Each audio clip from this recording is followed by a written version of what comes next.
gbogbo ẹ̀yin ọmọ ọ̀dọ́ tá a jọ ń káàkiri ọ̀dọ́jọ́ ni wá ẹ má jẹ́ kí a fi àyè gba Fúlàní lórí ilẹ̀ àwọn bàbá wa ẹ má jẹ́ ká bú ọba mọ́ ẹ má jẹ́ ká bú jòyè mọ́ nígbà tá a la fẹ́ jà fún àwọn ọ̀rẹ́ wa táwa ń kọ́kọ́ ń bú ọba tá à ń bú jòyè èmi náà ṣe bẹ́ẹ̀ rí bọ́mọ pẹ́rẹ́ àmì padà ẹ má jẹ́ ká bú àgbààgbà kankan mọ́ ẹ má bolóṣèlú kankan ẹ̀rù kálukú ń bẹ̀rù wọn ò lè sọ̀rọ̀ ọba ò lè sọ ìjòyè lè sọ ẹ jẹ́ ká ronú ẹ má jẹ́ ká bá àwọn bàbá jà mọ́ ẹ má jẹ́ bú wọn mọ́ ẹ má jẹ́ àṣẹ wọn àwọn ará pẹ̀lú wọn àwọn àgbà tán bá jó lóṣèlú tá a bá fẹ́ kọ́ wọn rẹ̀ wá lọ́wọ́ á gbé wọn mọ́ra á gbé wọn mọ́ra ni à ní bú wọn mọ́ ẹ má jẹ́ àṣejẹ̀gbọ́n ẹ má jẹ́ àdàlúrú a lè gba ẹ̀tọ́ wa láì ṣèjẹ̀gbọ́n a lè gba ẹ̀tọ́ wa láì yìnbọn a lè gba ẹ̀tọ́ wa láì dàlúrú gbogbo protest mo ṣe ní ìlú Nàìjíríà mi ò rí ibi tí mo ti ẹnìkan lè sọ pé mo pààyàn tàbí mo jó nǹkan náà tàbí mo bà nǹkan jẹ́ mo lọ písù torí pé olówó lèmi náà tí ò bá sólówó lára ń dì mọ́ gbogbo nǹkan tọ́lọ́run fún yẹn lọ́lọ́run fún mi mi ṣe tálákà tó dé pé mo dìde fún jà Yorùbá big man ni mí àwọn tó jẹ́ ọ̀rẹ́ mi tó súnmọ́ mi tó ní owó ní kí ni mo wá lọ bẹ̀ pé sọ́wọ́ ni mò ń fẹ́ ni kí n sọ iye tí mo fẹ́ mo ní ìsọ̀rọ̀ owó àní ọ̀rọ̀ ìran mi ni mò ń sọ kí n wọ Ìgbòho kí n gbéra kí n pé mò ń lọ ọ̀dọ̀ ọba Ìgbòho mò ń lọ ọ̀dọ̀ oníbodè of Ìgbòho kí n kójó wọlé kọ́kàn mi balẹ̀ kí n dá wa mọ́tò kí n mọ́ rìn bọ̀ kí Fúlàní mọ́ dá mi dúró títì kí n délé kí bàbá sọ pé kí n gbé tírélà sùn kí n mọ́ gbé lọ àwọn bàbá wo lè lóko mọ́ wọn ò lè lóńdò ẹ jẹ́ ká fọwọ́sowọ́pọ̀ ká ti àwọn bàbá wa lẹ́yìn ká dá security ti wa lẹ̀ ká sọ fún wọn kí wọ́n bá wa fọwọ́ tì í ká lé wọn kó nu oko wa ẹ ṣé mo dúpẹ́ Jésù Olúwa wa.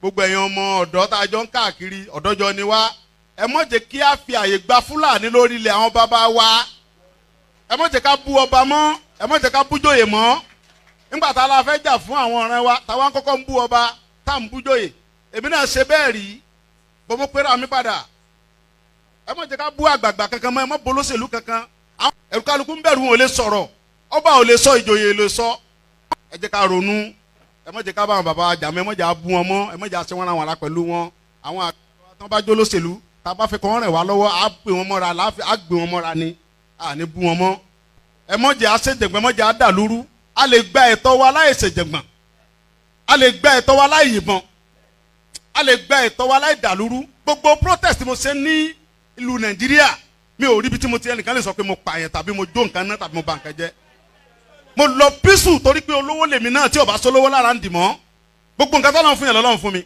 mi ṣe tálákà tó dé pé mo dìde fún jà Yorùbá big man ni mí àwọn tó jẹ́ ọ̀rẹ́ mi tó súnmọ́ mi tó ní owó ní kí ni mo wá lọ bẹ̀ pé sọ́wọ́ ni mò ń fẹ́ ni kí n sọ iye tí mo fẹ́ mo ní ìsọ̀rọ̀ owó àní ọ̀rọ̀ ìran mi ni mò ń sọ kí n wọ Ìgbòho kí n gbéra kí n pé mò ń lọ ọ̀dọ̀ ọba Ìgbòho mò ń lọ ọ̀dọ̀ oníbodè of Ìgbòho kí n kójó wọlé kọ́kàn mi balẹ̀ kí n dá wa mọ́tò kí n mọ́ rìn bọ̀ kí Fúlàní mọ́ dá mi dúró títì kí n délé kí bàbá sọ pé kí n gbé tírélà sùn kí n mọ́ gbé lọ àwọn bàbá wo lè lóko mọ́ wọn ò lè lóńdò ẹ jẹ́ ká fọwọ́sowọ́pọ̀ ká ti àwọn bàbá wa lẹ́yìn ká dá security ti wa lẹ̀ ká sọ fún wọn kí wọ́n bá wa fọwọ́ tì í ká lé wọn kó nu oko wa ẹ ṣé mo dúpẹ́ Jésù Olúwa wa.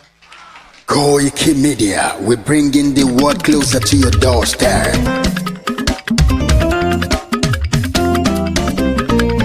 Koiki Media, Koiki Media, Koiki Media, we bringing the world closer to your doorstep. Koiki Media, Koiki Media, Koiki Media, we bringing the world closer to your doorstep. Àwọn sálárà àgbà yìí dá, àwa ló láṣà àti èdè, gbígbédè lárugẹ nílẹ̀ Oòduà o, àwa gangan ni bàbá. Koiki Media, Koiki Media, Koiki Media, we bringing the world closer to your doorstep. They never sabi wetin we carry for her, but we dey move closer before dem go sabi. I said they never know wetin we carry for body, but we dey move closer before dem go sabi. ọ̀kín lọ lọ́jà ẹyẹ kìnìún ló ló lajú. ẹyẹ tó dorí kodò bí àdó ọ̀pẹ̀jẹ̀ lẹ́nu. ká ṣiṣẹ́ fún ilẹ̀ bàbá wa, ká ṣiṣẹ́ fún ìlú bàbá wa, ká jùmọ̀ sowọ́pọ̀ ká lè tó dúdú àga. òdúdú àkóbá lè gbé wá.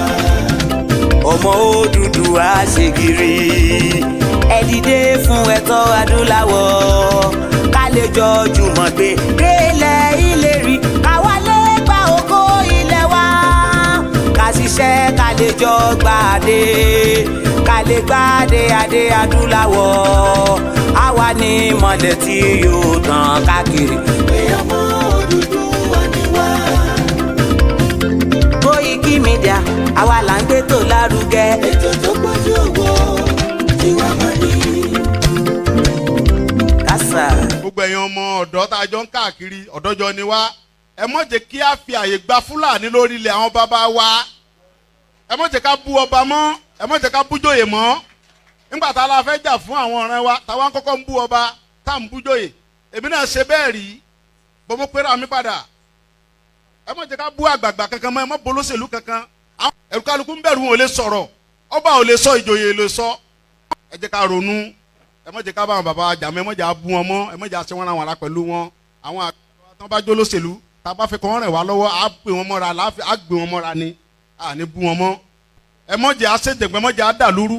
a lè gba ẹ̀tọ́ wa láì ṣèjẹ̀gbọ́n, a lè gba ẹ̀tọ́ wa láì yìnbọn, a lè gba ẹ̀tọ́ wa láì dàlúrú. gbogbo protest mo ṣe ní ìlú Nàìjíríà mi ò rí ibi tí mo ti ẹnìkan lè sọ pé mo pààyàn tàbí mo jó nǹkan náà tàbí mo bà nǹkan jẹ́. Bear with me. There's a lot of noise feeding back on my. Okay, let's play with that.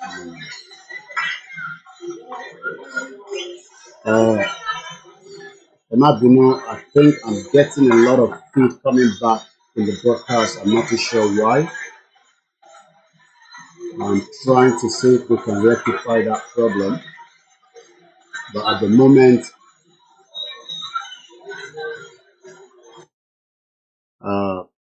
if you can hear me, let me know on the broadcast. There's a lot of feed coming through. If you can hear me, please let me know. A very good afternoon and welcome. If you can hear me, I'm not too sure. It seems that there's another feed coming into my broadcast. Not sure why. But if you can hear me, let me know on the broadcast before we go live. If otherwise, we might have to use a different template. It's been a while that you can hear me, but is there noise at the background? She noise she feed in the background. Mo kí gbogbo alẹ́ nǹkan sí pé ẹ káàbọ̀ sórí ìkànnì wa Koiki Media. If you can hear the noise at the background, let me know. There's no noise at the background. Okay. All right. That seems that I've been able to kill that noise temporarily. Please share the program and let us, there's a lot happening within the last couple of hours. Every details is already on my desk. I can see that, the bomb bastard Mayegun General is live. I've listened to some of the things he have said within the last 10 minutes. I will respond to him and I will first deal with the rumor that is out there in the public domain. So let's play our anthem to kickstart and then we deal with them one at a time. One thing is nobody can ever, right, bring Oloye down. There's nobody. I can assure you that. There's no amount of game that they want to play to bring Oloye down.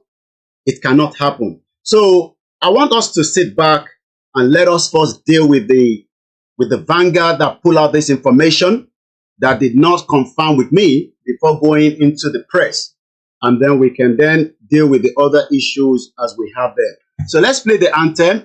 Again, if you can hear me, please let me know in the broadcast. It's very, very important because if otherwise, I might just be going on and on without knowing that you are not with me this broadcast today.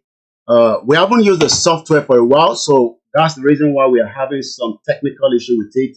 But I can assure you that we are live on the other platform as well. So I will be live on multiple platforms so that in case one is giving us headache, we are sure that the other ones will hold on as well. So thank you so much. If you're watching us, my name is Oluwole Koiki, and as many of you know, I am still the original spokesman for Igboho, not Mayegun General. You know, if it's the position he's looking for, he will probably have to wait until Oloye says otherwise.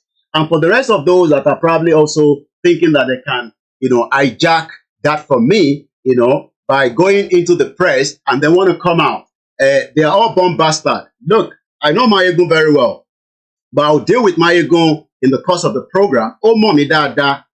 Oh, mommy, dada. Oh, mo Ìjẹ̀bú kan náà ni gbogbo wa. Oh, mommy. But my uncle deal pẹ̀lú àwọn rumors tó lọ níta. Torí pé rumors yẹn, ibi tó ti wá, I don't need to know. But you know go better for your papa fact check.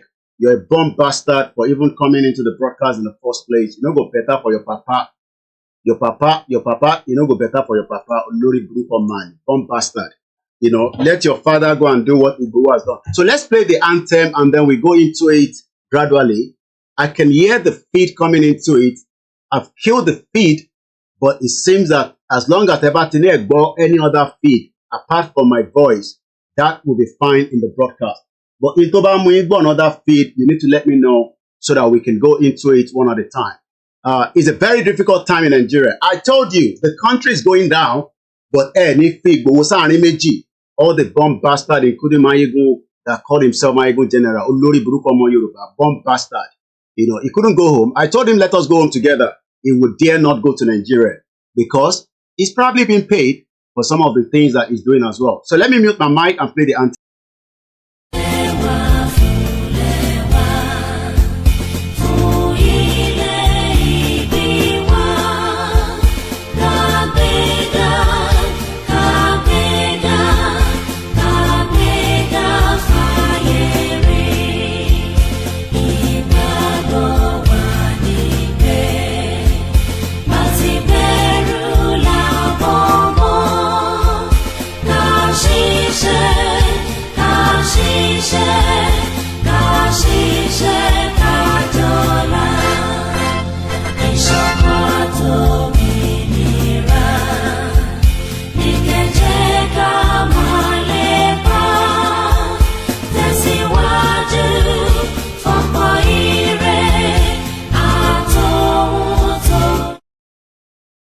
Couldn't go with the sound on the software, but let me first get all the platform in because we don't want to miss any platform. We want everybody to hear as much of how they are trying to bring Oloye down. They think they can bring him down. You can't bring him down.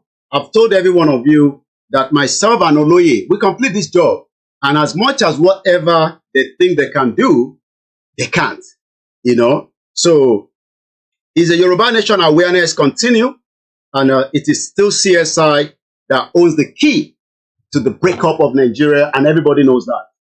He is the key to the breakup of that contraction, and I can tell you that nobody can bring him down. So, mo kí gbogbo wa, ẹ jókòó dáadáa, ẹ má fòyà, mo sọ fún yín, ẹ má fòyà, ẹ jókòó, ẹ relax. Ẹ má jẹ́ kí gbogbo nǹkan sọ nígboro kó bà yín lẹ́rù, ẹ jókòó dáadáa, ẹ̀yin tèmi, ẹ pa àwọn èèyàn wọlé. So we are still going live on the other platform. I want to make sure that I have as many of the platform in. So there will be multiple platforms. I'll be picking as much comment I can, but I might not look in the screen for the comment. So relax.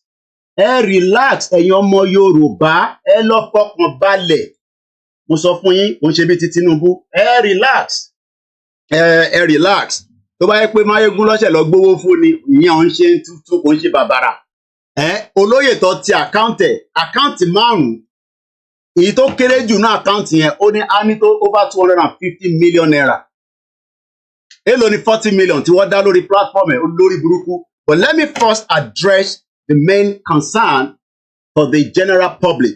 Then àwa deal pẹ̀lú àwọn ọmọ àlè láàrin wa torí Mayegun ọmọ àlè ni. So let's first deal with that. Then we will then come into the broadcast slowly. But before I do that, right? Before I do that, as always I say, Ọlọ́run ló rìnrìn àjò yìí, kò ń ṣàwa. We are just human beings that are doing exactly what is meant to be done today. And we are not going to give up because somebody said, somebody told you, somebody said that. They have said so much about me.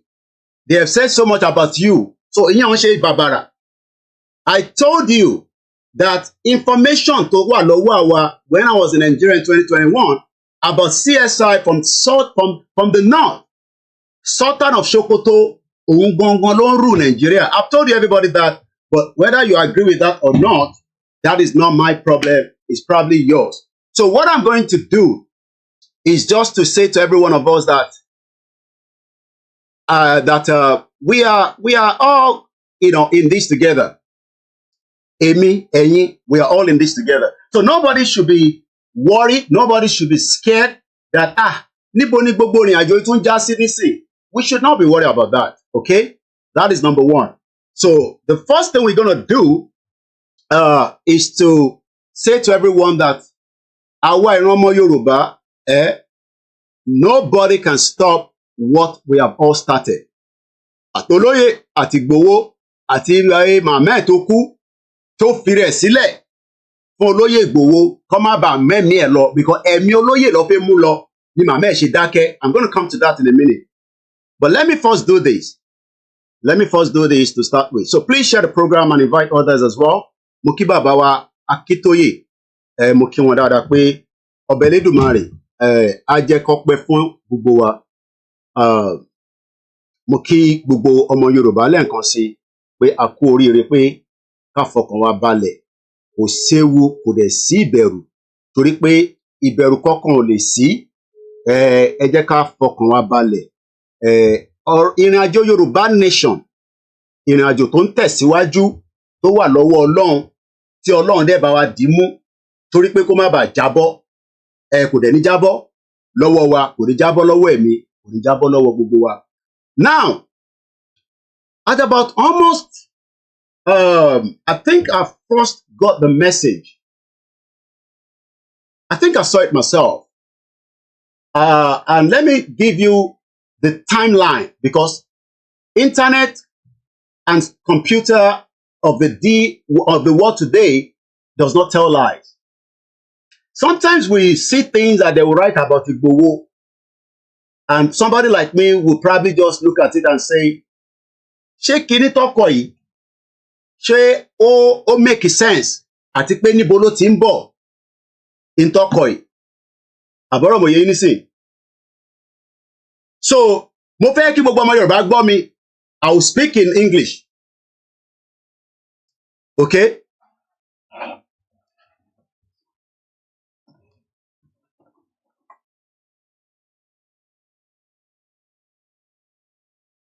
Mo ní àwa ìran aládé, we are very intelligent, but it seems that many people are also out there to make sure that we are destroyed.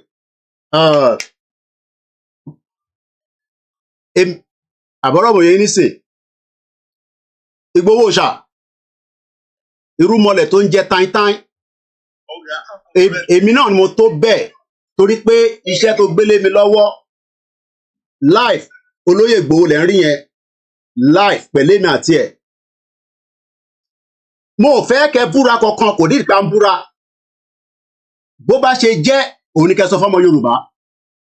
Kó tó di pé mi máa gbóhùn sílẹ̀, torí pé mo fẹ́ sọ̀rọ̀. Ẹ kọ́kọ́ bá wa béèrè pé kí ni in tó ń ṣẹlẹ̀, torí pé kò fẹ́ clear sáwọn kan. Èmi mọ̀ pé ó clear sí mi, àbáwọn kan sọ pé kò clear sí wọn. Mo mọ̀ pé busy gan. Ẹ gbóhùn sókè bàbá mi. Okay now, àkọ́kọ́ náà, mi ò mọ àwọn tó plan ní protest pé ebi ń pa àwọn èèyàn ní Nàìjíríà. You understand? Because Yorùbá nation làwọn gbé dání. Yorùbá nation làwọn adé tí ń pariwo ìjọba Tinubu tó débẹ̀ láti pariwo. Tó ti ẹ̀ sìn, bàbá rẹ̀ pariwo kiri yìí, àwa ti rí àpẹẹrẹ fún ọmọ àṣẹlẹ̀ ní ìjọba pariwo láyé Buhari lọ́jọ́ tó yá. Àpèsè ìkẹ́tí ṣẹlẹ̀ ní Nàìjíríà, ìkọ̀sẹ́lẹ̀ kankan tó dá sí ìgbà yẹn náà, ó ti lọ́ ń bú ẹ̀fọ́n ṣe kí ẹ wá expect pé ti kí sọ pé èmi ni mo máa ń plan ní protest náà. Ẹ ṣe gan ni. All right. Olóyè ní ṣe fẹ́ kóun jáde kóun máa sọ pé òun lòun gbé protest jáde. How do you expect him to create an announcement through his spokesman pé òun lòun organize the protest? Ẹ gbọ́ mi dáadáa. Báwo lẹ ṣe fẹ́ jẹ́ kó lóye jáde kó wá confirm tí kò tẹ̀ mọ́ tọ́pọ̀ ṣe bẹ̀rẹ̀. So at about 8:20 a.m. this morning, yes, at exactly 8:22, and there's a screenshot that I don't need to give you. When I saw the message, just as usual, I knew that they are already playing a lot of things out there. It is not new to people like us. We know what they can do because wọ́n ní Olóyè Igboho to bring and calm àwọn Yorùbá tó fẹ́ protest, and they have every right to protest. Mo ti sọ yẹn even before Olóyè is speaking about it. Olóyè dẹ̀ ti sọ pé kò ń ṣe ebi ló ń pa wá. Ebi tó ń pa wá nísìn is to get the hell out of Nigeria now. Torí pé Nigeria fúnra rẹ̀ ó ti di wàhálà sí gbogbo wa lọ́rùn, including you, including me. Ó ti di wàhálà sí wa lọ́rùn. And these are the reason why some of us are saying that let us pull out today. But as usual, we will always have one or two people among us planted directly, indirectly, to try to bring as much problem in what we are trying to resolve. So let me say to the whole world, as usual, that whatever you read from the Vanguard newspaper that pull out that information, they did not tell you where it was referenced to, whether it was the spokesman, whether it was Igboho himself, whether it was Gani Alagbala that could also write on behalf of Igboho, whether it was Sholako Bodoku, whether it was Baba Akintoye. All they wrote out is that Igboho said that this and that is what the bomb bastard Mayegun is running with. And he also said he has some evidence. We are waiting for that evidence. I am waiting for that evidence. I've given him 24 hours to release all the evidence that point that Igboho is a criminal and Igboho is working for Tinubu, the criminal, bomb bastard, a drug baron. But let's first deal with the issue one at a time, because what is playing out right now is a lot of things playing out. Yesterday, day before yesterday, if you have followed my broadcast, it will just be like, Koiki, ṣé oríran ni, ṣó mọ̀ pé nǹkan báyìí máa wáyé? Ṣé o mọ̀ pé irú nǹkan báyìí ṣó máa wáyé? While you were coming out frequently and saying that if anybody wants to protest, and they're telling us that people will burn places, I don't give a toss. So let me first tell you what Igboho said through his spokesman that has already gone in the public domain, and that is, okay, there's no more noise. Thank you so much. And this is the statement that we released on behalf of my boss, Dr. Chief Sunday Igboho, just about some few hours ago, and that is what you should work with.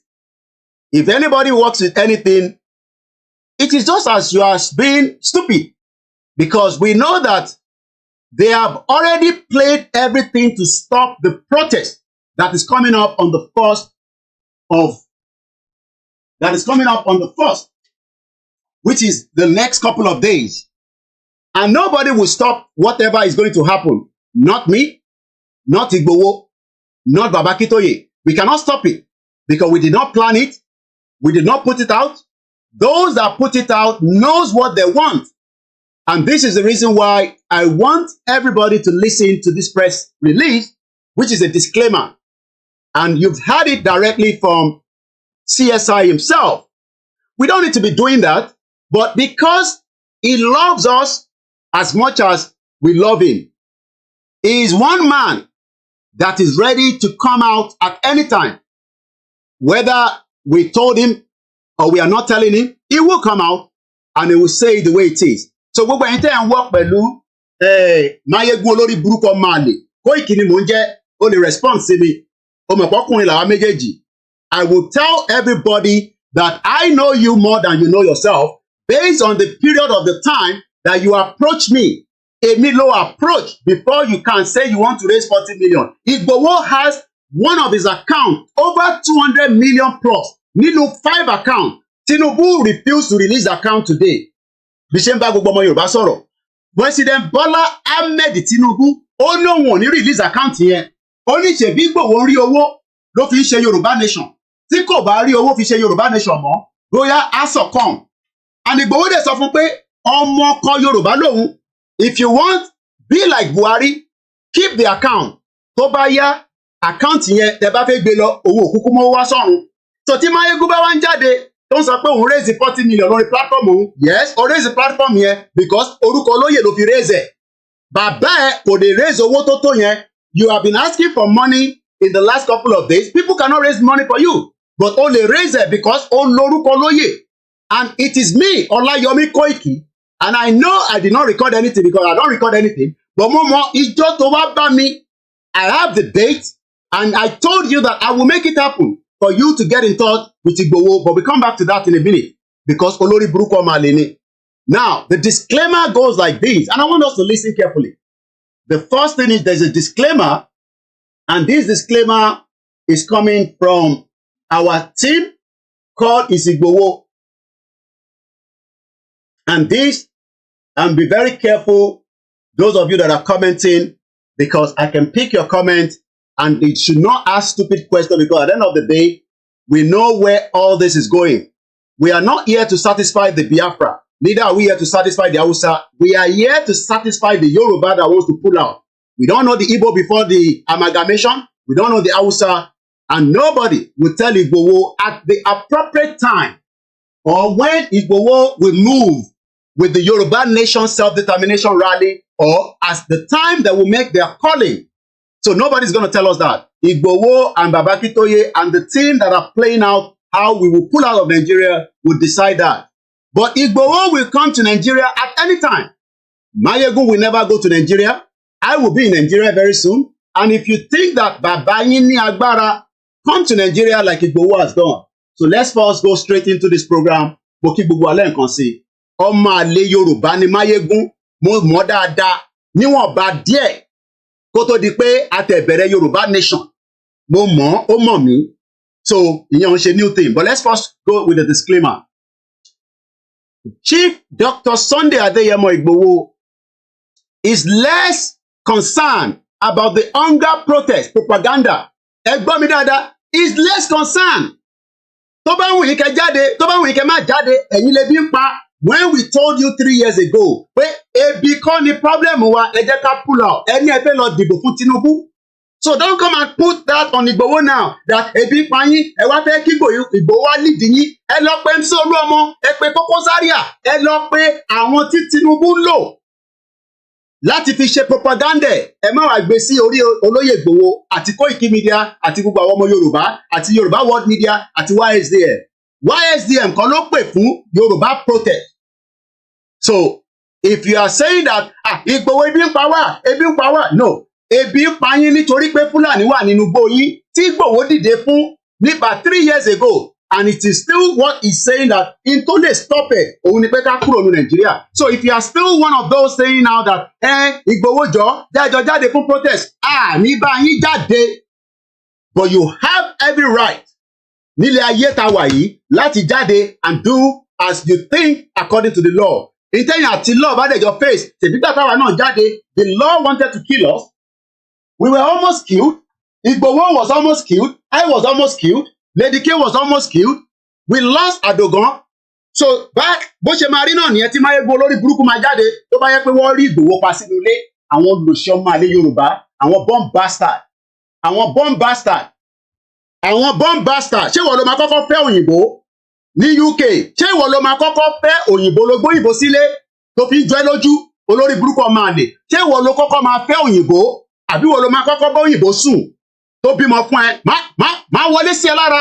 tó mọ̀ pé mi ò ń ṣe àwọn obìnrin ni mò ní ta sí bọ̀ èmi àti ẹ máa fún ẹ tọ́ délẹ̀ ṣé wọ́n ló máa kọ́kọ́ fẹ́ òyìnbó olórí burúkú ọmọ àlè ní Scotland bomb bastard mò ń bọ̀ lọ́dọ̀ ẹ jẹ́ kọ́kọ́ deal pẹ̀lú the general one. Once again, I will go with this and I'll try to go with it because I want this to clear out and then we come back to the real program. Ẹ gbọ́ wọlé share button. Ẹ sọ fún Máyégún pé Koiki náà ti wà live. Kò ní da fún bàbá ẹ̀. Tí bàbá ẹ̀ bá dẹ̀ sí láyé mọ́, kò ní da fún bàbá ẹ̀ níbi tó bá wà. Bàbá ẹ̀ ò lè ṣe tí Igboho ti ṣe. Bàbá ẹ̀ ò lè ṣe tí Koiki Media ti ṣe. Òun fúnra rẹ̀ mọ̀ pé òun ò lè ṣe tí mo ti ṣe torí pé ó confirm ẹ̀ pé mi Ọláyọmí Koiki. Chief Dr. Sunday Adeyemo Igboho is less concerned about the hunger protest propaganda. Activists stand on self-determination of the Yoruba people. Self-determination of the Yoruba people. We are not here to satisfy the Biafra. We are not here to satisfy anybody. We are here to say to the Yoruba people that that is where we stand. If any other person says, Igboho has collected money, it no go better for your papa. You to go collect money. Go and do what Igboho has done so that you can collect money. Bomb bastard all over the place. Kò ní dá fún gbogbo yín. Igbo ló bá sọ bẹ́ẹ̀ ni ẹ̀ ní ṣoríire. Yorùbá ló bá sọ bẹ́ẹ̀ ni Ògún máa wọlé pa gbogbo yín ni. Haúsá ló bá sọ bẹ́ẹ̀ ni Ògún máa wọlé pa yín ni. Ó kù díẹ̀ ni but ẹ fẹ́ fi ọ̀rọ̀ sí mi lẹ́nu ni mo ò dẹ̀ ní sọ. I will say it that ẹ fẹ́ fi ọ̀rọ̀ ẹ fẹ́ tọ̀ ọ́ bá lẹ́nu pé ká lè spill out ìrọ́lẹ̀ lẹ́pa. Ògún yóò lè mú Koiki Media. Ògún yóò lè mú Ìgbòho. Kò ní sí ọ̀rọ̀ sọ. Èmi náà ní sí ọ̀rọ̀ sọ. Ká máa fi parí program yìí. We will remain that it is a non-violent movement láwà nínú ẹ̀. Ẹ fẹ́ kí Koiki jáde so that kó lè react. Olórí burúkú ni ẹ máa yégún. Mo ò ní react. But ọmọ àlè Yorùbá nìyẹn. I can confirm that. Torí pé oní proof. Tó o bá gbé proof yẹn jáde pé olóyè gbọ́wọ́ lọ́wọ́ Tinubu. Bàbá ò ní ṣoríire. Ìyá ò ní ṣoríire. Níbikíbi tó bá wà, you're a bomb bastard. Mọ̀mísí mi náà náwó sórí platform ẹ bó ṣe ń náwó sí gbogbo platform tó bá kù. Àfi tó bá jẹ́ pé ò jẹ́ nínú ogún màmá mi, ò ní kúure. Bomb bastard. Tó bá raise 40 million, ìwọ ló máa kọ́kọ́ raise owó ni. Tèborúkọ olóyè ló fi raise owó. Olórí burúkú mò ń bọ̀ lọ́dọ̀ ẹ̀.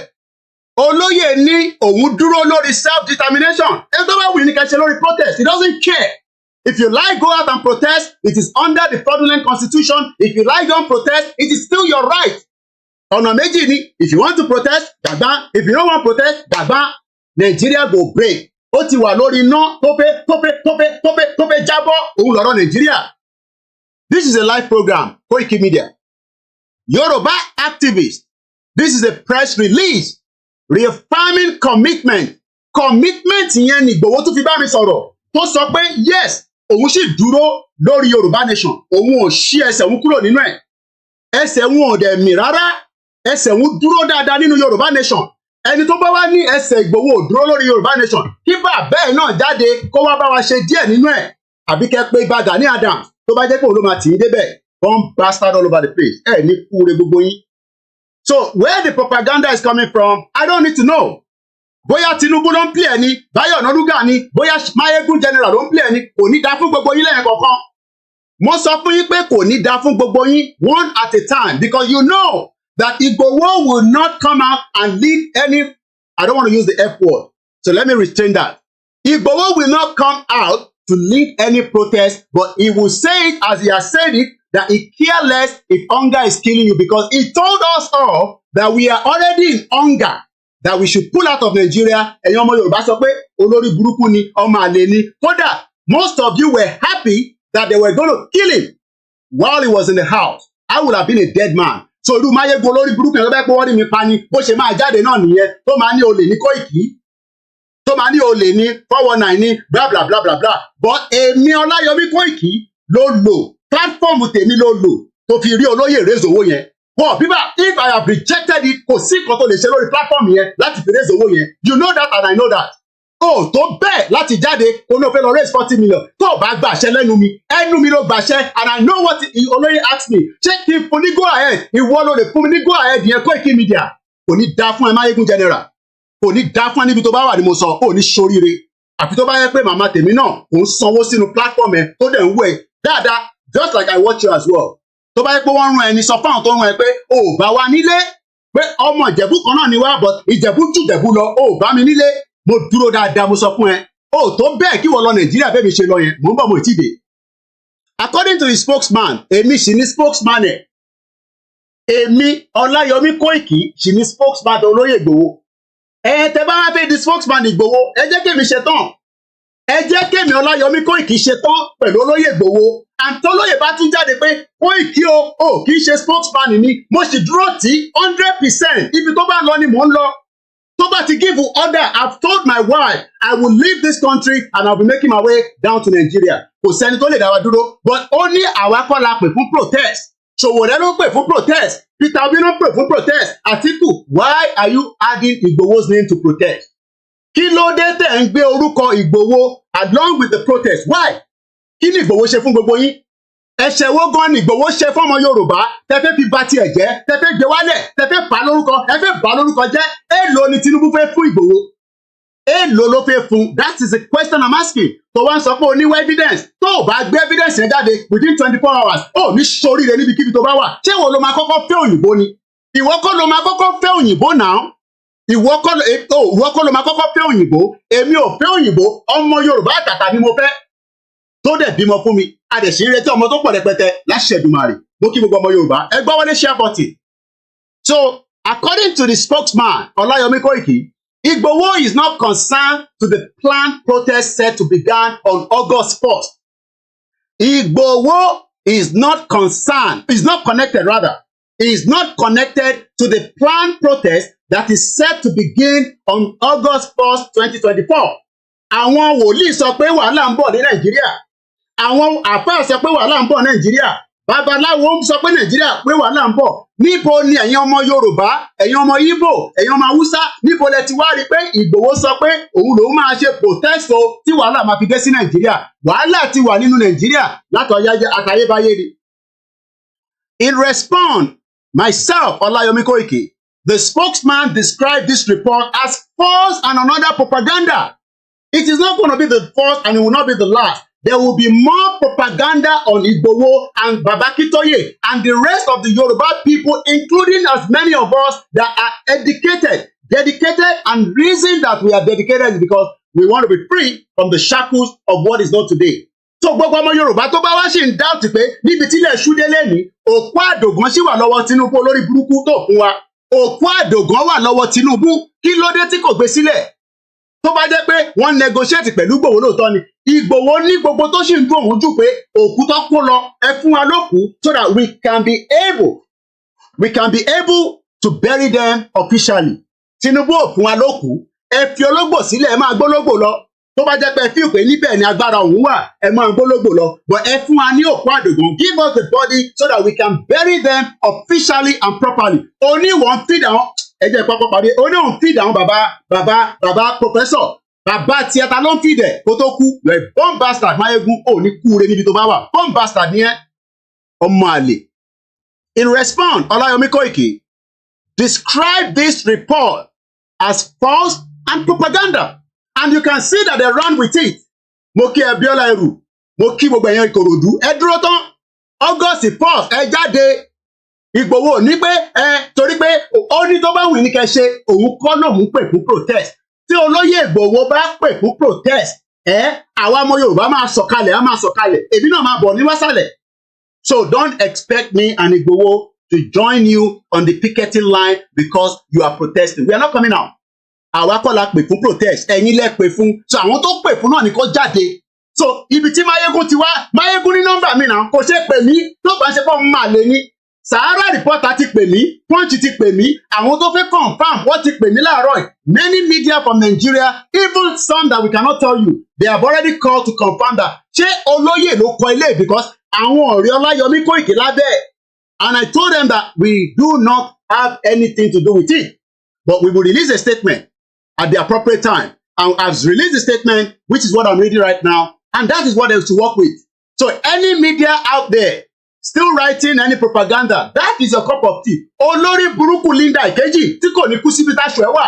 Linda Ikeji also picked this. Linda Ikeji ò sọ fún gbogbo ọmọ Nàìjíríà pé Ìgbòho wà ní Ìmẹ̀kọ ní on the 24th of July, just last week. But ó wá write eléyìí jáde. Ó ní Ìgbòho ní òun ò sí nínú protest o, so that ara owó tó ń sọ fún Linda Ikeji kó lè fi operate. Kò ní dá fún ẹ Linda Ikeji, ò ní kú síbi táṣù ẹ̀ wà. Ọmọ àlè, bomb bastard. The same thing with all the other ones. Wọ́n ní gbé ọ̀rọ̀ olóyè Igboho. Olóyè was in Imeko on the 24th. Kò tí pé 1 week. Ẹ lọ wo péèjì gbogbo wọn. Wọ́n ò gbé pé olóyè wà ní Imeko. But the moment that wọ́n sọ pé olóyè is not involved in the protest, so they are working with it. Àwọn yẹn ni Máyégún náà wá ń gbé. Ṣẹ́rípọ́ máa lè ní. Why is it that kò reach out sí Koiki? Ẹ bèrè lọ́wọ́ Máyégún pé kí ló dé tí kò pé Koiki Media láti confirm. Kí ló ṣe tí kò pé Koiki Media kó lè pè mí? Because ọ̀dàlẹ̀ ni wọ́n ti bẹ̀ mí títí pé kí n reach out sí mọ́nímọ̀ ní láti reach out sí. Kò bá mi jà mọ́ bá jà, ẹ jẹ́ kó máa ṣe tiẹ̀ kí n máa ṣe tèmi. Nítorí pé àwọn nǹkan kan wà tó mọ̀ pé òun ti ṣàṣìṣe. Kí ló dé tí ẹ bèrè lọ́wọ́ ẹ̀ pé kí ló dé tí kò ṣe pé Koiki Media? Ṣèbí nọ́mbà Máyégún lélẹ̀. I'll give you in a minute. Ó ní nọ́mbà mi now. Máyégún has my direct number. Kò ṣe pé kò ní nọ́mbà mi, but he will not call because bí àwọn ọ̀dàlẹ̀ ṣe máa ń ṣe nìyẹn. Máyégún number is +760631010. Number nìyẹn. Máyégún general. He has my number, I have his number. So kí ló dé tí kò pé Koiki Media láti bèrè pé Mr. Koiki o, Koiki Media, kí ló ń ṣẹlẹ̀? Mo máa rí kankan. Bọ̀ nítorí pé ó ti ní Ìgbòho sínú. Ó ti ní Ìgbòho sínú. And it's not new. So bẹ́ẹ̀ bá ní Ìgbòho sínú problem yìí nìyẹn. If you think that Igboho is not doing enough, ìwọ náà lọ sí Nàìjíríà now. Mo sọ pé orí social media kọ́ láti máa gba Yorùbá Nation. Yorùbá Nation will happen right on the bottom of where it's meant to be, not on social media. And I've told you, Igboho remains the key to the self-determination of the Yoruba people. Nítorí pé àwọn tó yẹ kó ṣe, they refuse to do it, and that is where we are all where we are today. This is intended to discredit Igboho's commitment to Yoruba self-determination and to discourage the public participation in the protest. Because idea tí olórí burúkú Bọ́lá Tinubu, the bomb bastard criminal, drug baron, in tó fẹ́ ṣe ni pé ó fẹ́ fi orúkọ lóyè síwájú. Igboho sí nínú protest o, kò mọ̀ nípa protest o, and that will bring the morale of the people that are going for the protest. That will bring the morale down. Ìyẹn ló ṣe máa bring the morale wọn down, because when people hear that Igboho is not in support of Yoruba people that are going to protest, then many people will start worrying. Ó mà ṣe o. Bí Igboho bá tẹ̀ bá wa dá sí, kó má tún sọ̀rọ̀ síta. And that is exactly what they wanted to do. The protest is planned for how many days from now? Èní ni 30. Ọ̀la ni 31. Ìjọ́ wo ni 1st. So we are talking about less than 72 hours to a massive protest that people have planned. Those that are planning, people are prepared for it. Yet they want to destabilize that protest, and they would want to use Igboho's name because orúkọ Igboho gangan òun ló ń jáwó ní gbogbo ayé nísì. Kódà mo lè prove ẹ̀ fún yín pé more than 10 people. Àwọn kan ti gbàwé wọ̀ tí gbàwé, I don't know. But I can tell you that 10 people around the world, I will not tell you the location, but I know that there's some in UK. I think there's one in France. Wọ́n ti fi orúkọ lóyè láti fi apply pé àwọn fẹ́ gba ìwé ní America, ní UK. Ẹni mo parọ́ mọ́ àwọn yẹn, evidence wà. Wọ́n lo orúkọ lóyè Igboho pé àwọn wà involved nínú pé wọ́n wá àtakò lóyè sínú ilé. I am telling you today, that is the value of Olóyè Igboho. Kódà ìkan bẹ̀ wá títí anibọ̀, you are not part of the Yoruba Nation. Kódà ìkan ti kúrò ní Nàìjíríà before kí gbogbo wàhálà tó bẹ̀rẹ̀. Ó ṣàfẹ́ rú gbogbo ẹ̀ mọ́, and we refuse. But no, it's not possible. Tí bá dẹ̀ parọ́, we will tell you when my book comes out in the near future. We are documenting everything, and in the near future, you will release all that for the public domain. So if Igboho's name is now being dragged into a protest, I am telling you that orúkọ Igboho ti wà nínú gbogbo home office àti ẹ̀yin tẹ́ wà l'America immigration. The name Igboho is already trending in the immigration of France, America, Canada. Ìlú mẹ́rin yẹn, I can tell you that people have used Olóyè Igboho's name towards this movement. So kí lẹ wá ń sọ? Àwa ta ní olóyè gan sẹ̀, àwa gan tẹ̀, ìjọ́ tí kan tẹ̀ pè mí tó sọ fún mi pé òun fi orúkọ lóyè, òun fi ń tòwé. Mo ní kí ló mean by that? Kí ló mean pé òun forúkọ lóyè fi ń tòwé? How? Báwo? Ó ní kí ni kí. Let me just leave it like that. So what I'm trying to explain to us is that what we are dealing with right now is bigger than them. In time, deal lọ́wọ́lọ́wọ́ nísìn, it is far bigger than them, and they are ready to scuttle it, they are ready to destroy it, and they care less. One of them is Máyégún. So tó bá rò pé òun lè fi orúkọ lóyè òun lè ta níṣẹ́ ẹ sọ fún pé èmi Ọláyọmí Koiki sọ fún pé mo fún ní 24 hours and I need evidence. I don't need a side talk. I don't need a beer talk. I need those evidence in a black and white that Oloye Igboho was given 1 billion naira by Tinubu to stop Yoruba Nation or to not involve himself in the protest. Olóyè tó pa sínú tó pààyàn sínú ilé ẹ̀. Olóyè tó ní àkáǹtì tó tì pa tí kò rówó gbà. Àbí rẹ̀ pé orí yín ò pé ẹ̀yin tẹ́ ẹ máa ń sọ̀rọ̀ bẹ́ẹ̀ yẹn. And one thing is because it is all part of the propaganda. It is all part of the propaganda. And when they are playing that propaganda, it is because one more dájú. Ẹ má bínú, bear with me. One more dájú pé Olóyè still remain the only hope tí àwa ọmọ Yorùbá agbọ́kànlé àti Ọlọ́run Elédùmarè kó dá. Wọ́n mọ̀ bẹ́ẹ̀. Wọ́n mọ̀ dájú pé Olóyè Igboho is our hope. So when they come out and say, hey, Olóyè, a ti get the fact o, a ti rí àṣírí o, àṣírí kọ̀kọ̀, Máyégún náà ti ní àṣírí. Máyégún náà ti ní àṣírí, bomb bastard. Ó náà ti rí àṣírí. Kò ń ṣẹjọ́ gbogbo yìí. Ṣèbí nǹkan tá a gbé dání lẹ fi ń wanu sí Olóyè Igboho. But Olóyè máa ń wo gbogbo yín pé kí ló ń ṣe yín? Because when they called me, the first thing is ask is, kí ló ń ṣe Máyégún? Kí ló ń ṣe gan-an? Kí ló ń ṣe Máyégún? Ẹ bèrè lọ́wọ́ pé kí ló ń ṣe? Kí ló fẹ́? Ṣé ìyà ń jẹ ni? Ṣèbó ti níwèé? Ṣèbóhùn ti níwèé? Bóhùn gbádùn ní Scotland? Jẹ́ kí Olóyè lè bá wọn tí wọ́n níwèé, tí wọ́n lè wá sí London, tí wọ́n lè lọ sí Scotland. Jẹ́ kí Olóyè bá wọn sọ̀tẹ̀ ọ̀rọ̀ Yorùbá Nation. Irọ́ kò fẹ́ yẹn torí pé ara ń ta gbogbo wọn. Ara ń ta gbogbo wọn. And that is exactly what you need to understand. I am not here because I am a spokesperson for Oloye Igboho. I went to Nigeria to prove that Oloye was truly involved in this movement. Ìyẹn mo ṣe lọ sí Nigeria. I wanted to confirm that Oloye lóòótọ́ ṣe ń dàgbé dání ṣé lóòótọ́ ni àbẹ́kọ̀ ń parọ́ fún gbogbo wa. And I was gonna be killed. So tó bá yẹ pé wọ́n ti pè mí náà bó lórí burúkú Máyégún bó ṣe máa jáde náà nìyẹn tó máa sọ̀rọ̀ oríṣiríṣi. Tó bá yẹ pé wọ́n ti pa mí ní 1st of July bó ṣe máa jáde náà nìyẹn torí pé ó fẹ́ satisfy àwọn wo ló fẹ́ satisfy. Ẹ bèrè lọ́wọ́ Máyégún pé àwọn wo ló fẹ́ satisfy tó fi ń jáde pé òun ní àwọn evidence òun láwọn evidence ìwọ ló máa kọ́kọ́ gbówó fólóyè ni ìwọ kọ́ ló máa kọ́kọ́ fólóyè lówó náà ìyẹn ń ṣe big deal. Oh, bá raise 100 million ìyẹn ń ṣe big deal and we are not going to give you the money back.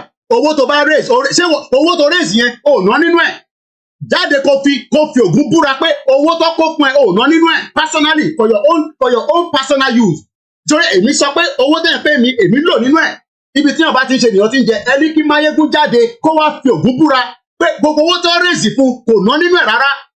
Ẹ sọ fún pé kó jáde kó fi ògùn búra pé òun ò ná nínú owó tí wọ́n fún un láti lò fún personal use. Tó jáde tó sọ pé òun raise 40 million fún Olóyè Igboho and then so bloody what.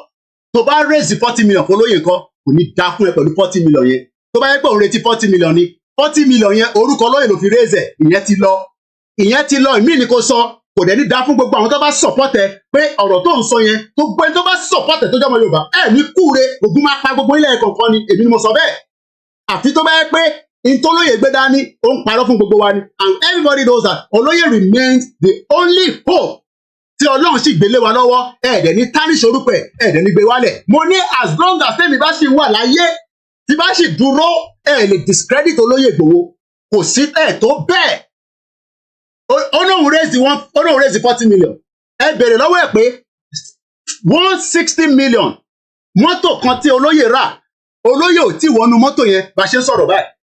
Prado tó gbé wá sínú ilé ẹ̀ kò tí wọnú ẹ̀ báyìí bá ṣe ń sọ̀rọ̀ so kí ló wá ń sọ nípa 40 million kò ní dá fún ẹ Máyégún general tán pè ní Bádérú ò ní ṣoríire olórí burúkú ọmọ àdé nìyẹn. Mo sọ fún ẹ pé màá respond sí ẹ tí bá délé torí pé ìta ni mo wà nígbà tí wọ́n sọ fún mi pé wọ́n náà ti sọ̀rọ̀ ono ní evidence bàbá ò ní ṣoríire tó bá gbé evidence jáde mo sọ bẹ́ẹ̀. I need that evidence in 24 hours.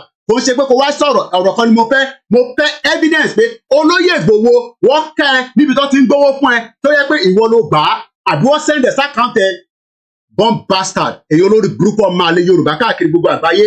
Ìyẹn mo ṣe sọ fún ẹ̀ tẹ́ wà nílé tẹ́ bá rò pé àwọn tó wà labroad gbogbo wọn lórí wọn pé they are bomb bastard olórí burúkú ló pọ̀ jù nínú wọn but majority ọmọ Yorùbá tó wà labroad wọ́n ní ara ń ní àwọn bí àṣẹ ń jẹ̀yìn ìyẹn ló ṣe ń ṣe pé kí ni àwọn máa dúró ti olóyè títí tájọ máa délẹ̀ lérí ó dẹ̀ lóhùn òfin jẹ́ nǹkan kan ó lóhùn I'm not interested I am not interested to become anything ẹ sọ fún Máyégún pé mo ti ń fún lésì ẹ̀ ní bíbá pé 24 hours ni mo fún tó bá jáde ṣé ìwọ ló máa kọ́kọ́ fẹ́ òyìnbó ni ṣé ìwọ ló máa kọ́kọ́ fẹ́ òyìnbó ni àìmọye àwọn cousin wa àìmọye àwọn ọ̀rẹ́ wa tó fẹ́ òyìnbó tó dẹ̀ ń ṣe dáadáa so má wàá gbé yẹn wá pé torí o fẹ́ òyìnbó o fẹ́ máa fi yẹn àṣàkẹ́ kan àbẹ̀kẹ́ kan má fi yẹn fi bò wá lójú má fi yẹn bò wá lójú àwọn tó fẹ́ òyìnbó tó jẹ́ ọmọ Yorùbá tó dẹ̀ pé àwọn òyìnbó wọn tẹ́ pé wọ́n ń ṣe dáadáa pẹ̀lú wọn títí di bá ṣe sọ̀rọ̀ yìí so ẹ̀yin tẹ́ wà nílé ẹ wà very careful ara àwọn ọmọ àlè Yorùbá nìyẹn èmi mo sọ bẹ́ẹ̀ torí pé kí nìyàn ṣe lè jáde tó ní nọ́mbà Koiki lọ́wọ́ UK lájọ́ ń gbé àwọn tó wà ní Nàìjíríà gan ti pè mí pé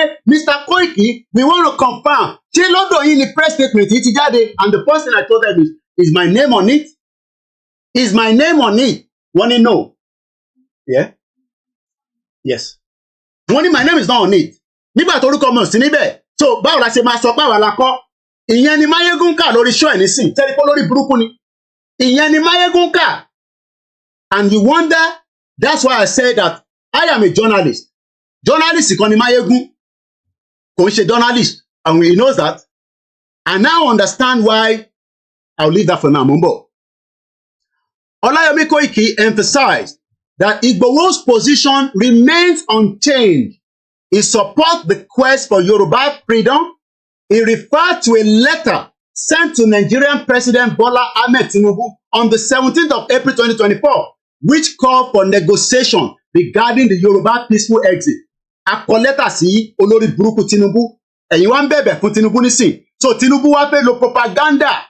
Ó fẹ́ lo propaganda olóyè Igboho against àwọn tó fẹ́ jáde tó fẹ́ lọ protest. What does that? Kí ni ẹni ṣe pẹ̀lú àwa? We don't care. Because at the end of the day, we told Tinubu that the only option that can save you is not to go and contest. And I'm not going to go into all the details. Efe Soros, Efe Tọwọ́pọ̀ mi lẹ́nu ni. I am not going to come out and give you all the details. So if Máyégún is thinking that, Koiki máa jáde, àbáwọn kan ní Koiki máa jáde, ó máa wá spill out. You are all bomb bastards. Ọmọkùnrin gidi ni mí, mo sọ fún yín pé èmi náà ọkùnrin ni mí. So if you are thinking that I'm going to come and no, I am just saying to Máyégún that I give him 24 hours. 24 hours to give us evidence. Tó bá raise 40 million, yíyan ṣe new deal now. Ó mẹ́ta wà raise fún rédíò ni.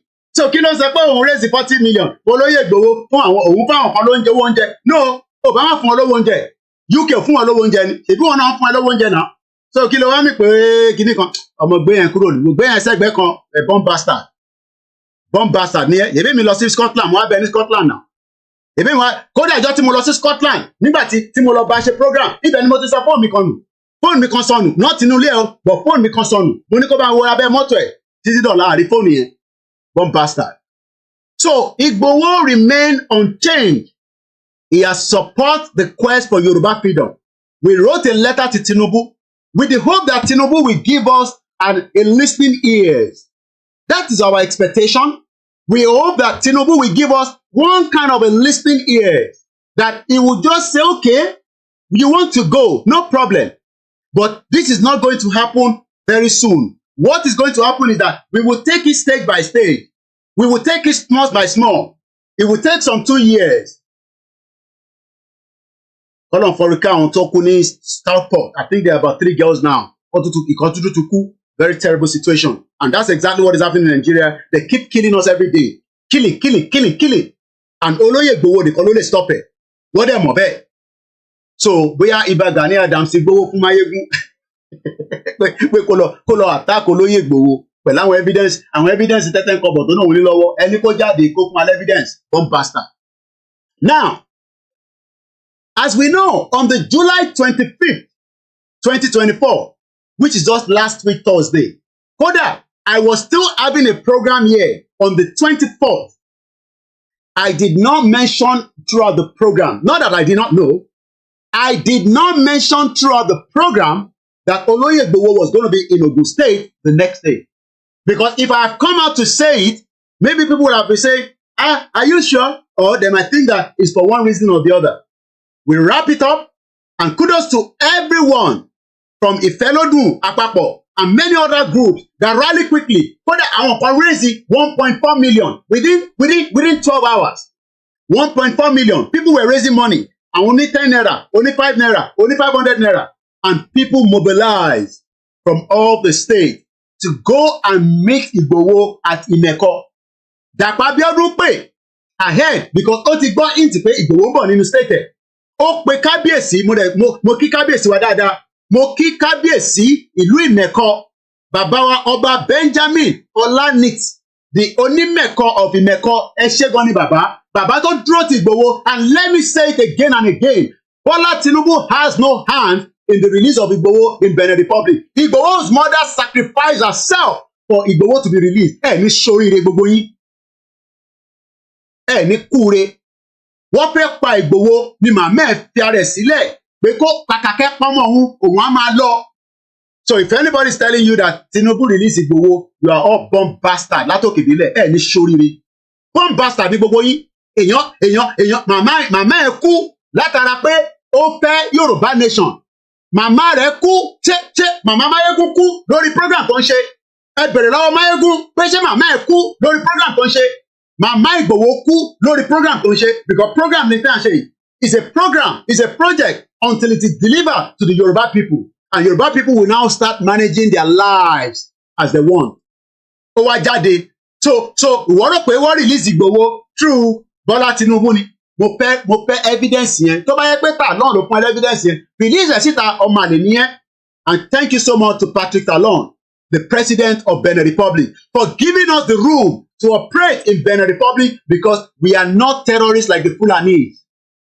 Ẹ fẹ́ ká sọ̀rọ̀ ni, but ní sọ̀rọ̀. Tí bá fẹ́ sọ ni máa sọ. Kódà tí bá fẹ́ sọ mí, àwọn alálẹ̀ àti sọ fún mi pé rọ́ eléyìí ò gbọ́dọ̀ jáde lẹ́nu ẹ̀. You are a born bastard. And every one of you that also speak ills of Igboho. As of today, kò tí ì sí ọmọ Yorùbá tó ń ṣe pé kò sí agbára lọ́wọ́ wọn tó dìde. Ẹ gbọ́ mi dáadáa. Kò tí ì sí ọmọ Yorùbá tí kò ń ṣe pé kò sí agbára lọ́wọ́ wọn.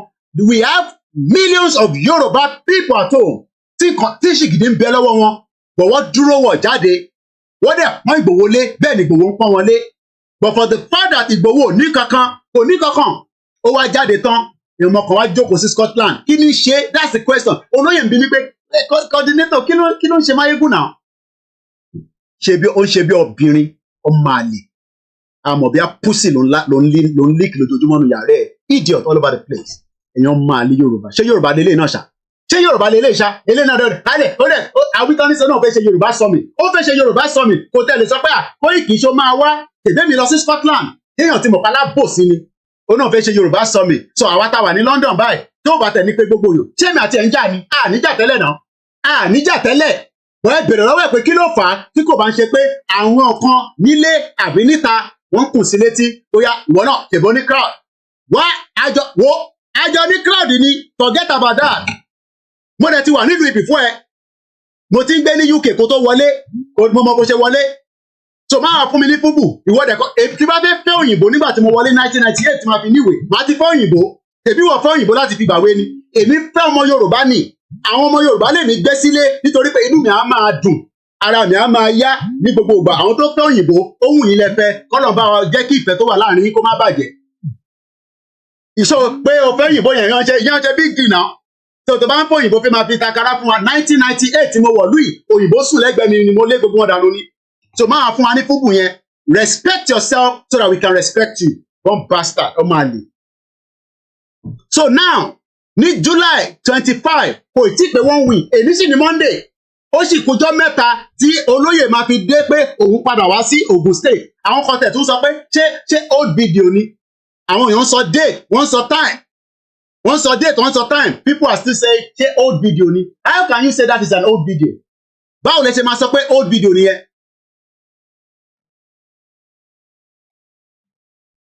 Ṣé báwo lẹ ṣe máa sọ pé old video? Because wọ́n expect pé olóyè lè wọlé. Wọ́n mọ̀ pé olóyè ní right láti wọ Nàìjíríà. Àwọn balẹ̀ Yorùbá tí mo tún máa dárúkọ gbogbo wọn nísìn. Wọ́n ní gbogbo ìgbà tó lóyè bá fẹ́ wọlé ó ní every right. À ń ṣe àpọ́nlé ní wàláhì láṣẹ Èdùmàrè lórúkọ Jésù Kristi. À ń ṣe àpọ́nlé ní. Bó bá wọn olóyè tó bá fẹ́ gbé ní Ìbàdàn á máa gbé ní Ìbàdàn. Ẹni máa kú ẹni máa yè ni. Fẹ́ jẹ́ kó dé stage yẹn ni. Ṣé máa rò pé bóyá olóyè jókòó sí Benin àbí ó lọ jókòó sí Germany? No. àwọn balẹ̀ Yorùbá ní àwọn ti fún láyè kó máa padà bọ̀. Àwọn balẹ̀ Yorùbá say we have given Olóyè Igboho every reason to return back home. Kò ń ṣe criminal now. Olóyè ò kì í ṣe criminal, kò dẹ̀ pààyàn kò fàdíyà. So kí ló dé tó yẹn? So kí ni àwọn kan bastard bí Máyégún máa sọ pé òun ní àṣírí Ìgbòho kò ní dá fún tẹ́lómi tó bá tún jáde kò ní dá fún gbogbo ilé látòkè délẹ̀. Àṣírí tẹ níyẹn mo fẹ́ kẹ́ gbé jáde. Àṣírí yẹn mo fẹ́ kẹ́ gbé jáde. Èèyàn máa lé Yorùbá. Ẹ jókòó sá abroad. Àwọn èèyàn wà nílé. Olóyè ó forí la kú. Ó wá jáde. Ẹgbọ́n kan tó kọ́kọ́ sọ nínú program ẹ̀ mo gbọ́. A tó bẹ̀rẹ̀ program eléyìí. Ó ní Ìgbòho was not a saint and can never be a saint. Ìwọ ni saint torí ó jókòó sórí social media. On control crowd. Oya, ẹ bá wa, oya, give us kilo man sani ani, oya, give us your gift. Kọ́lọ̀ thumbs up. Olóyè ò ní láti thumbs up. Tí bá tún pè ní sàtúgbé kọlù. Olóyè ò ní any thumbs up from anybody. Kò ní láti wà lórí social media. Ibi tó lóyè láti wà ní ilẹ̀ Yorùbá, tí wọ́n ní the service ẹ̀. Tí wọ́n bá mọ̀ pọ̀ ma ọmọ kan nìyẹn ni. Padà sí Ìjẹ̀bú náà, ó wá lọ ṣe tó ń ṣe níbẹ̀. Olóyè náà ń bọ̀ nílé, ó wá sílé wá sìnkú yẹ. Ó tún lóun máa padà wá, ó lóun máa wá kí bàbá wa ọba dáadáa lára àwọn ọba ilẹ̀ Yorùbá ní ìlú Ìmẹ̀kọ, ọba Benjamin Ọlánìtẹ̀, the Onímẹ̀kọ of Ìmẹ̀kọ in Ogun State. During this visit, níbẹ̀ ní oríṣiríṣi àwọn èèyàn tó mix ọ̀rọ̀ tó lóye sọ. During this visit, olóyè tún sọ pé his advocacy is to be gbogbo alárí fídíò yẹn now. Everybody saw the video. Everybody saw the video that Igboho said it again and again that Yoruba nation lòun dúró lé lórí. So níbo ni Máyégún ti wá rí ọ̀rọ̀ protest? Níbo ni Banji olórí burúkú tí wọ́n ní kúre? Gbogbo ẹni tẹ pátíkù yẹn ẹ̀ ní kúre. Ogun máa wọlé payín lẹ́ẹ̀kọ̀ọ̀kan ni. One bastard. Níbo ni Máyégún ti wá rí evidence pé olóyè sọ bẹ́ẹ̀ even when he was still in because alábòsí ni. Kò tó bá ń ṣe alábòsí ni. Kí ló dé tí kò rí ta ọ̀sẹ̀ mi Koiki? I am still here. Èmi ò tí ì lọ sí Nàìjíríà. Kí ló dé tí kò pè mí? Koiki, ọmọ kí ló ń ṣẹlẹ̀? Kó tẹ̀ pè mí, kó tẹ̀ fi dápara. Ọmọ àbẹ ti gbowó ni kí ló ń ṣẹlẹ̀ fẹ́mi náà níbẹ̀? Kí ló ń ṣẹlẹ̀ náà Koiki? Mo rí átíkù kan nísìnyí. Kí ló ń ṣe? What's going on? I saw an article now. What is going on? Explain to me now. Kó tẹ̀ sọ bẹ́ẹ̀. Ká fi ṣàwàdà pé ọkùnrin làwọn méjèèjì. Ó wá decide pé náà òun ò ní ṣe yẹn.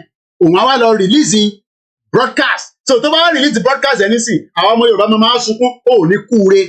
You are a bomb bastard. Tọ́rọ́ pé àwọn ọmọ Yorùbá máa sunkún ni pé, Máyégún ti jáde o, kí ló máa sọ o, Koiki, kí ló ń ṣẹlẹ̀?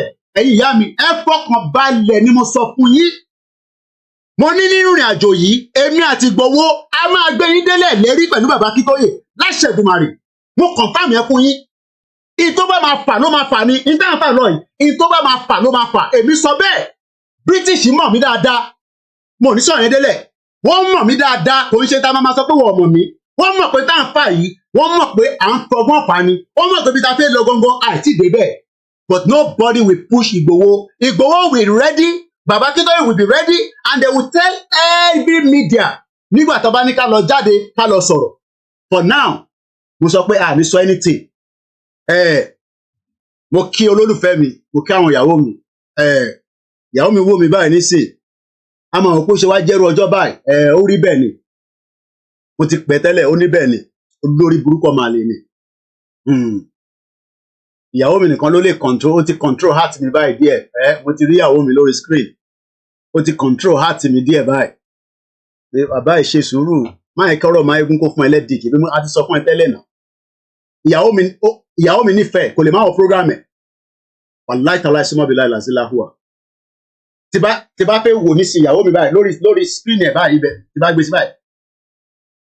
But ọmọ àlè ò ní má ṣe bí ọmọ àlè. Èmi àti oníjà tẹ́lẹ̀.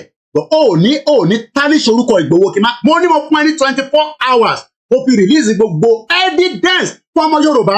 Ẹgbẹ́ síta sí public domain. Àwọn ò ní kan tán hide. Kí ni mo fẹ́ máa hide? Ní kankan tán hide. Wọ́n ní ìyàwó Mr. Koiki, let's free our mind today o. Ẹ jẹ́ ká ṣe sùúrù. Mo máa ṣí phone line fún yẹn, yín náà máa sọ tí ẹ jẹ́ kí n gbé délẹ̀ náà. So ní last week, ẹ má bínú pé I'm trying to speak Yoruba and English, but I will still read this straight away without any interruption again. Mo kàn fẹ́ kẹ́ get the grasp of it. So Igboho was planning to go to Ìmẹ̀kọ and he flew back from Germany. I can tell you that. Kò sí nílé. Ó ṣe travel dé ni. Èmi àti ìyàwó ẹ̀ àtàwọn ọmọ ẹ̀ Ọlọ́run bless èmi náà pẹ̀lú ẹ̀ ni àtàwọn méjì mẹ́la kan tó bá fẹ́ gbéra mo mọ ibi tó fẹ́ lè lọ but ní láti máa jáde Ìgbòho ti yàgbẹ́ síbẹ̀ yẹn o but when he was going to Meko we decided to not come to the public.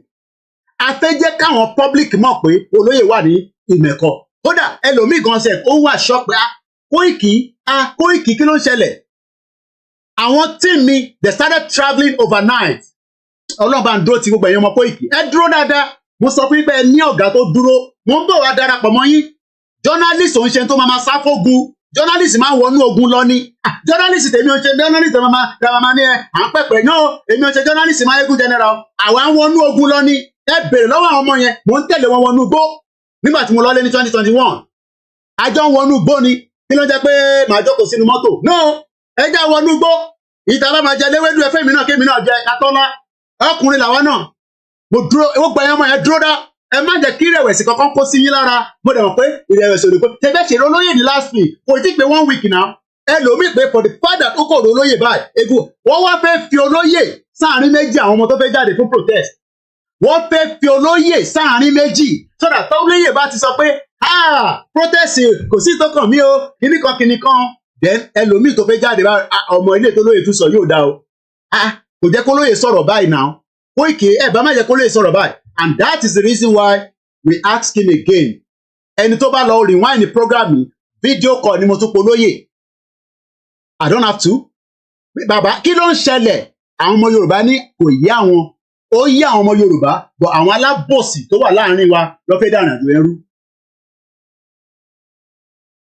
So the fact is that like I said I don't have anything against my ego but ó ní jáde lórí olóyè Ìgbòho tó máa expect Koiki kó fún ẹ lésì padà ó ní kúure mo sọ fún ẹ ìwọ náà bó èmi náà lọ́hùn ọkùnrin làwa méjèèjì àjọ máa tá tán ìwọ dẹ̀ kọ́ ló máa kọ́kọ́ fẹ́ òyìnbó mo sọ fún ẹ and my mom is also part of your mayegun general mom sí mi wo mayegun wọ́n dẹ̀ sanwó síbẹ̀ àfi tó o bá jẹ nínú ogún mom sí tèmi and ìwọ dẹ̀ kọ́ ni ọmọ máa sọ fún wa pé oríṣi 40 million ṣe báwọn ọmọ Yorùbá bẹ́ẹ̀ náà ló lọ bẹ́ẹ̀ kówó síbẹ̀ mélòó láwọn tó wà lórí platform ẹ tó ń sọ pé oríṣi 40 million mélòó láwọn tó wà lórí platform ẹ tó ń grow wings ìwọ ló máa kọ́kọ́ ní platform ni ìwọ kọ́ ló máa kọ́kọ́ ní platform náà tó ń grow wings tó wá sọ̀rọ̀ o fẹ́ sọ̀rọ̀ di King Kong ọmọ rẹ̀ sílẹ̀ kò lè rí ayé gbé rẹ̀ sílẹ̀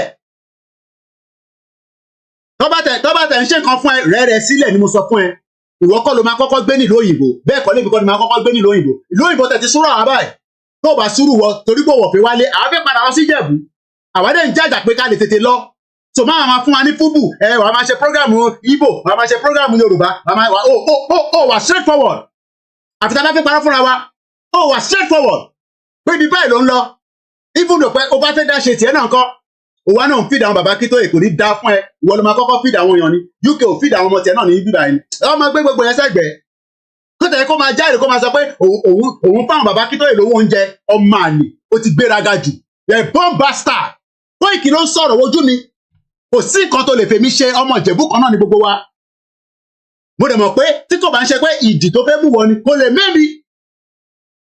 lè mẹ́mi torí pé ìwọ ni ìdí fẹ́ mú kò lè múra wa and we know where all this is playing from so tẹ́yìn bá ń sá ògùn yìí máyégún ló máa mú kò lè múra wa but we need to come out and let the Yoruba people know pé ọmọ àlè kan lòun náà tí ó ti fẹ́ gbàbọ̀dè fáwọn ọ̀ràn ọmọ Yorùbá kí ló ń sọ tó ń dùn lẹ́nu ẹ kí ni nǹkan tó ń sọ tó ń dùn lẹ́nu ẹ kí ni nǹkan tó ń sọ tó ń dùn lẹ́nu ẹ tó wá fẹ́ sọ̀rọ̀ àìmọye àwọn tó ní 1 million subscribers gọ́sẹ̀ wọ́n rẹra wọn nílẹ̀ ni rẹ̀rẹ̀ nílẹ̀ I have Ìgbòho story bàbẹ́ ò ní story Ìgbòho lọ́wọ́ olórí burúkọ màlì àwọn tó tẹ̀ ní story Ìgbòho lọ́wọ́ gan wọn ní jáde kó sọ pé àwọn ní story Ìgbòho lọ́wọ́ àwọn tó ní story Ìgbòho lọ́wọ́ gan wọn gbọ́dọ̀ jáde kó sọ pé àwọn ní story Ìgbòho lọ́wọ́ kò dẹ̀ sẹ́ni tí kò ní story gbogbo ala ní story kan tẹ́lẹ̀ tó máa fún wa ní fúbù kan pé kinní kan movie ní Ìgbòho mo sọ fún yín pé tí kò bá sí actor nínú movie mọ́ kò sí fíìmù mọ́ bàbá movie ni movie tàdé máa play títí táyé máa fi dáyé ni ká máa rántí ẹ̀ ó dẹ̀ máa dàgbà sí gbogbo wa lọ́wọ́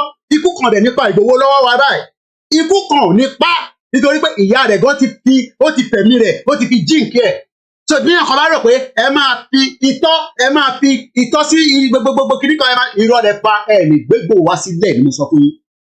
Ìgbòho ti kọjá stage yẹn. I don't have any problem with Mayegun, but I am telling you that gbogbo evidence tó ní, I give you 24 hours to release it. Tó o bá release ọmọ àlè nìyẹn. Ìwọ tó rí press statement Vanguard. Ṣé Vanguard wá jẹ́gẹ́ bí àwọn paper ó jẹ́gẹ́ bí BBC. BBC gan says a bias corporation, CNN bias ní gbogbo wọn. Ìwọ wá ń ka statement Vanguard. Kéèyàn ti mọ̀ pé orí ọmọ yóò pé. Kéèyàn ti mọ̀ pé orí Mayegun orí ò pé. Because torí ẹ bá pé ni ìwà máa ka Vanguard newspaper ó wá ń lo report Vanguard open discredit olóyè Igboho. You are a bomb bastard. How can you ó máa block yín olórí burúkú ni? So what we are saying here is that Igboho is still a Yoruba nation movement. It's not here to satisfy anybody. It's only here to say to the Yoruba people that he remains adamant and firm with the Yoruba nation struggle. But we know that there are so many people that want to discredit him. They want to use propaganda. Tinubu olórí burúkú ni. Tinubu is good at propaganda. Mọ̀mísí mi mọ̀ Tinubu dáadáa. Wọ́n jọ ń ṣe meeting ní London ní nígbà AD. Tí mo bá fẹ́ máa fi sẹ́rí gbogbo ọ̀rọ̀ Tinubu tẹ̀yìn tẹ̀ ń pọ́nlé yẹn bá criminal gidi ni. Gbogbo àwọn tó jọ fẹ́ lọ ṣe Lagos State governor ní 1999, most of them returned back to London. Ẹ wọ́n sọ pé Tinubu has always been lọ dárin wọn rú, go there gbogbo ẹgbẹ́ pátápátá lọ́nà fọ́. But Ọlọ́run Elédùmarè á bá wa dúró ti olóyè Igboho àti bàbá Akintoye, and no high blood pressure will kill any one of them. Because ẹ rò pé bí àtẹ̀bá ẹ tẹ́ jẹ́ kí àwọn ọba jàre ká tó máa tẹ̀síwájú. So mo lọ bẹ́ẹ̀ lẹ́ẹ̀kan sí, mo kí gbogbo àwọn kábíyèsí orí adé tán ní olóyè máa bọ̀ wá sí ìyẹ́ ẹ. Anytime you want to come home. Máa bọ̀. Kò sẹ́nì kankan tó lè dẹ dúró. Buhari ò tó bẹ́ẹ̀, Tinubu ò tó bẹ́ẹ̀. Come home and bury your mother, because your mother is worth to be buried. So mo kí bàbá wa ọba Ọládipúpọ̀ Kọ́ládé Olúpòtì of Ìpòtì Èkìtì. Àtọ́ bá rò pé àníjáde pé wà kàn sọ̀rọ̀ Ìgbòho, ọmọ gbogbo mídíà ló máa jáde fún ẹ. Gbà bẹ́ẹ̀ mo ti fi instruction fún gbogbo àwọn ọmọ mi. Wọ́n máa jáde fún lójoojúmọ́. Mo ti fi ọmọ mi tó bá ń ṣe mídíà pẹ̀lú mi tó bá jáde, mo sọ fún ọ̀pọ̀ màlè ni wọ́n. Gbogbo wọn ni mo ti fún instruction, they must come out. Bẹ́ẹ̀ ló gbọ́ yẹn. Ta ló rí pé àwọn olóògbé pé káàdì mélòó ló ní? Followers mélòó ló ní? Ìwọ wá gẹ́gẹ́ bí Ìgbòho ni. Oní o raise 40 million. Orúkọ dá díẹ̀ ló fi raise owó ni. Ṣèbí nígbà tó máa raise owó yẹn, ó kọ Ìgbòho síbẹ̀. Ó ṣe kọ Máyégún síbẹ̀. Kán wá raise 40 million fún ẹ. Àwítọ́ ní I raise 40 million for Ìgbòho, so I have every right to talk. You have every right not to talk. You are a bomb bastard. How much did you raise? Ṣé orúkọ tiẹ̀ ló kọ síbẹ̀ nígbà tó fẹ́ raise owó yẹn? Orúkọ Ìgbòho ló kọ síbẹ̀ náà. You put Igboho needs money for legal care. O send owó sí Igboho tó bá nàjẹ́ ònàjẹ́ náà nìyẹn. O send owó sẹ́ni bọ̀ tó bá nàjẹ́ ònàjẹ́ náà nìyẹn. So tíyẹn bá ń tẹ́ lára, fuck off. You're a bomb bastard lẹ́ẹ̀kan sí. Mo kí kábíyèsí ọba Ọládipúpọ̀ Kọ́ládé Olúpòtì of Ìpòtì Èkìtì. Mo kí ọba Joseph Adébáyọ̀ Adéwọlé ọwọ́ àjẹrò òfìjẹrò. Àwọn bàbá ìwà dìde olórí burúkú Máyégún kan wá sọ pé òun Máyégún. Níbo ló ti jẹ Máyégún? Ta ló fi ẹjẹ Máyégún? You're a bomb bastard. Àwọn bá dìde níbi tí wọ́n wà ní gbogbo bí tó ti ń govern. Èèyàn mélòó ló ń govern? Olórí burúkú. And many of you like that. Anybody tó bá ń support nonsense yẹn, olórí burúkú ni gbogbo yín. Because every one of you knows the truth, and only the truth will last. Gbogbo ọdẹ máa pẹ́ sáyé, òun náà máa pẹ́ sáyé, ó dẹ̀ máa rí the end result. Ó náà fẹ́ ṣe Yorùbá summit.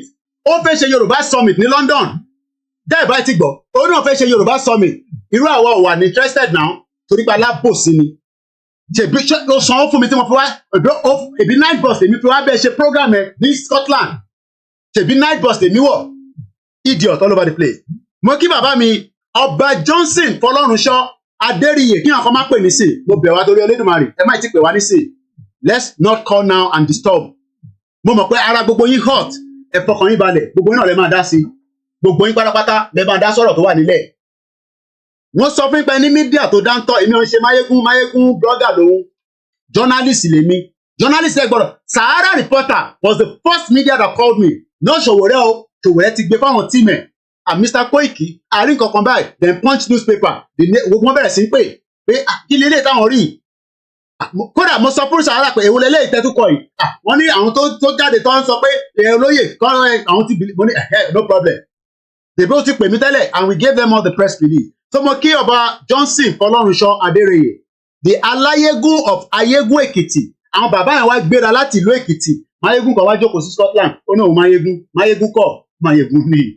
Mo kí gbogbo ẹ̀yin ọmọ Yorùbá ẹ fọkàn balẹ̀. Ọba Moses Akínwándé Ògúnlànà Oníkòyí of Ìkòyí Èkìtì.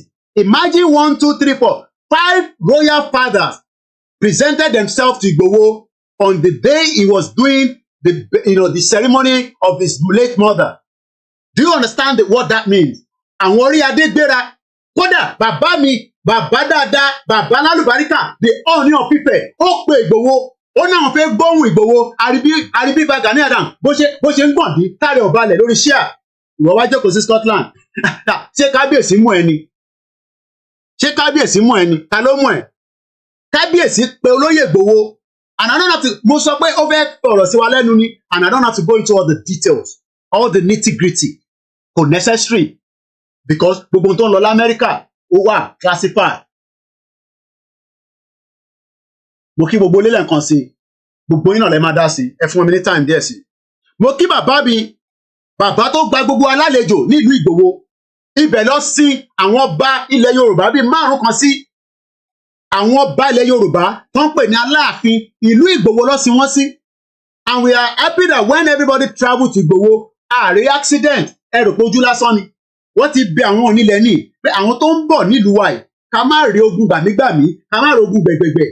Wọ́n ti ṣe gbogbo ètùtù tó yẹ kó ṣe, wọ́n ti bẹ the gods of the Yoruba land. And nobody can come out and say that wọ́n jíyàn kan gbé àbí yàn kan ní accident throughout that period. Kódà àwọn tí mọ́tò wọn ṣe pákálá báyìí, kódà wọ́n survive ẹ̀. Kò sẹ́ni kankan tó farapa, and we continue to give thanks to the gods of the Yoruba land. Mo ní ẹ fọkàn balẹ̀ Koiki lu mí, èmi ò ń ṣe Máyégún. Koiki rẹ̀ ń gbọ́ lọ́wọ́lọ́wọ́. Yorùbá nation ṣì dúró. Tó bá wọn anybody kó jáde fún protest, and I will continue with that in a minute. Mo lọ bẹ́ẹ̀ mo kí bàbá mi lẹ́ẹ̀kan sí. Ọba ọ̀nà oníbodè Abdulrasheed Adétóyọ̀sí Aníkúlápó, the ọ̀nà oníbodè of Ìgbòho land. Mo lọ kí bàbá mi, bàbá tó bá wọ London tó máa pe Koiki pé mo ò ní kó wá bá mi. Bọ̀ wọ́n kàn ní kí n sọ fún ẹ pé mo ti land sí Heathrow airport. Bàbá mi, the Ọba Francis Alao Akínbọ́lá, the Olúgbọ́n of Orílẹ̀-Ègbọ́n. Bàbá yẹn ò lè wọ UK kó má bá mi sọ̀rọ̀. Mo lọ bẹ́ẹ̀ mo kí bàbá dáadáa. Bàbá tó sọ fún Buhari pé ó lè mọ́mọ́ mi kí wọ́n máa bẹ́ẹ̀ ṣe meeting. Ṣé Máyégún rò pé Tinubu ló release àbọ̀dẹ̀ ni bọ̀bọ̀ yìí ni? Ṣé ó rò pé Tinubu ló release Ìgbòho ni? Ẹ fẹ́ mọ ẹni tó release Ìgbòho. Ìyá Ìgbòho ló lọ fẹ̀mí ara ẹ̀ sílẹ̀. Ìgbòho mother died so that Ìgbòho can be released. And I don't have to go into all the details. And I was still with Igboho on the day he was stopped in Benin Republic. I told you I was in transit when he called me. Itoku, I classified it. I begged him. I pleaded with him. But Olóyè sọ pé òun ìyàwó wọn lè bímọ fún nǹkan wá sá lọ. Kàkà bẹ́ẹ̀ òun ni kò mú. A dẹ̀ dúpẹ́ fọ́lọ́run pé bàbá Akintoye dìde. Ó wá ní wọ́n feed bàbá Akintoye. Èló ló ń feed bàbá Akintoye. Gbogbo yín ni mo rí, ẹ má bínú pé mo dárúkọ yín o. Gbogbo yín ìfá gbé mi lékè. Gbogbo yín ni mo rí níbẹ̀. So mo kí gbogbo alẹ́ nǹkan sí. Thank you so much. Mo kí ẹ máa bí. So mo kí bàbá mi, the Olú of Orílẹ̀ Kemta, His Royal Majesty Ọba Adétòkunbọ̀ Tẹ́jú Oṣó. Only you cannot hold Igboho and be asking me to come in a meeting in Abuja. It's not possible. How can you hold Igboho and telling me to come for a meeting? Kò possible. Mo kí bàbá wa Ọba Francis Alao Akínbọ́lá, the Olúgbọ́n of Orílẹ̀-Ègbọ́n. Mo kí wọn. Mo kí ọba Gbọ́láhàn Timson. Àwọn ni wọ́n ń ṣe káràmásìkì pé kọ́ bá gbogbo àwọn ọba sọ̀rọ̀. Kọ́ lè come together. Mo máa fẹ́ gbàgbé bàbá wa yìí. The His Royal Highness Ọba Ọlátúndé Ògíní, the Ológbodò of Ògbodò Ìjẹ̀ṣà. Bàbá yẹn ló ní wọ́n ní wèrè sójà lòun tẹ́lẹ̀. Àwọn yẹn mọ Ìgbòho dáadáa. Sójà tó bá mọ Ìgbòho ó kù díẹ̀ bọ̀ kò ń ṣe nínú protest. Ẹ má bring Ìgbòho sínú protest.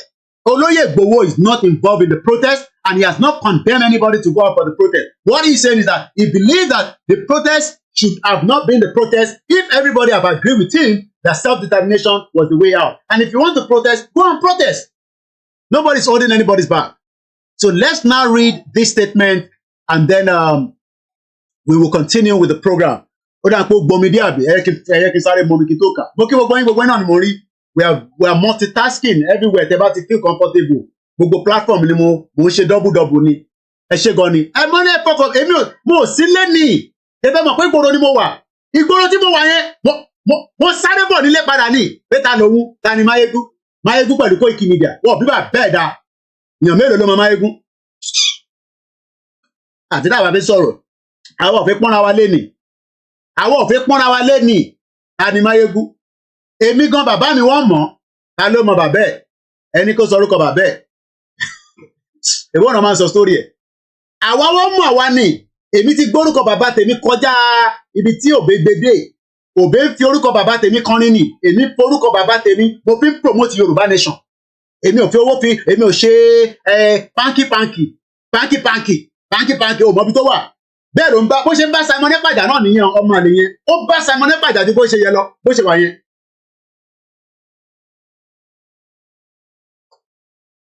ìyẹn ni kò ṣe endorse Biafra kan lọ títí àwọn Biafra tó endorse àwọn Biafra olórí burúkú that sold Nnamdi Kanu àwọn yẹn ló endorse tẹ́ ẹ̀ bá mọ̀ mo sọ fún yín lẹ́nu àwọn Biafra tí Máyégún endorse àwọn DOS ló endorse kò endorse Simon Ekpa and I want any Biafra watching me to confirm whether I'm lying that Máyégún has never endorsed Simon Ekpa as the leader of the Biafra as of today. Any Biafra that is listening to me, I want you to confirm that with me right now.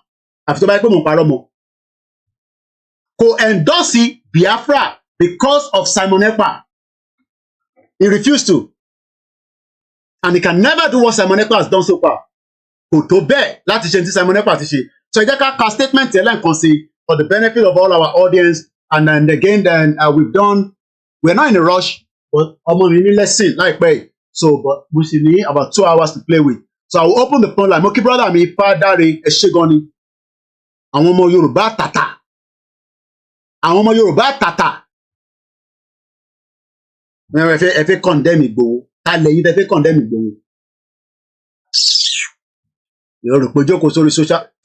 Tí bá ní kí Igboho kó máa bọ̀ ní London nísìn, kájọ jókòó sí bíbá gbogbo social media máa dàrú ni. And it's coming in October 10. Tẹ́ ẹ báyìí ti gbọ́. October 10 Igboho ń bọ̀ London. A dẹ̀ máa ṣe rally. Bẹ́ẹ̀ ni mo lẹ́gbọ́ lẹ́nu mi yẹn. October 10 ẹ lọ máa múra sílẹ̀ gbogbo ìdá wà ní UK àti ní gbogbo borderline.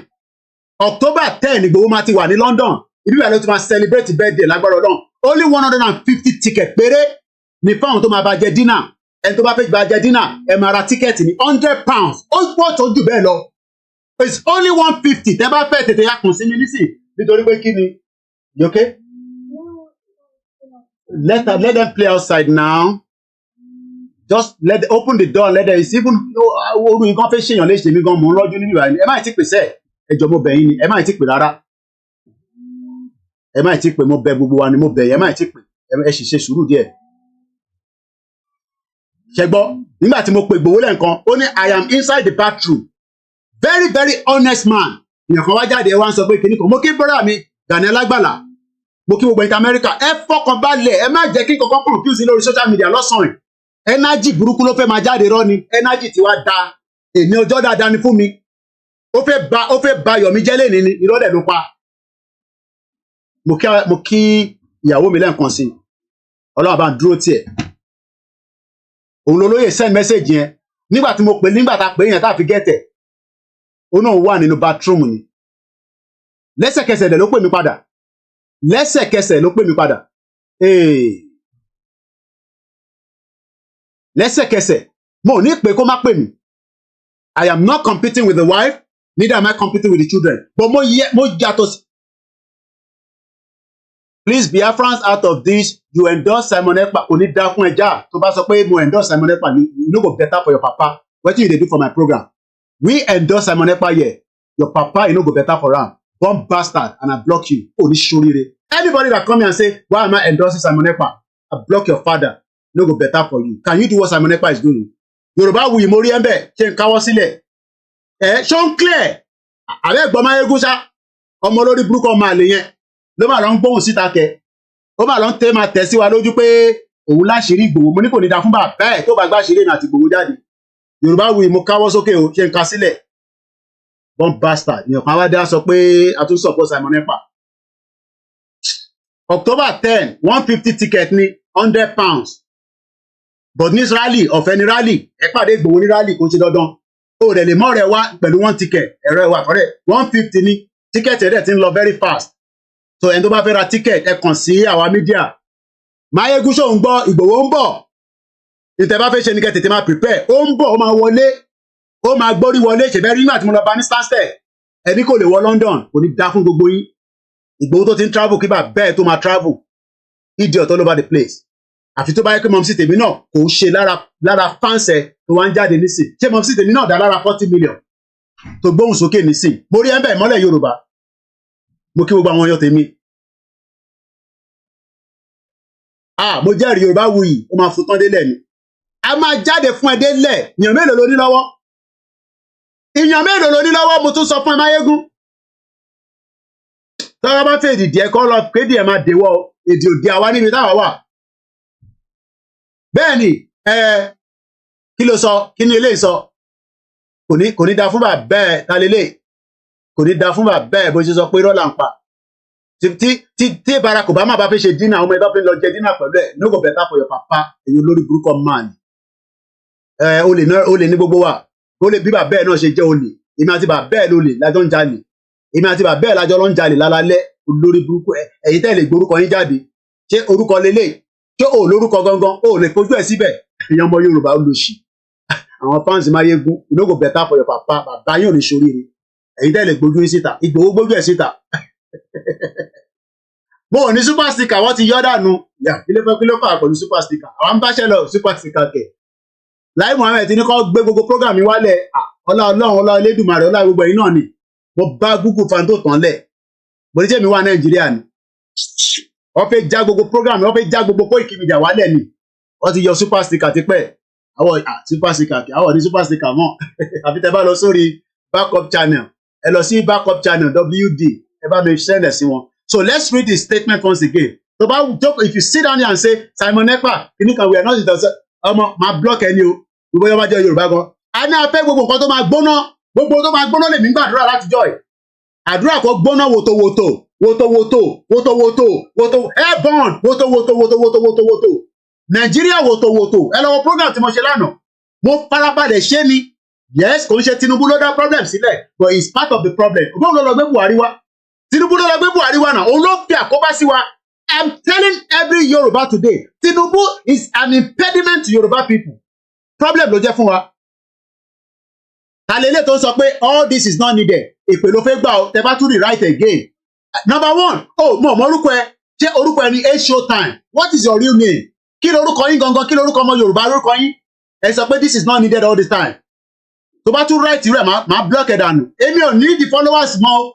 Èyí tí mo ní Ọlọ́run ti fi kẹ́mi o Ifágbémi lékè bá jókòó sí bíbà tí bá ní £100 màmá ti máa pè máa sọ fún mi pé ànídìgbò ilé ní this time o èèyàn discredit olóyè Ìgbòho ṣé wọ́n lè discredit bàbá ẹ̀ kó má sọ̀rọ̀ ọmọ take time o mo dẹ̀ mọ orúkọ gangan mo ní torí kò sí tọkàn mi pẹ̀lú ace time most of you tẹ wà lábẹ́ fake name Masbi gbójú jáde ọmọbìnrin owó gbójú jáde gbogbo wa ń gbójú jáde gbogbo wa gbójú jáde àwọn èèyàn lórúkọ gangan ó wá síbẹ̀ ó sọ pé this is not needed ọmọ take time lórí platform yìí o a máa ń ṣépè fún bàbá yan a dẹ̀ máa ń ránṣẹ́ sí màmá yín náà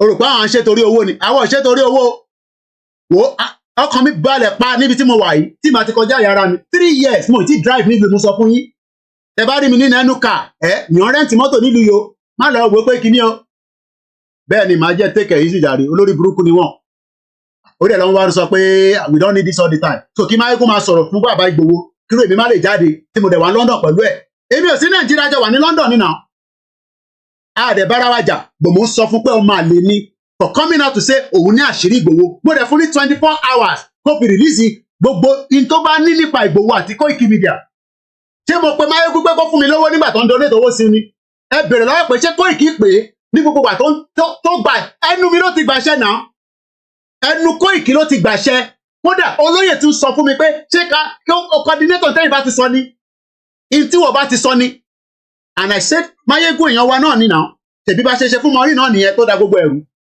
tí yẹn sọ pé mò ń tọwọ́ bọ̀ òun nídìí àwọn bọ́ bastard gbogbo ẹ̀ náà after 3 years nísìn ṣé gbogbo ẹ̀ ti clear for everybody báyìí nísìn gbogbo ẹ̀ ti clear for everybody now bẹ́ẹ̀ni ẹni tó ní respect fún bàbá Akintoye èèyàn kan wá síbẹ̀ ó sọ pé ká ṣe sùúrù pẹ̀lú Máyégún àbógun fẹ́ wọlé pa ẹni ẹ̀gbọ́n kan tó ń sọ ni òun fún bàbá Akintoye lówó oúnjẹ kò ní da fún ẹ bó ṣe fún ọ lówó oúnjẹ yẹn náà kò ní ṣoríire pẹ̀lú owó oúnjẹ yẹn. ẹ̀yin tẹ́ wà níbẹ̀ ẹ ká gba kọ́ọ̀lù àbí ẹ ká gba kọ́ọ̀lù so ẹ padà sórí broadcast gangan lọ́hùn. àwọn ọ̀fà followers ìta ti ní kọ́lọ̀ fàlùbáríkà sí ni à ń ṣe fídíò tó ń trend Koiki ò ní sọ̀rọ̀ níjọ́ kan tó máa trend ní gbogbo Nàìjíríà títí dé gbogbo àgbáyé agbéra wa sílẹ̀ ní arẹra wa sílẹ̀ ní sọ máyégún bẹ̀rẹ̀ sílẹ̀ gbogbo wings tó níyẹn crowd mélòó ló ní ó forúkọ lóyè ní crowd ní sẹ́yìn tẹ́wà níbí báyìí padà sórí main broadcast tó ń lọ lọ́hùn ká lè gbà kọ́ ẹ ṣe gan ni ọmọ take time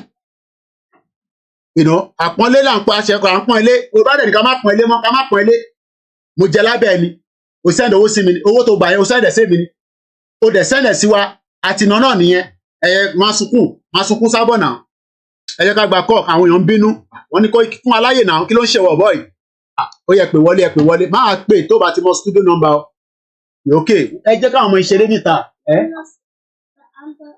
fóònù ti kúlìjàlá ilé kí ló ṣe tí kò charge ẹ má bínú èèyàn wa mo need tó máa charge fast kí ló sọ ọmọ Oòduà kí ló sọ you're the only one okay open the door just open the door I'll come and play with you in a minute ẹ sọ fún kó tẹ ẹ má bínú èèyàn wa kí ló tó tẹ̀ fi play nínú ilé gan sẹ̀ wálé ẹ̀pọ̀ ọmọ Oòduà ẹ má bínú èèyàn wa ẹ jẹ́ ń lo small charger tó lè fast ẹ má bínú line yẹn máa padà sókè nísìn ó ti lọ́lẹ̀ ni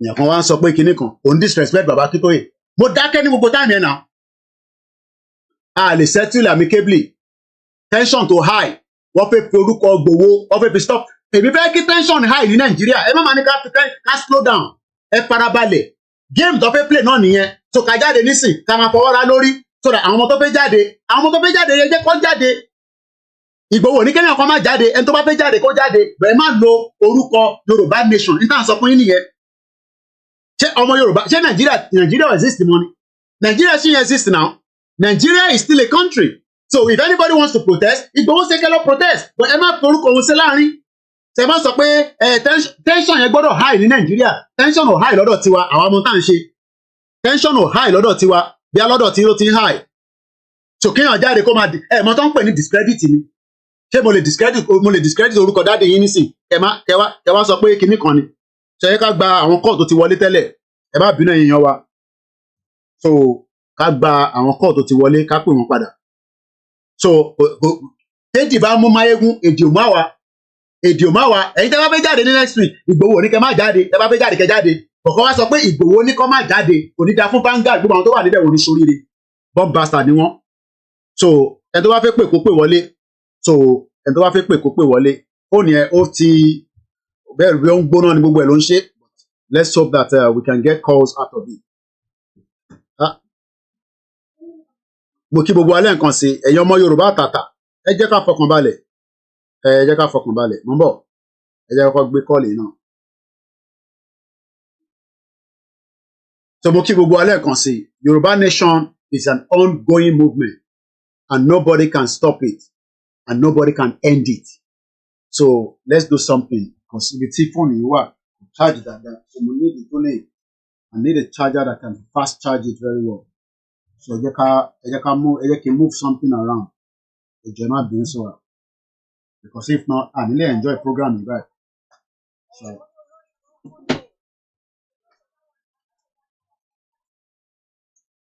wọ́n máa wòrán tí ẹ sweetheart wọ́n máa wọrí má dà sí máa wòrán tí ẹ. Ó ti oró a ṣe ìbé ìbá ti fúnláyè tán náà ló ṣe lẹ́nu ẹ̀ ṣe ń yọ́bọ́yọ́bọ́ àwọn ṣáàfin wọn ṣe ìyàwó mi ló ń sọ̀rọ̀ yẹn má wọrí tiẹ̀ mama wọ́n má wọrí nígbà táwọn rìkọ́ọ̀dì àwọn rìkọ́ọ̀dì ni bí ṣe fún láyè báyìí tèbíjọ́ kejì ló jáde ló lọ ṣe program yẹn tó bá yẹ kí mo sọ fún máyégún pé ó tó bẹ́ẹ̀ wọ̀ bíbà bẹ́ẹ̀ dá kó jáde kó lọ forúkọ lóyè Ìgbòho èmi ò ń ṣèyàn burúkú ni àwọn ò ń ṣèyàn burúkú ni èèyàn dáadáa ni Koiki Media and I remain èèyàn dáadáa Ọlọ́run dẹ̀ ní jẹ́ ká jọra wa lójú kéèyàn kan máa sọ fún wa pé ká ṣe sùúrù ẹ̀yin tẹ́ bá ní ká ṣe sùúrù yẹn mo lè block in nísìn o èmi ò ní time gbogbo yẹn o mo sọ fún pé mo mọ anybody rí o mo mọ anybody rí rárá because ẹ bá mi slow yẹn yíya mi mo mọ anybody rí o torí gbogbo ilẹ̀ lè fúnyàn lógún jẹ ìyẹn mo ṣe lọ pati kankan mọ́ ẹ̀ẹ́dẹ̀ lè fọbìnrin mú mi torí pé ifá ti sọ pé mi bẹ́ẹ̀ pé n tẹ̀lé pépé fún wa nìyẹn ẹni ṣoríire ẹgbọ́n sókè ìyá dáadáa one bastard ń gbọ́ yín. Ọlọ́run àmà wà pẹ̀lú. Àmì Ọlọ́run. Ṣẹ́rí, God bless you. Ṣẹ́rí láyé yìí, ó dáa kí ẹ máa ní integrity. Ṣé yín? Ó yé mi hàn. Ṣẹ́rí, ìgbà tí kíní ìjáde lè bí ti láti àná ni mo ti rí ká mo ní mi ò believe. Mo ní mi ò believe statement yẹn pé well mo ní mi ò believe ṣá. Wọ́n á pé àbọ̀dé orúkọ òwò ni àbí nǹkankan. Ṣẹ́rí Ọlọ́run tún máa bẹ̀rẹ̀ tó wá pẹ̀lú Ìgbòho more because this is so ridiculous. Right now is now ridiculous. Ṣẹ́rí Máyégún Ọlọ́run máa bless Máyégún bó ti stop láti máa wá Máyégún like gbàtó ti gbàkan tó ti kọ́kọ́ insult bàbá Akintoye like say was it 3 years ago or 2 years ago. Bẹ́ẹ̀ni mo rántí. Tó ti insult wọn that was the last time tí mo wò gbẹ̀yìn. Náà báyìí ṣe fún ẹ tó yẹn. Because he's doing this all because Máyégún ṣé ìgbà kan Máyégún lè rí ìdáyìn ibi iṣẹ́. Mo rántí ṣèbí Sky ló ń bá ṣiṣẹ́. Mo rántí náà. Ìkànnì májì. Why kí ó máa resign ibi iṣẹ́ all because àwọn ọmọ Biafra kò fún. Ọmọ kò fún. Máyégún has never been loyal to Yoruba nation.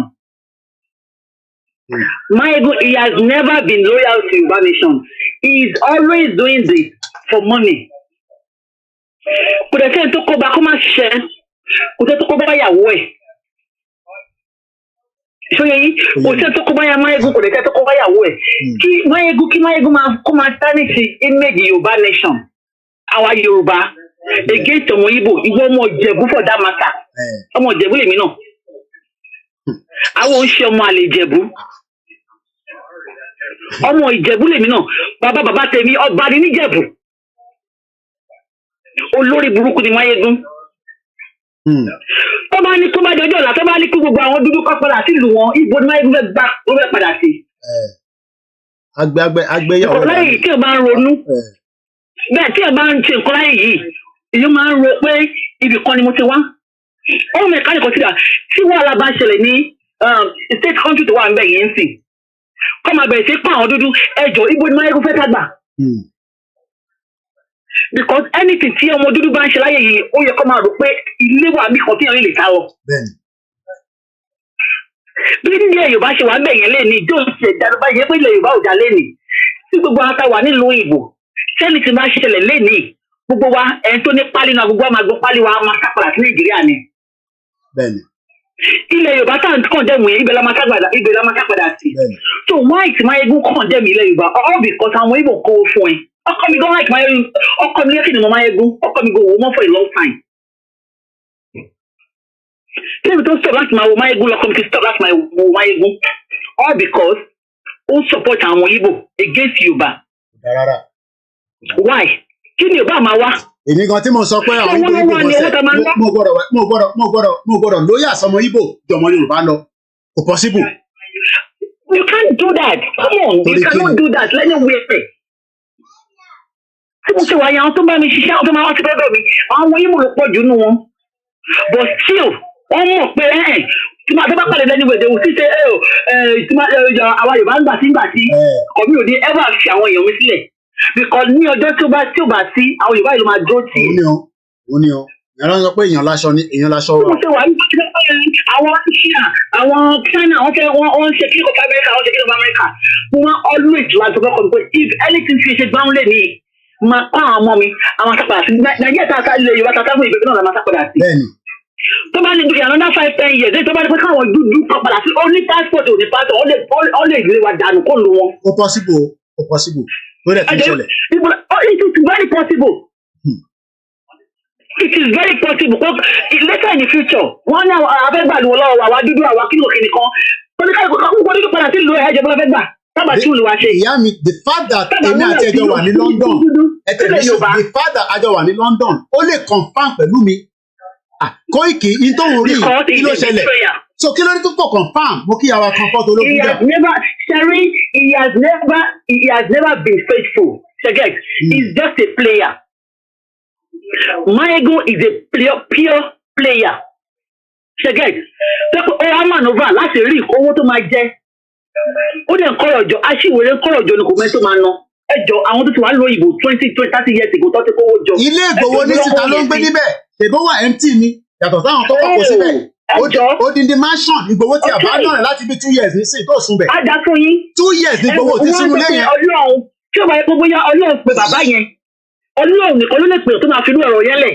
Mayegun ẹnu ìpínlẹ̀ ẹ̀kọ́ èkè. Ọlọ́run nìkan ló lè pè èèyàn tó máa fi irú kan báyẹn lẹ̀ tó máa lọ fẹ́ jà fún tálíkà. Because èmi kan tí mo wà yìí máa ń sọ pé pé wà yìí kọ́kọ́ ó tẹ̀ gbọ́dọ̀ fight for anybody. Ibi tá ẹ wá tí wọ́n mọ tó ṣẹlẹ̀. Nǹkan méjì ni mo gbọ́ nígbà tó bẹ̀rẹ̀ program ẹ̀. Ó ní Ìgbòho is not a saint. Ó ní ìlànà hijack Yorùbá nation ni. Ó ní ìlànà wọ́n hijack Yorùbá nation ni. Ọ̀rọ̀ burúkú. Why táwọn ọ̀lànà ṣe bọ́ síta kọ́ lọ lu jẹ Yorùbá kọ́ lọ máa ṣe rally. Àwọn tí mo ẹ̀mí Ìgbòho hijack Yorùbá nation lọ́wọ́ ẹ̀ why tí wọ́n ṣe lọ forí gba ikú tí Yorùbá tí mo forí gbà ní Nàìjíríà kọ́ lọ máa ṣe rally bẹ́ẹ̀. Tó bá fẹ́ ṣe rally kọ́ lọ ṣe rally. Ẹ tó bá fẹ́ ṣe protest. Ẹ má mú torúkọ Ìgbòho mọ́. Anybody tó bá fẹ́ kọ́ mọ́ òun kó ké o Yorùbá ní ẹ̀mí kí ló kọ ẹ̀ bàbá kíkẹ́ ìwọ kọ́ ló wà nínú movement yìí. Àwọn kọ́ àti pé they might not come out. But káwọn náà bọ́ta kọ́ lọ ṣe kọ́tẹ́ bá kíkẹ́ àti Ìgbòho ṣe káwọn náà ṣe who support them. Because a lot of them they are not being loyal they are just about nǹkan tó máa rí ọkọ̀ bọ́ta díẹ̀ kọ́ fún wọn ní nǹkan tó máa rí ọdẹ ẹ̀kọ́ ní kálukú lè gbòde wọlé padà but Igboho is doing it with his own heart because he really wanted freedom for àwọn Yorùbá. Wọ́n ní kò mọ̀rọ̀ sọ ó tún adjust wọ́n ní kinní kan. tí o bá fẹ́ kí ilẹ̀ Yorùbá kó bí tí o bá fẹ́ kí ilẹ̀ Ìjẹ̀bú kó bí tí o bá fẹ́ kí gbogbo orí ọmọ Yorùbá bí ọ̀rọ̀ kò bọ́ ṣe gbé jáde ẹ̀ nísìn àwọn ọmọ Ìgbò tó ń tẹ̀lé wa máa fi wá rẹ́rìn kí ni ìyá ní ṣe pẹ̀lú àwa. àwọn Ìgbò kan mọ̀ kọ́dàlẹ̀ ni náà ń tẹ̀ báwọn Ìgbò mọ̀ kọ́dàlẹ̀ ni ìwọ tó bá da ẹbí ẹ̀ tó bá rògbé aláka máa fẹ́ wọ́n mọ̀ kọ́dàlẹ̀ yẹn. wọ́n máa padà bẹ orí ẹ̀ ní kí ni fíìmù yẹn bá mi send text message ó ní fíìmù kan tí mo wò wọ́n padà bẹ orí ọ̀dàlẹ̀ yẹn ni wọ́n ní because ó máa padà wá dalẹ̀ tiwa náà ó ta àwọn ọ̀rọ̀ ẹ̀ ní wọ́n gé orí ẹ̀ náà ni. ìjọba náà ló ti máa ń sọ pé tó bá tara lé ẹ lọ́pọ̀ o ò lè ríra lọ́wọ́n o ò lè ríra lẹ́wọ̀n Mayegun tara lé ẹ lọ́pọ̀ tó bá tara lé ẹ lọ́pọ̀ fáwọn Yorùbá àwọn Ìgbò tó ń tà wọ́n fún wọn ò lè adopt ẹ̀bí wọn á ní pé ìyá ẹ̀bí tó ìyàwó da family ẹ̀ I'm coming mama ó máa tọ́ pé ó da family ẹ̀ tó di ẹ̀fọ́ àwọn gò lè accept ẹ̀ ìkọ́ tó bá tọ́jú wọn ló máa dà wọ́n. bẹ́ẹ̀ ló ṣe máa rí gbogbo náà nìyẹn n tó máa ń dọ̀ ṣe náà nìyẹn. ó máa dà wọ́n nǹkan tó ní òjò pé nìyẹn Mayegun lè bímọ sílẹ̀. ọdún bá ti bímọ sílẹ̀ láyé ó máa ń bí ẹ̀tọ́. kájọ máa wòran. ìjà ti fẹ́ lómi láyé ẹ̀ṣẹ́ gan nìyẹn ẹ bá ń kí àwọn ọmọ ọdún wa bẹ́ẹ̀. intan sọ ní bíbá mo fẹ́ ká mix ẹ̀ up. ẹgbọ́n kan tí Mayegun kọ síta some few hours ago ká tó gba the next call. Sunday Igboho don cast. Sunday Igboho don cast. It is time to expose the mofo. Boko Haram was right. One regret I have. Tani right tó ní tó máa sọ pé Sunday Igboho don cast. Èló ló fẹ́ fi cast. No. Eléyìí ṣe misunderstanding.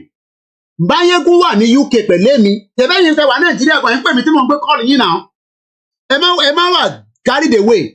Ọ̀dàlẹ̀ ni ó wà ní UK pẹ̀lẹ́ mi níbi ẹjọ́ ń gbé ní UK ni distance tó fi ń gbé tó bá ti bá wọ bọ́ọ̀sì lálẹ́ máa dọ́dọ̀ Mayegun láàárọ̀ la wọ́n wá release statement ó wá lo statement yẹn ó wá lọ post ní 5 hours ago Sunday bí a kì í fi wọ̀nyí ní background ó ní Sunday Igboho ó ti cast it is time to expose the mofo ẹ̀yin wá sọ pé Yomi try to understand each other ṣé mo sọ pé ṣé mo jáde bẹ́ẹ̀ rí láti wá àtàkẹ́ mi ó tún máa lọ tán ó tún wá tún post another one today I will tell you why this betrayal ó pe olóyè Igboho ní betrayal ẹ mẹ́rin ká bára yín jà mọ́ ọ̀mọ́ anybody rí o ó sọ pé olóyè Igboho betrayal ni ṣé betrayal lẹ́yìn ẹ bá máa pè mí náà ní betrayal náà ṣé o tó bá ti pa èmi àti olóyè sínú ilé ní July 1st bẹ́ẹ̀ ṣe máa sọ pé betrayal wa náà níwá pé ṣèbí wọ́n dáwó rédíò sí lọ́wọ́ ó ti ná ṣèbí wọ́n dáwó kinní kan sí Igboho lọ́wọ́ ó ní mò ń bọ̀ Mr. Adam ó ní today I will tell you why this betrayal sellout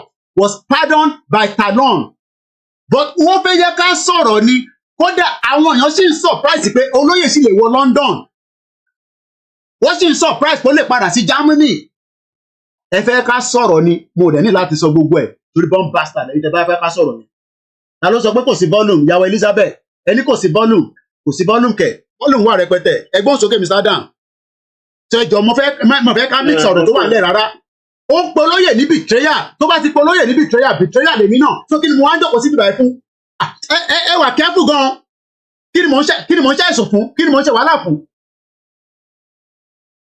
ẹ fẹ́ ká sọ̀rọ̀ ni kò ń ṣerú ọjọ́ ẹ̀nì mo ní kò ń ṣerú ọjọ́ ẹ̀nì tá a bá débi tá à ń lọ tán ni màá lè ṣe program pé yes o níjọ́ báyìí date báyìí ẹ ṣe sùúrù gan ní last week ìyá kan sì pè mí mo sọ lórí program náà ó náà muslim nìyá yẹn náà òun rí ní orúkọ Ìgbòho ń gbé wá síwájú òun pé Ìgbòho máa kú ìyá yẹn ò rí Ìgbòho tó fi lọ ṣe gbogbo tó yẹ kó ṣe ṣiṣẹ muslim ní UK ní bíbá ẹwọn ìyàn kan wá jáde ó sọ pé betrayal ni so tí Ìgbòho bá ti kú nísìnyí bẹ́ẹ̀ ṣe máa sọ pé betrayal náà ni wa ọmọ ẹ ṣe sùúrù díẹ̀ o gbóhùn sókè Adam Smart tó bá sàsóhun wọ sàsẹ́ mi o mo dẹ̀ ń ka gbogbo comment tó bá ka comment òfin kan máa block ẹ̀ dànù ni wàá lọ máa wò mí nígbà tí bá ti parí program lò mo mọ anybody rí o gbóhùn sókè. kó má jẹ́ ìwé kan ni wọ́n kàn dáhùn pẹ̀lú àpá ẹni tó bá ti dáhùn pẹ̀lú kankan ní Yorùbá nation yìí wàláì ikú gbóná ni gbogbo yìí máa kú pa. Ṣẹ́dùmarè èèyàn pèèyàn ní betrayal ẹ máa sọ̀rọ̀ lọ Mr. Adam máa ṣó ní background mi nísìn. ẹnikẹ́ni tó bá ti tẹ̀kì Vanguard àti The Nation gbogbo àwọn mídíà àtọ̀gbẹ́ ní Nàìjíríà ẹni tó bá ti tẹ̀kì wọn serious láyé wàláì láyé because all the people they are the same. They are the same, telling you lies every day because they know what to like they just know exactly what you just want to get. I look at the comment section, look at everybody, all of them are full together. You have not heard this person say anything since all this while. But once they write, and ordinary write of all of this honestly fully people under it. Just because you are just getting proud up and down. Gbogbo gbogbo yìí máa àtẹni tó bá ti fẹ́ fún ẹ̀sìn ọ̀kan ní Yorùbá nation yìí lórí títà yẹn wọ́n máa wọ̀ wàhálà ẹ̀jẹ̀ bẹ̀rẹ̀ ní anybody lọ́wọ́ ká wà yìí ó kàn sọ wẹ́ẹ̀ nìkan ní Yorùbá nation yẹn wàhálà ẹ̀wọ̀ ní púpọ̀ tó lè máa kú papọ̀. Aṣẹ́dùmarè. Gbogbo òdílé ní pátá ẹ̀ ní kéwì. Ẹ ṣé gan ni thank you so much ẹ kà tó fẹ́ lómi láàyè. Bí a gbogbo yìí ti rí lórí screen ó ní Sunday Igboho ti cast kí ló gbà cast èlò ló fi cast èlò lọ fún Sunday Igboho tó wọ́ ti ẹ̀mí àwọn èèyàn tó pa sínú ilé ẹ̀ tẹ́tì bá ń di máyégún èdè ò gbọ́dọ̀ di àwa a gbọ́dọ̀ dá lóhùn kó lè mọ̀ pé èdè ò di àwa ẹ̀gbọ́n sókè bàbá mi à ń gbọ́ yín sà. nígbà mi ẹ kú iṣẹ́ ìkàkùn ẹ kú iṣẹ́ gbogbo àná làjọ ń ṣe torí tẹ́mi bá ṣe tẹ́yìn ò bá gbọ́ waste of time ni èmi náà ti di betrayal nìyẹn àbí nígbà tá a bá ń support máyégún lọ́sàn yìí èmi náà ti di betrayal nìyẹn kí lẹ wá ń fún mi £10 fún tẹ́ fún mi ní £3 tí mò ń jókòó síbẹ̀ 4 hours 3 hours. ṣẹ̀rí máyégún yẹn olórí burúkú èèyàn ayé wọn kì í ṣe gbogbo ọmọ téèyàn bá bí fún àlè lọ́mọ àlè o ọmọ àlè number 1 lò ọmọ àlè number 1 wọ́n fẹ́ kẹ́ sọ̀rọ̀ ni ẹ má sọ̀rọ̀ o ẹ má sọ anything tó wà bẹ́ẹ̀ ẹ má tí mo bá sọ náà mo ti sọ yẹn. kíkiri yẹn ṣe bó ṣe ń lọ kò yé wọn mọ́ kíkiri yẹn ṣe ń lọ kò yé wọn mọ́ ó dàrú mọ́ wọn lójú ọ̀nà gbogbo àwọn dáàdì mi sà èmi àti máyégún ti sọ̀rọ̀ nísìn bàbá Alhaji Alabi Bashiru wọ́n máa ń pèsè orí program wọ́n ti bẹ̀ mí pé kí n pe máyégún mọ́ ní kí ṣé mo bá jà ní tí mo fẹ́ máa pè fún tí mo fẹ́ pè fún mo distance ara mi pẹ̀lú ẹ̀ ní ó wà níbi tó wà kó máa ṣe tiẹ̀. ọ̀rọ̀ yẹn bó ṣe ń lọ bí ó ṣe ń lọ gbogbo wọn táwọn gbé gbogbo bó ṣe ń lọ yẹn jáde mọ́ kò yé wọn mọ́ wọ́n ń wò pé báwo ló ṣe máa wọ Nàìjíríà báwo ló ṣe máa wọ bí kò wá ayé wọn mọ́ bó ṣe ń lọ gbogbo wọn tó bá wà ní ipò olóyè Sunday Igboho nígbà tó ń mú bàbá síkú tọ̀nù yẹn gbogbo wọn náà máa gba owó ó ń yà wọ́n lẹ́nu bí bàbá ò ṣe gba owó tó dẹ̀ fi wọ́n ṣe wà yẹn bó ṣe ṣẹlẹ̀ kò lè yé wọn títà dẹ̀ máa fi débi tó bá tá a lọ náà kò lè yé wọn ó kàn máa yà wọ́n náà lẹ́nu náà olórí burúkú wọn pọ̀ bẹ́ẹ̀ o kì í ṣe máyégún nìkan o gbogbo wọn pọ̀ bẹ́ẹ̀ lẹ́yọ kọ̀ọ̀kan máyégún náà kàn tún ti jáde this time around ẹ má jẹ́ kó convince yín ẹ bínú ju bó ṣe yẹ ká ẹ bínú jọ tó bá pè é gan ẹ lè gbájú ẹ látòrí fóònù ẹ gbé gbájú fún látòrí fóònù ẹ gbé ìgbájú fún ọmọ àlè olórí burúkú ni gbogbo wọn ṣèlú bẹ́ẹ̀ ṣe dẹ̀ bọ́ ṣe da gbogbo iṣẹ́ yẹn mọ́ lójú tọ́nà ṣe dà mọ́ ọ lójú báwọn alálẹ̀ ṣe dà mọ́ ọ lójú yẹn tí wọ́n fi òye wọn mọ́ yẹn bẹ́ẹ̀ gan ló ṣe dáa torí tó bá yé wọn wọ́n tún máa takò wá bọ́ọ̀ ṣe lè takò wá mọ́ ẹ̀ tó yà wọ́n lẹ́nu yẹn nǹkan tọ́lọ́ àwọn alálẹ̀ fi ṣe nìyẹn ẹ máa bá ṣe yín lọ ẹ̀ èmi kan lọ ẹ ṣe gan ni láṣẹ ìdùnmọ̀ thank you so much èmi kan gbà tí mo lọlé ìgbà tí máa dé báyìí mo calm down ṣètò gbogbo ilẹ̀ mọ̀ pé program mi calm down ojoojúmọ́ dẹ̀ máa sọ pé mọ̀mísí mi ìyá mọ́mí wa comfort ológun jà ojoojúmọ́ ló máa ní ẹni sùúrù ojoojúmọ́ ló máa sọ pé Koiki máa ṣe program máa ṣe pé mọ̀ àná ṣe pé mọ̀ àwọn bóyá àwọn síbi sì sọ fún mi níjọ́ Sunday pé àní máa ṣe program máa bùyàn kankan mọ́ so ṣégbà tí mo lọ sí Nàìjíríà tí mo dé ṣé mo calm down ni ẹ̀gbọ́n sókè alàgbà ẹ má bínú sá à ń gbọ́ yín sá ẹ̀gbọ́n sókè. ẹ kú ètò náà nìyẹn sá.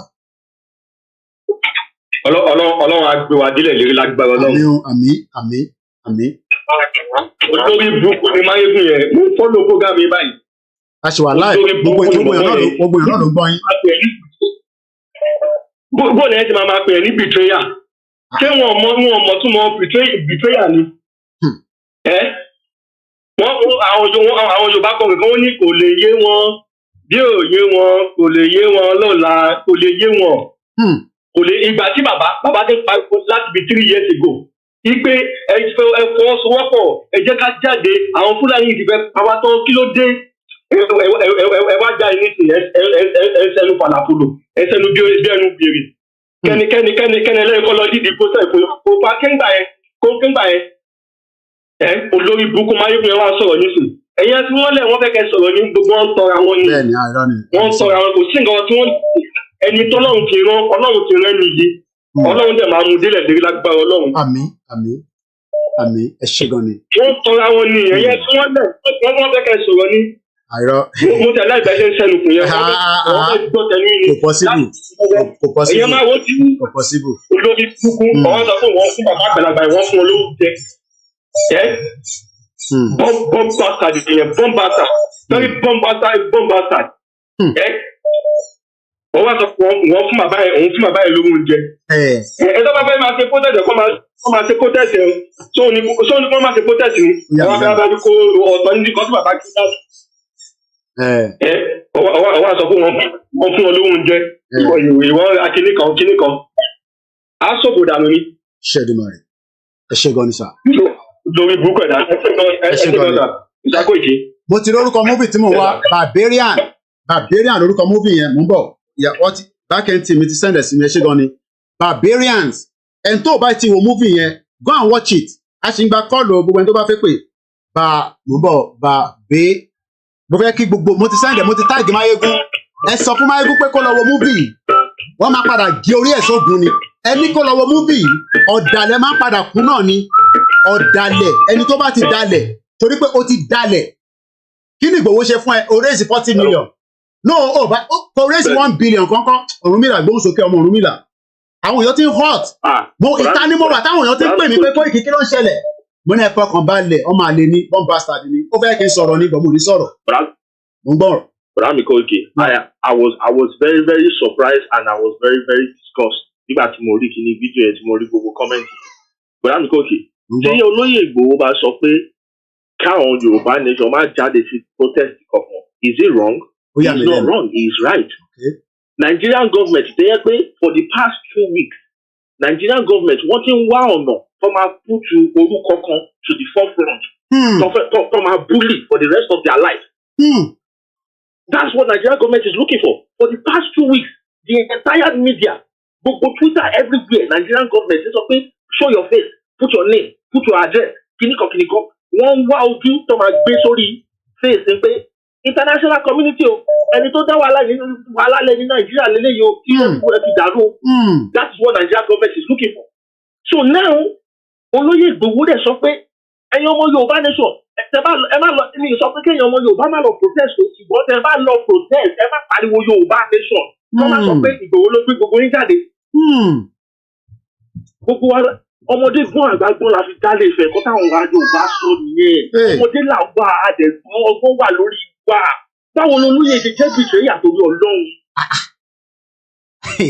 Báwo lolóyè ṣe how? Láti bó sí ìgbò. Ọ̀nà wo ní how? Nígbà tí yóò how? Ọ̀ sọ pé kẹ́nìbọ̀dì má lọ protest. You can go and protest. But tó bá lọ protest, má pariwo Ìgbòho òòṣà, má pariwo Yorùbá nation now, má pariwo ẹ̀ lọ ṣe protest ẹ̀ tó bá fẹ́ lọ ṣe protest ẹ̀. Inú Nàìjíríà láyé wà.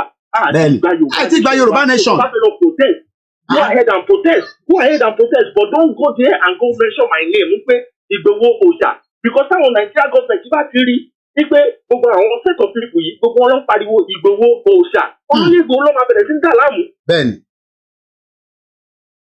Àwọn ọlọ́wọ́ bẹ̀rẹ̀ sí ń dà láàmú. Kí ló olóyè dẹ̀ mọ̀? Olóyè ò mọ anything. Olóyè kan sọ pé tẹ bá fẹ́ èmi ò support protest yìí o, but tẹ bá fẹ́ lọ protest go ahead.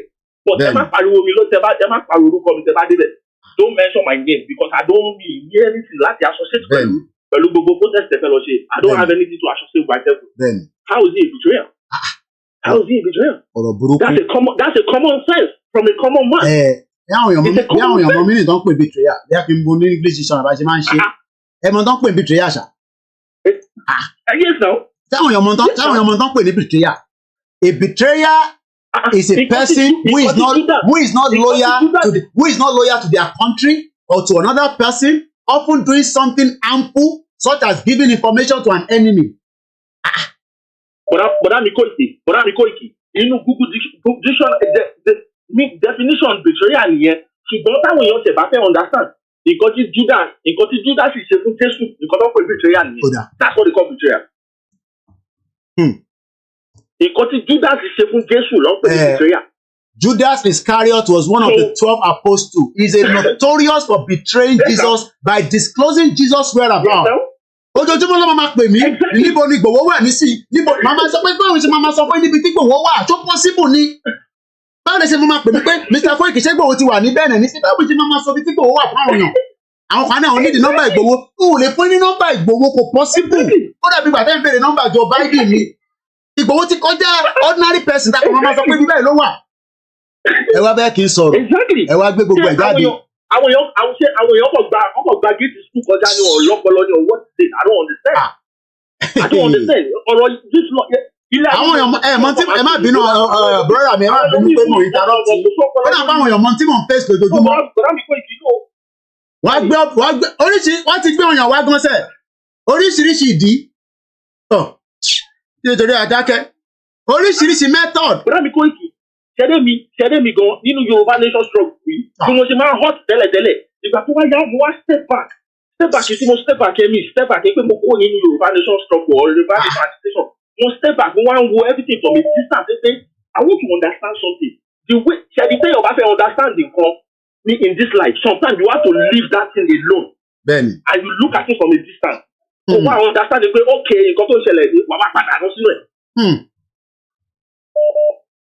So what are we talking about? What betrayal? What betrayal? I don't understand. Okay. Go ahead. You still want to complete? Thank you so much, brother. I am not the best. Mo máa ń sọ ẹ lọ wo movie ẹni tó bá ti wò mọ́ ń bọ̀ brother mi Taiwo Thomas ẹ lọ wo fíìmù kan tó ń pè ní Barbarians. Ó padà dalẹ̀ ó wá fẹ́ tẹ̀lé àwọn tó dalẹ̀ fún àwọn èèyàn wá gbé orí ẹ̀ wọ́n ní ìwọ tó dalẹ̀ àwọn ìran ẹ̀ ó máa àwọn ò gbọ́dọ̀ dalẹ̀ níbi tí lè ṣúdè yìí mo ní kò ń ṣòwò lèmi wá mọ́ orúkọ yẹn ti wà iná lóòótọ́ kò sówó lọ́wọ́ mi ara ń kan Gaza èmi náà nílò owó ẹ ti máa ń pariwo lójoojúmọ́ ni but orúkọ mi máa dé ibi tó yẹ kó dé wà mo ti gbórúkọ mi ju ti bàbá mi lọ òbẹ ni bàbá mi fi ń gba owó ló fi ń ṣafẹ́fẹ́ ọmọ Yorùbá nation lèmi pẹ̀láyé ọlá ìmọ́lẹ̀ Oòduà Taiwo Thomas àti gbogbo ẹ̀yàn ọmọ Yorùbá àwọn ò gbọ́dọ̀ tún wá jáde ká dalẹ̀ yìí. Confirm boss. Èlò lẹ fẹ́ gbé fẹ́mi lọ́wọ́ màmá tèmi ti sanwó nù ní Heathrow airport mo sọ fún yín náà ó sá kúrò Nàìjíríà ni my mom left Nigeria 1992 kò ń tipa fi ń dẹnu ta ni màmá Máyégún ta ni bàbá ẹ̀ mọ̀ sí mi ń wo Máyégún dọ̀la kò dẹ̀ mí pé tó bá ṣe program lálẹ́ tó bá wà òkè máa jókòó máa wò ọkùnrin là wá bọ̀ mo kọ̀ láti jáde kí n sọ fún ni tó bá jẹ́ kọ́bìnrin gan ní sinmi lè wó pé ẹ máa sọ fún wa pé misunderstanding o ilé ìsìn misunderstanding o ó mọ tó ń ṣe o Máyégún mọ tó ń ṣe o ó mọ tó ń ṣe o ó lè discredit olóyè Ìgbòho ó lè discredit bàbá táwa gbé sẹ́yìn Táíwò Thomas gbóhùn sókè kí ló fẹ́ sọ àwọn yẹn wà ń lé Táíwò Thomas wà ń lé Máyégún máa bọ̀ Nàìjíríà kí Táíwò Thomas padà sí Scotland kájọ swap ẹ̀ gbóhùn sókè jàre Táíwò Thomas. Confirm my boss mo appreciate voice yìí gan sir and gbogbo times tí mo wà ní school bí mo ṣe ń gbọ́ torí mo lo earpiece ni I'm very very happy and mo dẹ̀ máa appreciate the effort yìí because a number one standing media tó dúró tán even nígbà tí wọ́n yọ monetization kúrò ní page dáàdì mi nígbà tí wọ́n yọ kúrò bẹ́ẹ̀ bàbá yìí ti ṣe program lọ without looking back láì wo any viewers ẹni tẹ́mi máa ń gbé fún jù nínú Yorùbá Nation sir you are the first white lion because sir kí wo viewers tó ṣe program ẹ máa ṣe program ẹ straight forward ni and secondly lórí ọ̀rọ̀ tó ń balẹ̀ lórí ọ̀rọ̀ chief gbogbo àwọn tó ń sọ̀rọ̀ mọ̀ wípé bàbá ti ní heavy voice ṣùgbọ́n fọ́sí kí ọkọ̀ appreciate ẹ̀yin dáàdì mi tẹ́ ẹ stand fún olóyè tí azin tẹ́yà bá ti ní a good and current spokesman things will be going on lively and smoothly because wọ́n mọ̀ wípé Ìgbòho voice Ìgbòho lásán tó máa sọ wípé àwọn ọmọ anything nípa protest àwọn tó máa tí wọn ní jáde nínú Yorùbá Nation tí wọn ní jáde mọ́ nílẹ̀ Yorùbá wàlẹ̀ wọn àwọn billions wọ́n fẹ́ fi ara yẹn láti fi discourage wípé òkè o Ìgbòho ti sọ̀rọ̀ wípé kẹ́ má jáde sẹ́ because wọ́n mọ̀ wípé orí ìgbòho ló ní the power voice ní ilẹ̀ Yorùbá lẹ́nìí kò sẹ́lòmíì tẹ́lẹ̀ máa jáde lẹ́nu wípé òun jẹ́ kíní kan lẹ̀ Yorùbá irọ́ ni ìlú mẹ́ni kò ní anything olú ìlú ní power voice wọ́n fẹ́ máa lo gbogbo destruction láti fi destroy òkè o Ìgbòho sọ̀rọ̀ fọ́ọ̀kì inú mi dùn wípé wàhálà bàbá yóò jẹ́ láti wá sọ anything because tí wọ́n bá sọ̀rọ̀ àwọn tó máa dẹ̀wẹ̀ lórí protest wọ́n máa pọ̀ gidi gan even wọ́n máa ju àwọn tó ń prepare gan lẹ̀ lọ because wàhálà gbogbo tó lóye ní ó heavy gan tó ti jẹ́ big voice and bí mo ṣe wọlé last week sàdáàdì mi nípa ọdún yìí ó yẹ èmi fúnra mi jẹ́ lẹ́nu because inú group tó ní kálukú wa I love Yorùbá Nation at this point because even group tó ní kálukú wa gan no one allow this wípé Ìgbòho ń pọ̀ ọ́n lé and most of àwọn tí wọ́n wá sí láàárín Yorùbá Nation wọn ò mú bó wá ṣe ń lọ mọ́ they are not getting confused last week Thursday yẹn sà níbi after one ọ̀sán èmi àtẹnìkan sọ̀rọ̀ níbi tí mo wà nínú kinní báyìí ẹni ẹ jẹ́ àgbàlagbà tó tún á jẹ́ a very big politician wọ́n sọ fún mi pé ṣọmọ pé ẹni tẹ́yìn sọ wípé ẹ pè é lédè yẹn kò lè wálé mọ́ dípò bá wálé kò lè sọ Yorùbá Nation because after one ọjọ́ Thursday after one ọ̀sán and I'm very surprised nígbà tí mo rí fídíò olóyè nírọ̀lẹ́ olóyè tó wá sọ nínú bẹ̀rẹ̀ pé Yorùbá Nation inú mi dùn pé that video I caught it wọ́n á ṣèǹjẹ̀ sí ẹnìyẹn pé dáàdì ṣẹ́ni gbọ́n tí Ìgbòho sọ bí ṣẹ́ni wípé Ìgbòho sí nígbà tẹ́mi àti sọ̀ nínú ọ́fíìsì mi olóyè ò sí bẹ̀rẹ̀ rárá that means Ọlọ́run bá wà bẹ́ẹ̀ ṣiṣẹ́ pẹ̀lú ọ̀kọ̀ọ̀kan ó dẹ̀ mú ohun tó ń ṣe ó wà tó standing there saying that Igboho is a betrayer Igboho is a betrayer and gbogbo nǹkan tó ní gẹ́gẹ́ bí dúkìá ó dẹ̀ sílẹ̀ for like 3 years bàbá yẹn ò sí ilé o kò sí ní Nàìjíríà o and you are there you are shouting ranting on ohun tí ò tiẹ̀ ní ìtumọ̀ ṣé ìmútumọ̀ betrayer ni betrayer ń bo wọ́n wá léèyàn wọ́n fẹ́ pa ẹ̀mí èèyàn wọ́n fẹ́ pa even nínú kínní náà ni ìyá ẹ̀ ti sọ ìyá ẹ̀ lò sí o ìyá ẹ̀ sọ̀rọ̀ sínú kínní yìí o sí yẹ kò dé nídìí ẹ̀ ẹ̀gbọ́n olóyè náà sọ̀rọ̀ síbi kínní yìí o ọ̀rẹ́ tímọ́tímọ́ náà sọ̀rọ̀ síbi kínní yìí why are you so daft like this kí ló dé ta máa ń sọ̀rọ̀ bẹ́ẹ̀ ni tí ò kàwé náà kí ni Ìgbòho tiẹ̀ ṣe fún ẹ̀yin tẹ́ máa ń sọ̀rọ̀ wípé kínní ìgbòho kí ni Ìgbòho ṣe fún oníkálukú yín tẹ́ ẹ̀ bá lè ṣe ẹ̀dẹ̀ fílẹ̀fẹ̀ tọ́lọ́run bá rán náà tí ò bá wù yín àti ṣe fílẹ̀fẹ̀ tọ́lọ́run bá rán náà ẹ̀ lè jà fún mẹ̀kúnnù ẹni tó lè jáde ti jáde tán tí yóò ju wípé àbí gbogbo ọdẹ iná orílẹ̀ Yorùbá lẹ́yìn ẹ̀sìn tí wọ́n gba donation fún yín tí ọba wọn láìkì yín ni wọn lọ́ọ̀gù yín nínú ìfojú tí yín làwọn ti ń yọ̀ Ìgbòho fẹ́ yọ̀ nínú ìfojú tí yín tó lè bá fẹ́ ṣe kí ni Ìgbòho ò lè ṣe àwọn àlejò ẹgbẹ́ tá máa gbádùn ayé ẹ̀ tẹ́lẹ̀ máa wá sẹ́nu ọ̀nà lójoojúmọ́ tí a máa gbowó but Igboho wò wípé ọdún làwọn fẹ́ so eléyìí dà kí ló dé ọmọ Yorùbá ò kì í ṣerú náà. If you cannot be part of us, you leave us. And please leave us to continue our struggle. Lè ṣoore bí ìyànjẹ tó máa ṣèrègùn lé lórí. Igboho bẹ̀bẹ̀ fẹ́nìtì lọ́wọ́ yín náà. Igboho bẹ̀bẹ̀ fẹ́nìtì lọ́wọ́ yín. Àti kíndé pàtì gan ní ilẹ̀ Yorùbá. I could remember vividly 2015. Èmi ní fídíò máa ń rí ní 2015. Ó ní issue kan tó ṣẹlẹ̀ ní ọ̀dọ̀ wa lógùn state tí wọ́n pa máa nǹkan àwọn custom tí wọ́n pa máa yẹn. Nígbà tí Mayegun yẹn tó ń sọ̀rọ̀ lórí máa yẹn, wọ́n náà máa ṣe everything for that family. Àwọn máa ṣe wọ́n ṣe nothing up to date. Ṣé mi gbé lu yẹn? Èmi wà lu yẹn náà.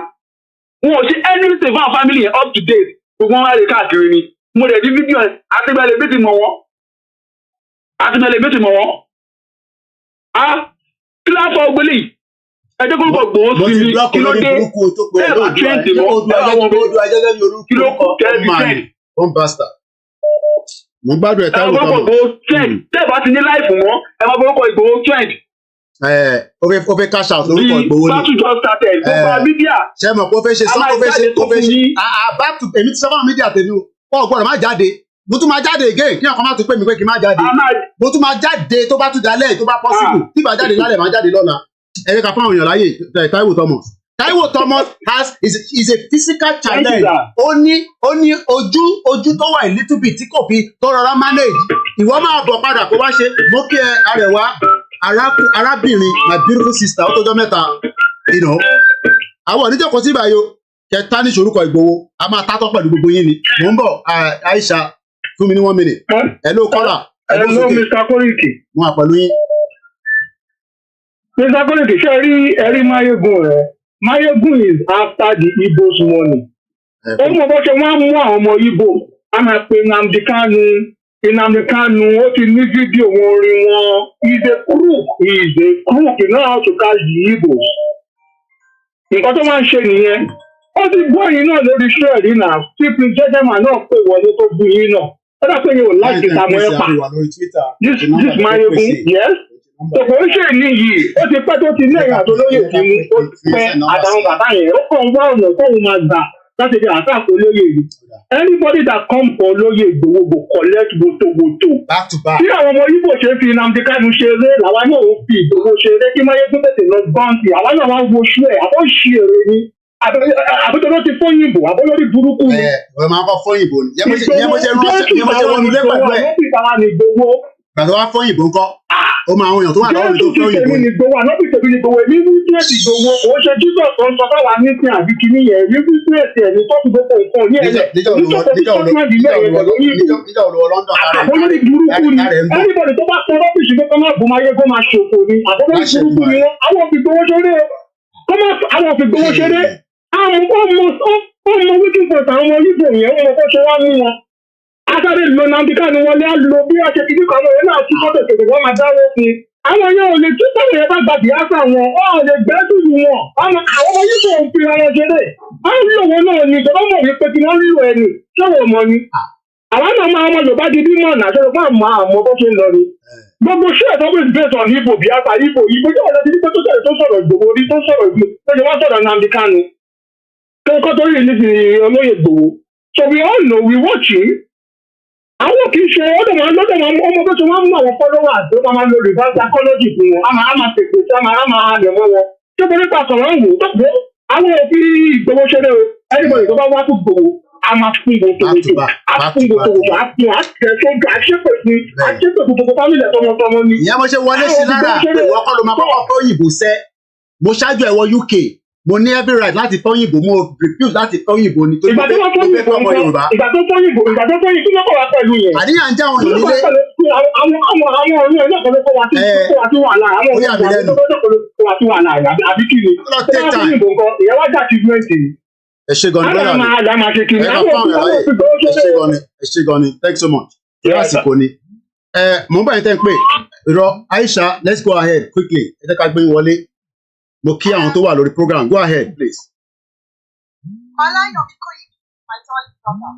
I'm with you.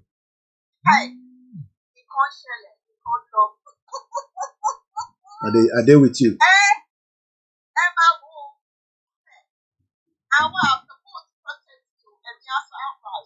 because it has political undertones to it. And Emi Toba said now, as one Nigerian is to, but people might keep the Yoruba nation or Yoruba nation now. Our practice the protest because let me share you set up me. All of my take I just people might something people might label by terrorist movement. Because this is where it's hard heading. Oloye Sunday Igboho, may he live long for us. May God continue to bless him. Always. How many times have I been on this platform? Sorry, I won't Igbo platform here. You want my put Oloye Sunday Igboho with terrorist? Say LA Connie set up the warfare for Oloye. Around àwọn Igbo yẹn because Nnamdi Kanu is still in the prison. Kò dẹ̀ sí ìyẹn ọ̀dẹ̀ ṣe problem tiwa àwa kọ́ la mú Nnamdi Kanu Ìgbòho kọ́ ló mú Nnamdi Kanu. Àwọn ló ta Nnamdi Kanu olórí burúkú Ifeanyi wà lára àwọn tó ta Nnamdi Kanu. It's as simple as that. They are upset, they are angry that Igboho is out operating while their leader is in there. And that is not our problem. Àwa kọ́ la mú Nnamdi Kanu. So they are always and that's why Mayegun is promoting this agenda. That is the reason why.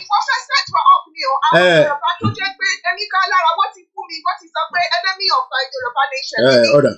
Okay. Order. All right. Because when you're speaking the truth and you're warning up these our Yoruba brothers and sisters, they should not allow themselves to be put out to be used for evil agendas. They will now be insulting we that were speaking Yoruba, starting being set up the Kiniyo, and it has serious political undertones. We are not one Nigerianist. We are Yoruba nation. All right, we're not interested in the protest. We come.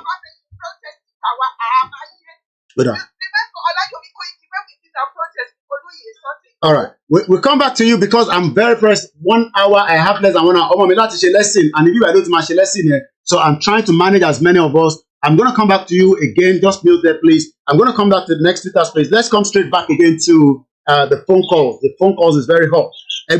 Yeah, I'm coming to you. Yeah, go ahead. Hello. Mumba, Ewa, Enisuru, go ahead, my brother. I'll give you about 1 minute and a half on the Twitter space. Go ahead. Mokiele Konsarewa. Yeah. You're welcome.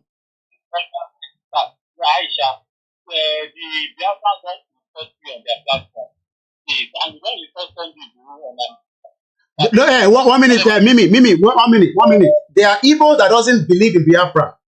So when we are saying Igbos, we know what we are saying. We know that there are Igbos that will not abuse Yorubas. But there are some Igbos that doesn't believe in Biafra and they'll abuse Biafra, they'll abuse us, and it's vice versa.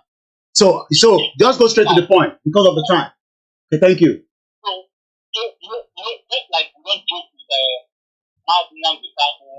Mumba Ewa.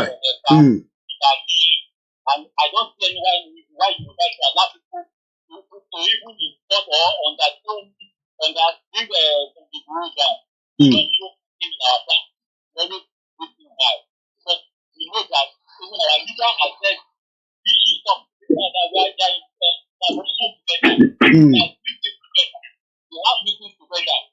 That we do anything that we should work for it to support them. Okay. Whatever that we have to do to bring them down or to talk about it. Anyone that is bringing them, telling them to go after that person, if you back or evil. All right. Okay. All right. Thank you so much. That's one of our Biafra brothers that also disagree that Mayegun should not have said what he has said. AY, Igboho's okay. I want to take as much calls and I'll come back to the Twitter space. Like I said, my daughter, she meet lesson, and I'm looking at the time and I don't want to occupy this place for the next half an hour. Igboho's okay straight away. Let's hear from you. Yes, sir. Ọmọ àlè Yorùbá wọn lè má fojú ara wọn wọ̀n síta ẹgbọ́ gbogbo Yorùbá kọ́ lọ́mọ kọ mo fẹ́ kó fi dá mo fẹ́ dá wọn kó dá wọn lójúlé ní gbogbo ọmọ Yorùbá tí wọ́n lòdì sí Yorùbá nation ojú inú wọn fọ́. Kí ni Ìgbòho sọ tí ò ṣẹlẹ̀ lénìí? Ó ní tí ebi bá pa yín ará ìlú ẹ jáde síta ẹ gbára yín lẹ̀. Ìránṣẹ́ Ọlọ́run ni Ìgbòho. Kí ló sọ tí ò ṣẹlẹ̀ lénìí? Bí ẹ fẹ́ bí ẹ kọ̀ kọ́kọ́rọ́ Nàìjíríà wà lọ́wọ́ wa mú kọ́kọ́rọ́ tó ṣí àmọ́ kọ́kọ́rọ́ tó tì Nàìjíríà máa pín bẹ́yìn ni. Yorùbá nation máa dúró ló going back. Òsìkẹ́ tí ẹ fẹ́ ṣe sí tí ló yẹ ò ní pín. Yesterday 102 community ní Zamfara Boko Haram ti take over wọn ò bá power army ìlú ti pín already. Ojú inú ẹ̀yìn kan sì fọ́. Going to university speaking English have certificate it not make you educated if you don't know. Ìgbòho sọ fún yín ìrẹsì Ọlọ́run sọ fún yín ìyẹn Ìgbòho tẹ bá dìbò fún olórí tí ò ṣe ìdára ìlú fẹ́ náà ń pa ara ìlú máa dìde fún ara ẹ̀. Ṣé Ìgbòho ló sọ fún yín sí pé dìde nígbà tètè ń pa yín? Ṣé Ìgbòho ló sọ fún yín gbogbo Nàìjíríà wọ́n ṣẹ̀ṣẹ̀ bẹ̀rẹ̀ wọ́n ti rí kankan kẹrí máyégún ọ̀nà máyégún trash òfóyìnbó bushi ìranù máyégún ogún ìjàbla ẹnu ni àdáadáa ni bọ̀bọ̀ yẹn sọ. Ayégi waste time àwọn èèyàn bí ẹ fẹ́ bí ẹ̀kọ́ Yorùbá nation must remain. The day is break. There will be no party space for politicians in Nigeria. Let's sit down. Mo kí gbogbo àwọn Yorùbá, don't make it come and say, Koiki, understand ara yín ni. No. I'm not interested in all that. Hello? Ẹ̀gbọ́n sókè, that's it, Texas. Koiki, I really appreciate your uprightness. I really appreciate. I don't even know where. I really appreciate it. Now, everybody should listen. Sẹ́rí Máyégún, I'm so surprised. Mo ti jàjàjà lórí kí náà tẹ̀lé àyè kò ti blọ́ọ̀kì mi gan. Now, sẹ́rí ìgbà tí Máyégún tó ti bẹ̀rẹ̀ sí ní fọ́tà ní àtìgbà tó ti bú bàbá, it was too much. Àwádìí ń sun ẹkún mi. Now, nítorí ẹ̀fà pọ́blẹ́mù yẹn ìgbà yẹn tẹ́tí sọ pé kó máa hàn dù kí owó finances yẹn. Àtìgbà yẹn ló ti bẹ̀rẹ̀. A ṣe lè gbé gbogbo owó Central Bank ní Yorùbá ká gbélé ẹ lọ́wọ́ kó máa bá wa manage ẹ̀. Níbo ló ti ń ṣe yẹn? Wọ́n ní tẹ́tẹ́ máa ṣe ó ti sọ gbà yín pé àwọn Central Bank ọ̀gbọ̀n ní kíní pẹ̀lú níta. Wọ́n ṣe gba kíní yẹn kó lọ́wọ́ ẹ̀ka àti gbà yẹn ló fi já má dọ̀ tó kàn ká sí bàbá. Ṣẹ́ni unfortunately for me kò mọ ọmọ Igbo. Àárín Igbo lè ní gbé ní first start for close to 20 years. Àjọṣe business àjọṣe ògbẹ̀ kò mọ wọ́n ni. If the chiefs are down tomorrow, they will throw him under the bus.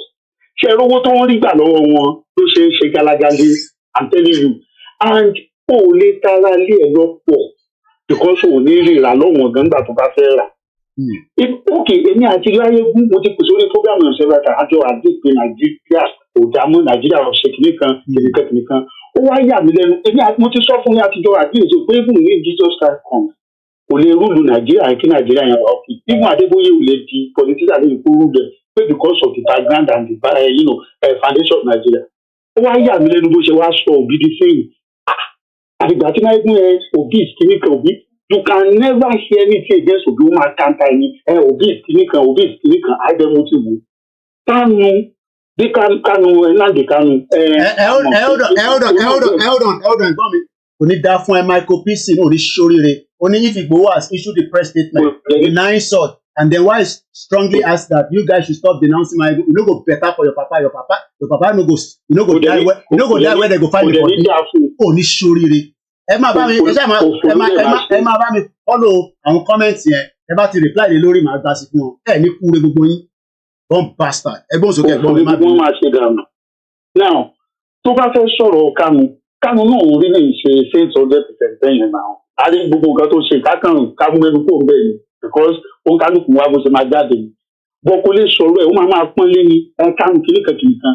Ó ti ń wá ọ̀nà tipẹ́tipẹ́ láti àtàkì Ìgbòho. Ó ti ń wá ọ̀nà. Lóde ìkan ṣe bá oríṣi aráàlú kan táwọn tẹ̀sí kọ́kọ́ rí náà wọ́n ní kí lélẹ̀. Kó tó di pé gbogbo mo lọ sí Starblog mo lọ sí gbogbo ẹ̀. So if at all there is anything let's even assume pé Ìgbòho sọ bẹ́ẹ̀ mo tẹ̀ tún wá tún ro gan. Is Yoruba land supposed to be a battleground? Let's just talk one on one now. Is Yoruba supposed to be a battleground? So ṣẹ́ni tí Amẹ́ríkà bá fẹ́ jáwọ́ Amẹ́ríkà ò ní bá ń jáwọ́ lórílẹ̀‐èdè wọn wọ́n wá ka yín mọ́ ilé yín wọ́n á ta jíjà lọ́dọ̀ yín because a place cannot be a battleground.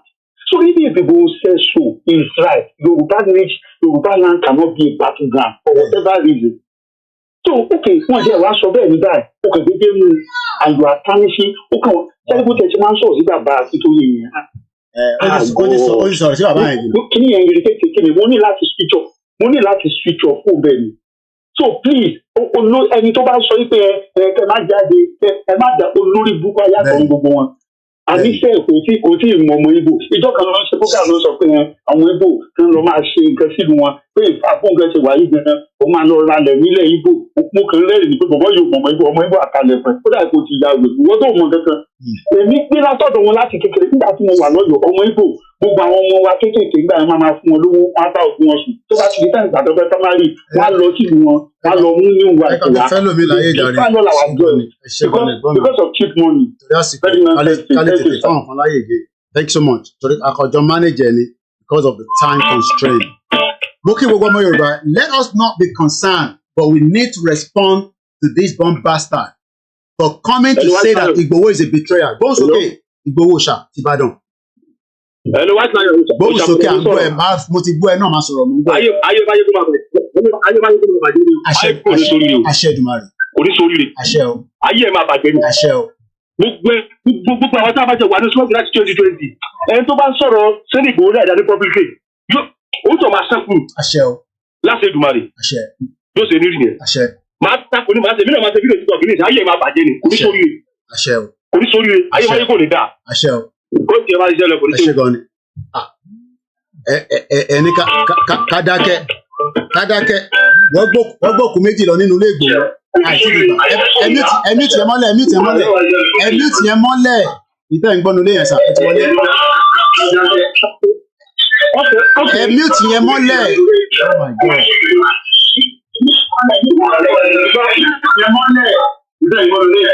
Hello. Ẹgbọ́n sókè sà. Hello. À ń gbọ́ yín. Yeah. Ẹ káàsán. Ẹ káàsán sà. Yeah. Ẹ jẹ́ kí n kàn sáré sọ one or two things lórí nǹkan tó ń ṣẹlẹ̀ yìí. Àkọ́kọ́ máa kọ́kọ́ kí Koiki ìjà pé wọ́n pèsè. Nǹkan tó máa sọ fún Koiki ni pé ọmọ Ìjẹ̀bú náà lè ní ọmọ Ifẹ̀ náà tún ní mi bọ́ra bẹ̀. Ṣé rí àwọn kankan wà tí mo rí sí Koiki pé kó ṣọ́ra ìbínú kó má tì. Àwọn ìpípé yìí gbọ́dọ̀ náà fi ń ṣọ́yàn gẹ́gẹ́ bí Koiki náà ti sọ pé wọ́n ti try. Ẹ má jẹ́ kán fi ìbínú tì. Ẹlẹ́ẹ̀kejì láyé ibi tó sọ pé òun fún yàn lówó tó wú ara ẹni iṣẹ́ orúkọ Ìgbòho náà ló fi gbowó. Owó tó sọ pé òun fún bàbá iṣẹ́ orúkọ Ìgbòho ló fi gbowó. Skọ́lá lè mi gbé o skọ́lá náà lè mi wà nígbà yìí jágò ni wà. Ṣé orúkọ owó ara ẹni ṣé òun lọ́wọ́ ẹ̀ tó fún àbí iṣẹ́ orúkọ Ìgbòho náà ló fi gbowó. Ṣé ibi tí a bá ti kọ́kọ́ píyèsí gbogbo nǹkan nìyẹn. Gẹ́gẹ́ bẹ́ẹ̀ sọ bọ́n ṣe kọ́ra ń ṣe Yorùbá nation everybody mú àṣírí mọ́ yẹn ó ń bí wọn nínú ẹ take it easy wọn kó ìsìnkú ṣọ́ra kó bá fi ìbínú tì í wọn ń plan ni ẹ ṣe gan ọ̀rọ̀ mi ò jù bẹ́ẹ̀ lọ. Mo like feedback brother wa ìyẹn mo yọ pé mo gbọ́dọ̀ má fi ọ̀rọ̀ sọ tí kò ní jẹ́ kó jáde. Mo ní ló kọ́lá ẹ fún mi ní ẹ fún 130 seconds ẹ mute tẹ́ ń gbọ́ nílé mọ́lẹ̀ ẹ mute yẹn ti wọlé ẹ bá mute ẹ mọ́lẹ̀ ẹ mute yẹn mọ́lẹ̀ pátápátá ẹ mute tẹ́ ń gbọ́ nílé yẹn. mo ti mute ẹ fún wa ní 30 seconds. Bàbá ẹ ní sùúrù sà ní bàbá Aláàfin ó sọ fẹ́mi àti Ìgbòho pé ẹ jẹ́ ká wà careful torí pé at the end of the day wọ́n máa fẹ́ mú yín but àwọn alálẹ̀ ò ní rẹ́ wọ́n ní jẹ́ kó rí yín mú ẹ̀yin náà má wá ṣe tán máa fi so ìtàn ṣe nísìnyí pé wọ́n mọ̀ pé máa hot but bí a ti bá jáde nísìnyí máa bẹ̀rẹ̀ sí spill out ọmọ gbàgbé ẹ̀ Yorùbá nation is a movement èmi kọ́ ni leader àwọn leader wa ló ń direct ẹ̀ẹ́dẹ̀ lè fọ̀rọ̀ sí Ìgbòho lẹ́nu Ìgbòho ló máa sọ̀rọ̀ tí bàbá Akintoye bá sọ pé kó sọ̀rọ̀ torí pé wọ́n fẹ́ díjà lẹ̀ láàrin Ìgbòho àti bàbá Akintoye náà ẹgbọ́n sókè alàgbà. mo kí yín ẹ kú iṣẹ́ ẹ kú tọmọ àṣe àtúntò lọ́wọ́ yín fún gbogbo àtìyàn yín. adúpẹ́ fọ́lọ́run. ṣé wàá bẹ̀. à ń gbọ́ yín dà à ń gbọ́ yín sà. mo ti máa ń tẹ̀lé yín láti bẹ̀rẹ̀ ṣe rí ọ̀gbẹ́ni tí à ń sọ̀rọ̀ yìí ó dùn mí pé ẹ láti jáde láti wá pè àkéèsí wá sí mi láti jẹ́ pé tó kẹ̀kẹ́ ta fún ní èsì díẹ̀ mo bá ti sọ pé ọ̀rọ̀ ò ní ìdè gbogbo àwọn Yorùbá pátápátá la mọ̀rú ọwọ́ tó gbé àmọ̀rú ẹsẹ̀ tó ń gbé. He is just a keypad warrior. He is under the payroll of the Obi. Everybody knows that. But ẹ̀ṣẹ̀ tí Yorùbá nation ṣe máyédú tí ò lè fẹnu sọ tó pọ̀. Nínú àwọn fídíò ẹ̀ṣẹ̀ bá lọ wò ó sẹ́yìn mú nígbà lásìkò kò máa mention ẹ̀kọ́ nù ẹ̀ ni. Ṣé bá rántí látẹ̀yìn wá tí ẹ wá gbé gbogbo ìwé òfin ilẹ̀ Yorùbá jáde ọ̀rọ̀ kan jáde nínú ẹ̀ nípa pé tó o bá ti jẹ́ full blooded ìkànnù ẹ̀ nìyẹn o. Aṣojú ẹ̀ máyédú ti bẹ̀rẹ̀ wàhálà o lórí ló ti tako Yorùbá o. Ṣé bá lọ wo fídíò tó ṣe ẹ lọ ṣe rí ọ̀rọ̀ kò jẹ́ kọ̀kọ́ sí mi ẹ̀ka mọ̀ ní láti ilé tó ń dìnnà rẹ̀ ó block lórí program ẹ̀ àtìgbà tó ti gbé délé bá tí mo takú tí mo bá dé délé pàìfárọ́tì fún ọmọ mi ló fi ń pè yìí o wọ́n tí mo lè gẹ́ sórí pẹ̀lú fóònù lórí ní ìfowópamọ́ ọmọ mi pè yìí. Ṣé rí ọ̀rọ̀ yẹn ẹ má jẹ́ fún ọ lọ́mọ wa lọ́wọ́. Ó ti yé mi ẹ kókó tí mo mi àwa lẹ́yìn ilé àwa ti focus lọ ni. So àwọn àwọn distracted mo kí alájà pín náà rẹ̀ káàbọ̀ sórí ètò. Kótó síbi tó máa tò sí kótó tí ọmọ gbogbo bẹ̀rẹ̀ ẹni tí ohun tó ní fọwọ́ sí júwe lè bàbẹ́ àmọ́ bí tó máa ń gbẹ̀yìn. Èmi mo pé kò sílẹ̀ kankan ní Nàìjíríà tí mo pè é kí mi ò mọ̀ wọ́n ẹ̀jẹ̀ àkàdémọ́ bẹ̀. Ibi tó bẹ̀rẹ̀ fẹ́ rántí kó ti sọ fún kó jáwọ́ nù Biafra. Tó bá túbọ̀ ti alẹ́ nu ẹ̀ pèrèntà tó pè Biafra. Tó bẹ̀rẹ̀ sí máa parọ́ Yorùbá ń gbà yẹn tó ti kọ́kọ́ tẹ̀lé wọn lọ tó bá kúkú Yorùbá pélé tèmi wọ́n ti bọ̀ àwọn tí wọ́n ń bọ̀ àpá rántí àwọn fídíò ẹ̀. Ó yé mi.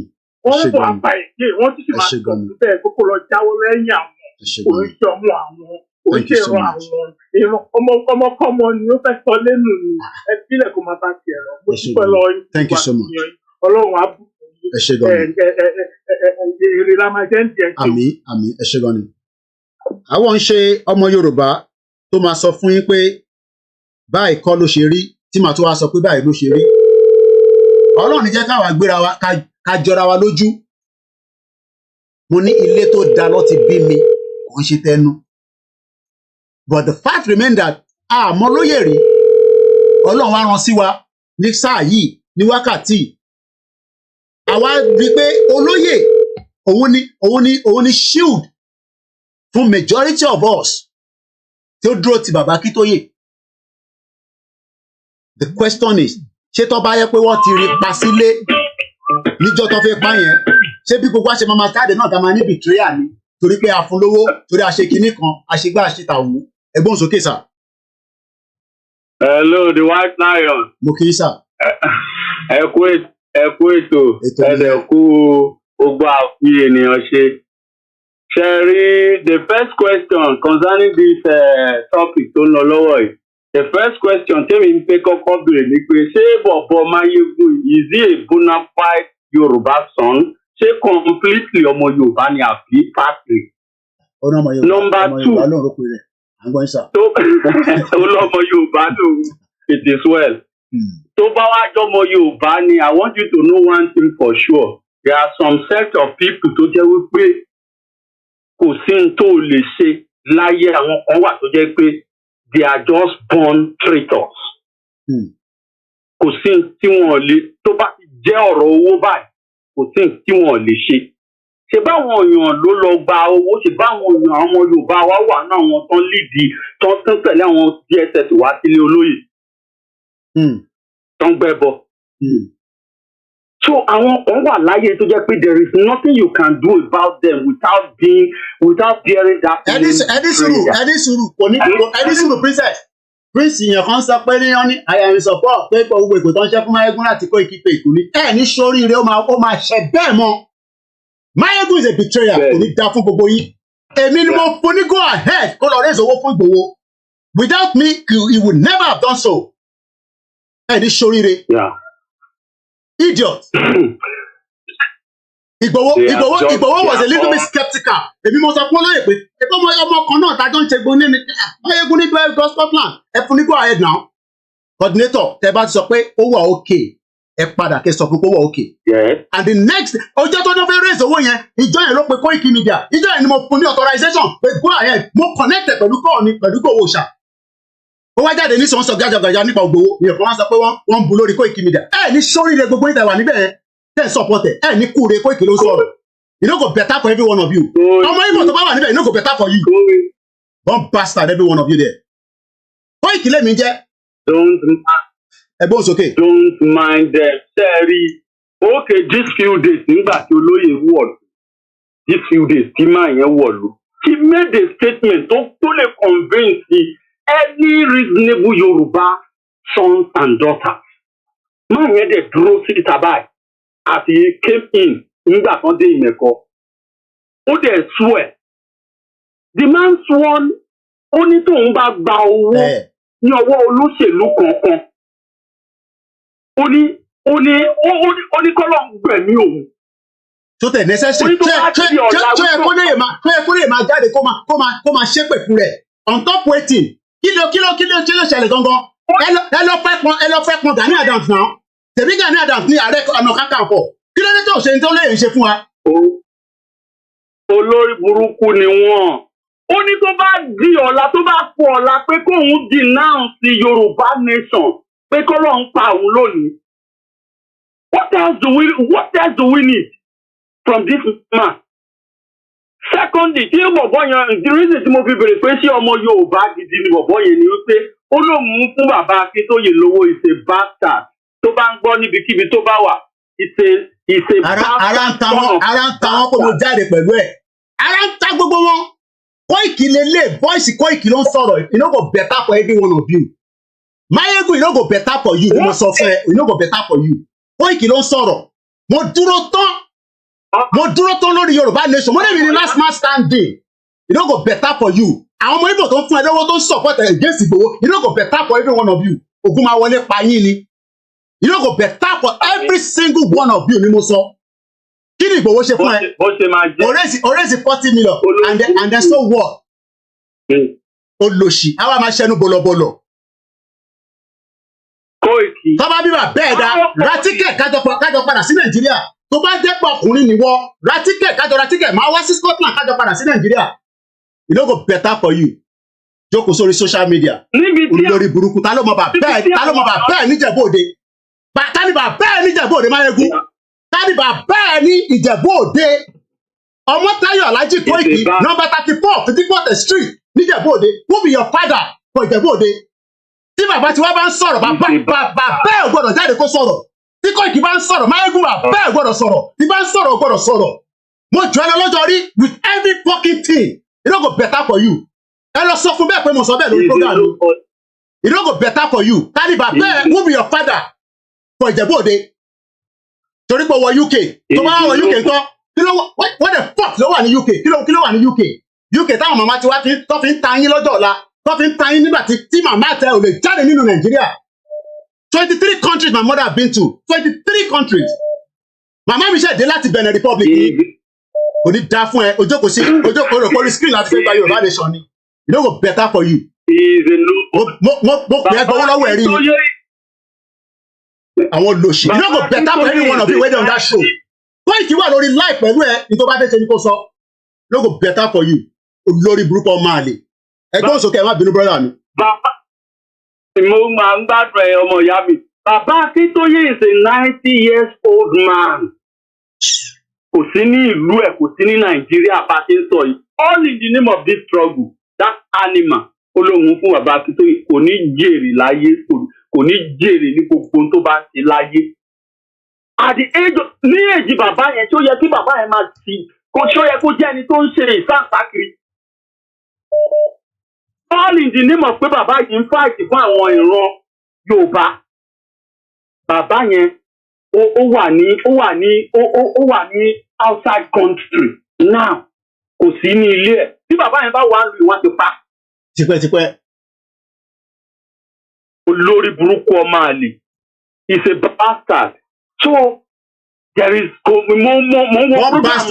ti lọ kọ́mẹ̀ntì síbẹ̀ kó blọ́ọ̀kì mi bomb bastard ni. Ọmọkùnrin lèmi èmi dúró dáadáa ni. Ọmọ dúró dáadáa pẹ̀lú Jésù Kristi. Mo dẹ̀ dúró pẹ̀lú Ànábì. ẹ sọ fún pé mo tún kọ́mẹ́ǹtì kó lè mọ̀ ọmọ ọkọ lè ní ọmọ ọkọ gidi ni mí mo ti lọ kọ́mẹ́ǹtì síbẹ̀ fún pé bomb bastard ni bomb bastard ó blọ́ọ̀kì mi bomb bastard bomb bastard ni bomb bastard ni ẹ olórí burúkú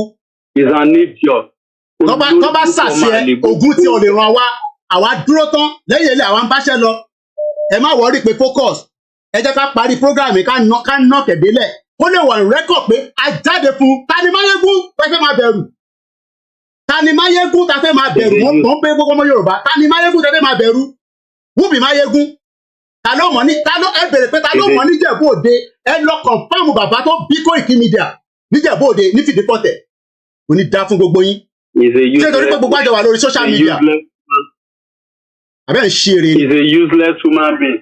Bàbá mi ẹ máa bẹ́ẹ̀ tó bọ̀jà ẹ jẹ́ fún àlùmí láàyè. A ní pẹ́ parí ètò yẹn ẹ jẹ́ gbé grandma ẹ má bínú èèyàn wa. Ta ló mọ kò lẹ̀ torí gbogbo àjọ wà lábroad àjọ wọn jíìsì káàkiri àwọn afẹ́mọ̀ ẹgbàá ara wọn mọ́ kò ní dá fún ẹ. Ẹgbọ́n sókè. Mo wà pẹ̀lú ìsà. Mo mọ̀ pé wà pa ẹ má ṣe kí yín láti jù. Ṣẹ́rí ọ̀rọ̀ Máyégún ẹ wò mi ò mọ̀ mú ilé sọ̀rọ̀ yẹn fún yín very very brief. Ṣẹ́rẹ́ nìyẹn èmi mọ̀ wípé ẹni tó bá ń dalẹ̀ ó máa mọ̀ lọ́kàn ara rẹ̀ pé òun ń dalẹ̀ o. Bẹ́ẹ̀ni. Nínú ọkàn ẹ̀ mọ̀ ó máa prick mind ẹ̀ pé kò tí mo ṣe òun dalẹ̀. Ẹ jẹ́ kí gbẹgbẹ́mú ẹ̀ tó ń yọ̀ tó ń ṣe yẹn ẹ jẹ́ kó continue. Ọ̀rọ̀ mi yẹ ẹ bẹ́ẹ̀ kó jẹ́ ká lu gáà ó gbọ́dọ̀ wà ní rẹ́kọ̀dì olórí tá à ń ṣe lẹ́yìn ilé àwọn báṣẹ́ lọ topic wà tá à ń treat lójoojúmọ́ àwa focus mìíràn Yorùbá ṣe máa bọ́ nínú wàhálà Igbo ní problem pẹ̀lú wa a ní problem pẹ̀lú wọn kọ́ máa lọ kọ́ bá ti wa lọ mo ti sọ yẹn tẹ́lẹ̀ a máa fingerprint gbogbo Igbo tó bá ń bẹ nílẹ̀ Yorùbá lọ́jọ́ iwájú ni tó bẹ́ẹ̀ ni mo sọ ní tó bá mú Britain fingerprint mi a gbọ́dọ̀ fingerprint gbogbo yín a máa facial fingerprint yín gbogbo ẹ̀ la máa ṣe. Everybody máa identify ìdílé tó ti wá kọ́tọ́ fingerprint. Yorùbá nation sọ̀rọ̀ eré ọ̀nà wa ọ̀nà mi wà under pressure èmi ò sí under pressure mo dúró tán dáadáa kò sí ìkọ̀kọ̀ tó mú mi ìyàwó mi ti lọ síbi iṣẹ́ àwọn ọmọ wà nílé bíbà kí ló kí ni pressure ó jáde ó sọ pé olóyè Ìgbòho pé bìtìrìà ni. òun ló sọ bíi. ẹ ṣe gan ni ẹja pẹ́ lómi láì dúró àsìkò ẹ ṣe gan ni. very briefly ẹ má yẹ kó jẹ́ ká lose. no rẹ́kọ̀dì ilé ìlàkọ̀ọ́fẹ́ play out ó gbọ́dọ̀ wà ní rẹ́kọ̀dì pé Koiki jáde fún ẹni tó ń pè ní Máyégún ní UK. ó mọ̀ ṣé rí nǹkan tó ṣe yẹn àwọn ọmọ Ìgbò tó pàdé àpòpọ̀ ọmọ yẹn ibi tó ti ń rówó nìyẹn oníjẹkújẹ èèyàn ni. torí by the time tó ti ń derail I called him on several occasions. Olùsílẹ̀ kò ní dá yín lọ́wọ́. ọ̀nà ọ̀dẹ̀ ẹ̀rọ kan mi. Olùsílẹ̀. wọ́n pè é pé pé you are working toward the world. o máa larí mọ́ gírí o. What you are doing the wrong route ló ń lò. No nínú àwọn fáwọn ó make a public government sí. Okay let's see. Ọ̀fẹ́ lómi ayé ìjàlẹ̀ gbọ́dọ̀ mi ẹ má bínú lórí àsìkò ni ẹ tí àsìkò ẹ má bínú ẹjọ́ torí mo fẹ́ gba àwọn 2 or 3 more call gbogbo apádà náà láti máa dá sí ìjọba tó dá sí ọ̀rọ̀ èmi ò ní jẹ́ kí tọ̀tọ̀ gbogbo yín sà gbogbo tẹ́tí sọ padà ni mo ti gbọ́ wàhálà gbogbo tó ní kálukú ti sọ ẹ ṣe gan ni mo gbọ́. èmi àti ìmọ̀ àwọn àmì bíi nígbà tí tó bá run straight to the world. Bẹ́ẹ̀ni gbogbo wọn máa padà wálé náà lọ máa bẹ̀bẹ̀ ní tó máa ń ṣẹlẹ̀ náà nìyẹn gbogbo wọn máa tó wá padà wọn máa bẹ̀bẹ̀. ọ̀dà lè yan ni. Bẹ́ẹ̀ni ẹ ṣe gan ni sir. torí àsìkò ni ẹ má bínú torí àsìkò ọmọ mi gbọ́dọ̀ like I said ó gbọ́dọ̀ ṣe lẹ́sìn ní bíbà mo rẹ̀ fẹ́ gbogbo ẹni tó bá wá bíbà tẹ́ bá sọ pé Máyégún lẹ̀ ń tẹ̀lé tẹ̀dẹ̀ ń tẹ̀lé Máyégún tèmi náà ń tẹ̀lé tí mò ń gbọ́ nínú ilé mi tó dẹ̀ ń bó lóye tẹ́ bá wá sí bíbà tẹ́ bá wá sọ ẹnìtì kò ní dá fún gbogbo yín ni mo sọ alalẹ́ ni mò ń gbọ́ Máyégún nínú ilé mi bíbà ó ń sanwó fún mi ẹgbọ́n sókè. ẹkú ètò ẹ wo God bless you máa ń appreciate gbogbo iṣẹ́ tó bá ṣe all the time máa ń rí gbogbo iṣẹ́ tẹ̀ ń ṣe all the time ni mo máa rí ṣẹ́ni Máyégún ìgbà tó ti lose ẹ̀ ṣẹ́ni àkáǹtì kan ti gbé kúrò lọ́wọ́ Máyégún yẹn òun ni problem tó ní ìgbà yẹn gángan ni Máyégún ti bẹ̀rẹ̀ báwo ló ṣe máa expect wípé gbogbo central bank ìlú ilẹ̀ Yorùbá àtàkà òun ló fẹ́ wà báwo ló ṣe fẹ́ expect yẹn ṣé gbogbo nǹkan tó ń ṣe máyégún àfẹni tí orí ẹ̀ bá pé ní òbí mọ nǹkan tó ń ṣe. àwọn ọmọ nígbà tó kọ̀ ní ilé jẹ bí sámà rà tó fẹ́ máa fẹ́ ọjà fún àgbẹ̀ wọ́n máa fẹ́ mọ orí èèyàn tó jẹ́ ẹ̀ lè àtìgbà tó ti pé yín bàbá ti fẹ́ pé àkáǹtì ò lè sí ní ọ̀dà báwo ló gbọ́ ló ń kọ́ sí ẹ̀. Ferrari no go better for your papa on my mo mad gan o ma pe mo mad. Ó gbé sí abẹ́ ẹ̀hún ó lè ní bàbá ẹ̀ mo àtìgbà ẹgbẹ́ mo ti padà lẹ́yìn ẹ̀sìn ìṣẹ́ gbàgbà ẹ̀kọ́ because mo fi rírú ẹ̀sìn ẹ̀kọ́ gbẹ́ǹtẹ̀ ni bí ọjà tẹ̀lé wá àwọn èèyàn bẹ́ẹ̀ ẹ máa bẹ́ fún ọ̀gá mi ní dààmú. Àmì kò dẹ̀ ní dààmú wa tó bá rò kó máa fi tẹ̀ dààmú àwa ó ní dààmú wa ọmọ àlè ó ní dààmú wa ẹ̀yin èèyàn wa máa ma ṣe ní 1 minute ní torí àsìkò ẹ bá mute oh my ẹ mute background ẹ mute tẹ̀ tí ń gbọ́ mi nílé yẹn after 10 seconds a máa yọ yín o ẹ mute nínú ilé yẹn èyí lẹ́ ń gbọ́ra yín nínú ilé ẹ ti wọlé tẹ bá ń pè ẹ mute rí tẹ tí ń gbọ́ mi nínú ilé mo gbọ́dọ̀ lọ nísìn because ọmọ yín fẹ́ ṣe lẹ́sìn ní bíbá so a dẹ̀ gbọ́dọ̀ hold it a lè jẹ́ kí tìmọ̀ eégún bá wa hold it ìyàwó arúgbó àtẹ̀gbọ́n sókè 1 minute náà after 1 minute a máa kọ́ tẹ̀ má bínú náà ẹ go ahead. Ok ẹ kú ṣe káàsán láti bí o ẹ kú ṣe gan ni actually mi ò fi bẹ́ẹ̀ mo kàn máa ń gbọ́ máyégún yẹn kọ̀ọ̀kan máa kọ́ stumble on the program àbí nǹkan mi ò fi bẹ́ẹ̀ mọ̀ but mo máa kàn gbórúkọ yẹn díẹ̀díẹ̀ lẹ́kọ̀ọ̀kan so nǹkan tí mo fẹ́ fàyọ̀ ni pé ṣe rí ẹ̀rọ mọ́mí mi ẹjọ́ ẹ má kúrò lọ́dọ̀ máyégún kẹ́ wá sí ẹ̀kẹ́ máa sọ pé kí n kú dáhùn kò ní dá fún gbogbo yín o ẹ ní sóríire o gbogbo ni mo sọ bẹ́ẹ̀ o ẹ má ti kúrò máyégún ti ṣe tán nísì mo ti lọ sọ fún pé bomb bastard nínú comment section tó bá bí bàbá ẹ̀dá kó block mi ìyẹn ò ní kí n má wò tó tilẹ̀ bá ṣú èmi ò ń ṣàwọn obìnrin o tó bá dalẹ̀ máa tún wò pọ̀ ọmọ àlè sí ní for today ẹ má gbé gbogbo yẹn wá síbí ayé o mo wo comment yín o máa fún yín lépè ní o. ẹ má wọrí ẹ má bínú sí wọn ẹ má wò èyí tẹ́ bá lè dá lóhùn ẹ dá lóhùn ẹ má kàn máa jẹ́ kí ẹ máa wà high sínú máa bí yín ẹ calm down ẹ má wọrí kẹ́rí everybody most people tí ò bá jẹ́ everybody kan ṣé wọ́n ṣàṣírí bí everything ṣe ń lọ ní nàìjíríà yẹn gan nínú tí wọ́n ń dùn sí inú gbogbo wọ́n ń dùn sí yẹn àbí mọ́mí mi. wọ́n rí bàbá bẹ́ẹ̀ ni bàbá Tinubu gan tó wà ń bẹ̀ wọ́n mọ̀ nǹkan tó ju wọ́n rí ọwọ́ Fúlàní Haúsá ń sìn nígbà ensars wọ́n pọ̀ wọ́n nírọ̀ àwọn máa kọ́bà Buhari nísìnyí wọ́n dìde ti bàbá Tinubu wọn wò pé bóyá ẹ̀sìn o ẹ máa rọrùn èèyàn wa wọn wò bóyá torí Yorùbá ni o no àwọn Ìgbò náà fárígá wọn ní kó ipe àfòbí ni so wọn dẹ̀ ń bú Yorùbá Ọlọ́run wá ṣe wàá gbọ́ wọ̀nyẹn síta wọ́n wá fojú ọ̀tá wọn hàn àti wàá mọ̀ pé ọ̀tá láti ń bá gbé láti jọ wọ́n dákẹ́ láti jọ bẹ́ẹ̀ ni wọn ò láìkì Yorùbá ìṣòro ọ̀rọ̀ tó wé pé Tinubu àbí kìíní kan wọn ò láìkì Yorùbá ẹ̀dẹ̀ ń jẹ ẹ̀ mú pẹ̀lú wọn ẹ̀dẹ̀ mọ́ wọn pẹ́típẹ́tí gbogbo owó tí Yorùbá ṣe pátá náà ti fọgbọgbọ gbà pátápátá lọ́wọ́ wọn. Ibo ti gba gbogbo ẹ̀ mọ́ wọn lọ́wọ́ gbogbo ti gba gbogbo ẹ̀ mọ́ wọn lọ́wọ́ gbogbo alámọ̀ yẹn náà. wọ́n ti wọ́n ralẹ̀ so yes wọ́n mú wọn bẹ̀rẹ̀ sí ní ralẹ̀ because àwọn náà ṣe rí inú Fúlàní àti Ìgbò kò sí yàtọ̀ nù wọn wọ́n máa gbọ́ mi báyìí. wọ́n mọ̀ ní sàn ẹ̀ fún wọn. ọ̀rọ̀ ẹ̀sìn nìkan náà kò fi yàtọ̀ oníkàlùkù wọn ló ní mission ní ìmọ̀bí tó fẹ́ tí Yorùbá yà sí. Fúlàní Ìgbò fẹ́ gbalẹ̀ Yorùbá Fúlàní fẹ́ gbalẹ̀ Yorùbá Ìgbò lè fẹ́ kó nílẹ̀ yà sí ẹ̀dẹ̀ fi ọwọ́ ìlú ti ní sílẹ̀ tí ọ̀dẹ̀ náà pé Yorùbá káwá tí wàá di fọ́nrán àwọn ilẹ̀ wa ẹ ṣe gan ni gama ẹ ṣe gan.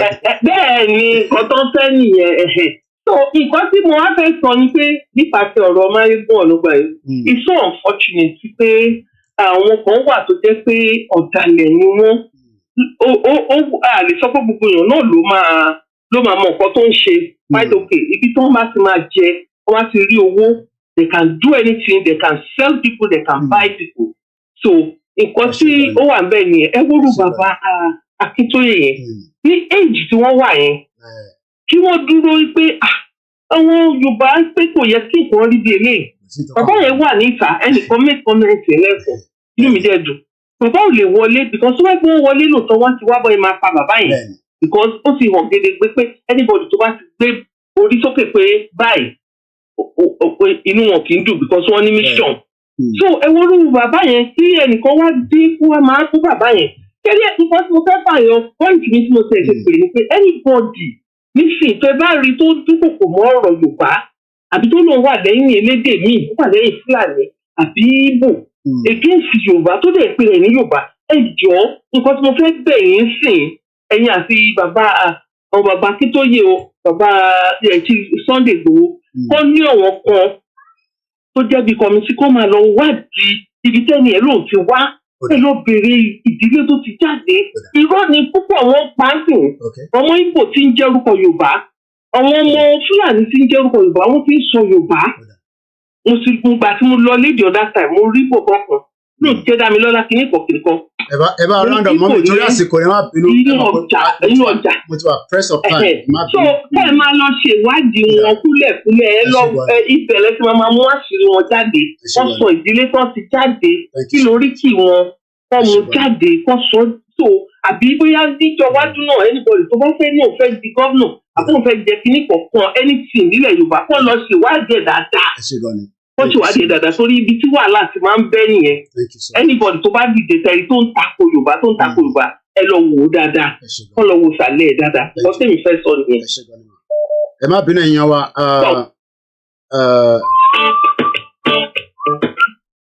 Bishop àwọn èèyàn ti gbà sí fún yín gan àmọ́ tẹ́tí lọ sọ níbẹ̀ yẹn ẹ ó dàn lẹ́jọ́ èèyàn wa èmi ni mo override àwọn calls kan mo fẹ́ gbé call kan wọlé ni so èmi mo override calls so tẹ bá pè mí mo ń disconnected ṣé Bishop ti lọ ń lẹ̀dí mọ́ Máyégún ni torí tá à ń gbọ́ nìyẹn pé Bishop wọn náà ti lọ lẹ̀dí mọ́ Máyégún ẹ má lọ believe Máyégún o tẹ́ bá ti gbọ́ tí mo sọ níbí báyìí lá listen o ẹ forget about it so mo mọ̀ pé ẹni sùúrù mo ní gbé kọ́ọ̀lì ní Bishop mo override ẹ̀ fẹ́ gbé kọ́ọ̀lì ẹlòmíì náà ni ẹ jẹ́ n kọ́kọ́ pè ìyá wa yìí so mo kí gbogbo alẹ́ nǹkan so I'm gonna wind the program down it's almost 3 hours our normal program gbogbo wa fọkànbalẹ̀ àwọn ọmọ Ìgbò olórí burúkú ni ẹ̀yin tẹ́ bá wà pẹ̀lú Máyégún against Ìgbòho kò ní dá fún gbogbo yín ẹgbọ́n sókè grandma ní Koiki ò ṣe pèpè sílẹ̀ dé. torí pé ó ń gbàgbé pé òun fún Ìgbòho lówó òun fún bàbá. Ibo ló ti rówó náà. We are the people that contributed the money now. Because from your platform, you encourage us to contribute the money, and we did. Ibo ló ti rówó. Because ìgbà tó ń ṣe rádaràdà yẹn mo comment pé Ibo ló ti rówó. My comment was on his platform. Ṣé Ìgbòho bá sọ pé òun ò jáde? He too is a man. He should go and lead the protest now. Ó lè lọ ní the protest orí kan tó wà lórí Ìgbòho náà ló wà lórí ẹ̀. It's a man, Ìgbòho is a man. So kí ni problem wọn tí Ìgbòho bá lòun ò jáde? So they want people, the Nigerian government, kó tún bẹ̀rẹ̀ sí ní ilé Ìgbòho. Àwọn Biafra náà tó ń sọ pé títà kò mù. Ṣé àwọn èèyàn wọn Biafra ṣé wọ́n lọ crucify wọn ni? Ó yà mí lẹ́nu. I don't know the problem of Máyégún, and this has been the problem of our people. Yoruba, they are not good. Yoruba burú. Orí betrayer, òun ò kí ṣe betrayer. Ó fẹ́ ṣe Yorùbá summit, ìjọba ṣe rally ní Scotland ẹ̀ka ló lọ síbẹ̀. Who went there? Ṣèbí àwọn èrò London, you guys, you are the one that went there. Àwọn èèyàn wo lórí ní Scotland tó ń jáde sí? Onítìjú ni. Is it not a shame of himself? Kí ló ń sọ lẹ́nu? Ó fún bàbá Akintoye ìṣẹ́gbẹ́ bàbá ẹ̀ ni. Ṣé ìgbà tó ti tí àwọn bàbá yẹn ti bẹ̀rẹ̀ ọ̀rọ̀ Yorùbá nation, where was he? Àwọn Yorùbá ní pọ́blẹ́mù gan ni. Wọ́n lè gbọ́dọ̀ fún tán gbogbo àwọn sọ̀rọ̀sọ̀rọ̀ wọ́n gbọ́dọ̀ fún tán ní kó lọ ṣọ́pọ̀. And people should come out of his platform. Kí ló ń ṣe? What's he doing? Orí ẹ̀ ò pé rárá. Ó máa rò pé òun sọ̀rọ̀ lẹ́nu. What's he talking about? Ó yà mí lẹ́nu. But that's my own contribution. Ẹ ṣé gan ni grandma. Orí ẹ̀ ò pé ni. Thank you so much. And people are having pain. Say Igboho jáde. Igboho is not Nigeria now. What's their problem? Ẹ ṣé gan ni grandma. Thank you so much. Ẹ ṣé gan ni. Ẹ ṣé gan grandma. Ṣe rí èyí tẹ̀ ń sọ pé I want to slow down the calls because I'm going to wind down now. Koiki, èdì lélẹ̀ èdì ò mẹ́mi o okay ṣẹ̀rí àwa tó bá di within the next 1 hour prayer kan wà tá à ń ṣe every day every Tuesday for the last 4 years hardly ni mo fi máa ń mísẹ̀ àjù mẹ́fà lọ à ń ṣe ti oní tradition wa à ń bọ gbogbo tó ní ká bọ à ń pe Ọlọ́run pẹ̀lú ti Islam but n téèyàn understand ní sí pé ẹ mọ̀ pé Ìgbòho máa sunkún sínú tẹ́bá wá ní Ìgbòho kò ní já síta báyìí how do you want him to be feeling almost finished just 10 minutes báwo lẹ ṣe fẹ́ kí Ìgbòho máa feel because at the end of the day ṣe bẹ́ẹ̀ ẹ mọ̀ pé èmi mo gbé Ìgbòho gan lé ọwọ́ Máyégún báyìí Máyégún sọ fún yín pé ó fún mi ní 10% àbí mo ever sọ fún pé tó bá ti raise owó ẹ má bí nínú o kò ní dá fún ẹ Máyégún ṣé ìgbà tí mo ní kó raise owó ṣé mo ní pé mo fẹ́ percentage nínú ẹ ni ṣé mo sọ fún ẹ ní anywhere pé tó bá ti raise owó fún olóyè Ìgbòho èmi náà máa gba 1.5% àbọ̀ ń ṣe èrè ni the bomb bastard ṣèyí kan wá ń dé níṣẹ́ sọ pé kinní kan èmi ni mo authorize kó lọ raise owó yẹn fún Ìgbòho because Igboho did not want to until I give the approval. Èmi ni Igboho sọ pé kí sọ fún pé kó go ahead. After tájọ wà lórí call. Igboho tún pè mí lẹ́yìn pé coordinator ṣe rántí ti Maureen. Mo ní bá mi kò mátà. Ẹ̀yin máa dé nísìn. Ta ló sọ pé you no go better for your papa. Ara ń ta yín ni rówó jẹ àbí. We are part of the fraud. Rówó jẹ. Okay, only I'm part of the fraud. Ti bá jẹ mo jẹ náà nìyẹn. Ìtí mo ṣe. Ìyàwó mi dẹ̀ ló lè sọ sí mi létí. Tí ìyàn kan ní kí n calm down. Ṣé problem ta máa ní nìyẹn? Ẹ máa ní ká calm down. Tó bá yẹ pé bó bá ti kú náà nísìn, bẹ́ẹ̀ ṣe máa sọ pé àkútúkú ẹ̀ lọ́rùn nìyẹn. Àwọn ọ̀dẹ̀ kú kọ̀ọ̀kan nísìn. Àní lè gba gbogbo calls mọ́. So àní lè gba gbogbo calls. Bishop, àwọn èèyàn tẹ̀fẹ́ gbọ́n kankan látọ̀dọ̀ yín léde, mo mọ̀ ń tẹ́lẹ̀ sọ lọ́hùn, èmi àti bí a ká sọ̀rọ̀ lẹ́yìn. A lot of people are upset. Ẹ má dẹ̀ wá defend Máyégún. Ẹ má defend Máyégún mọ́ níbi platform mi, mo ní fún yín láyè yẹn. Mo mọ̀ pé ẹ̀yin dúró pẹ̀lú Yorùbá Nation, ẹ dẹ̀ wà lóyà, but ẹ ní defend Máyégún lórí ọ̀rọ̀ tó wà nílẹ̀ yìí. Torí pé Máyégún mọ̀ pé mo wà ní London tó lè confirm anything lórí ọ̀rọ̀ Ìgbòho. So Bishop àní gbé yín wọlé lọ́sàn-án yìí, ẹ má bínú sà, mo override. Hello caller, ẹ̀yin ni the last person. Àwọn ọmọ mi ti ń pè mí nísìn, wọ́n fi ṣe kínní, ẹ̀yin ni the last caller. Ẹ̀gbọ́n sókè. Loud and clear. Okay, ẹ jẹ́ kó sọ fún Sẹ́rí kò rí bò tó mi kò rí bò jù mí lọ. Ọmọ Yorùbá náà mèkì ti níbi kò yẹ Ṣọlá lórúkọ mi àjọmọ́ ni mo ti pè. Ẹ jẹ́ sọ fún yín kí n sọ fún ọ̀gbọ́n yẹn. Kẹ́rí, ẹ jẹ́ ìṣẹ̀lẹ̀ kó sọ Ìgbò fún náà. Ó yé wètèrè ọjọ́ wètèrè ń dùn.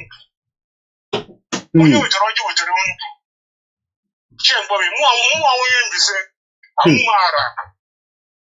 Ṣé ọmọ Ọ̀rìṣà ìyá rà? Ilé kúkú. Owó tó ti lọ nìyẹn o. Abẹ́sẹ̀. Ó yé mi. Ó yé mi. Ìdẹ́gbò tẹ́ ń sọ yẹn gan sẹ́ ẹ̀ mo ń lanu látẹ̀ nǹkan ni pé mo lẹ ti kọ́ èdè.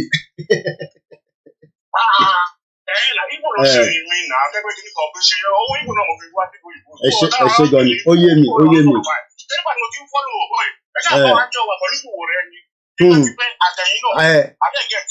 Category global nígbà tí mo rí èkó nílé èkó gan mo wà surprise pé bàbá Koiki tó ọbẹ̀ wà bẹ̀ yẹn nǹkan ọbẹ̀ rẹ̀ get. Ó yé mi.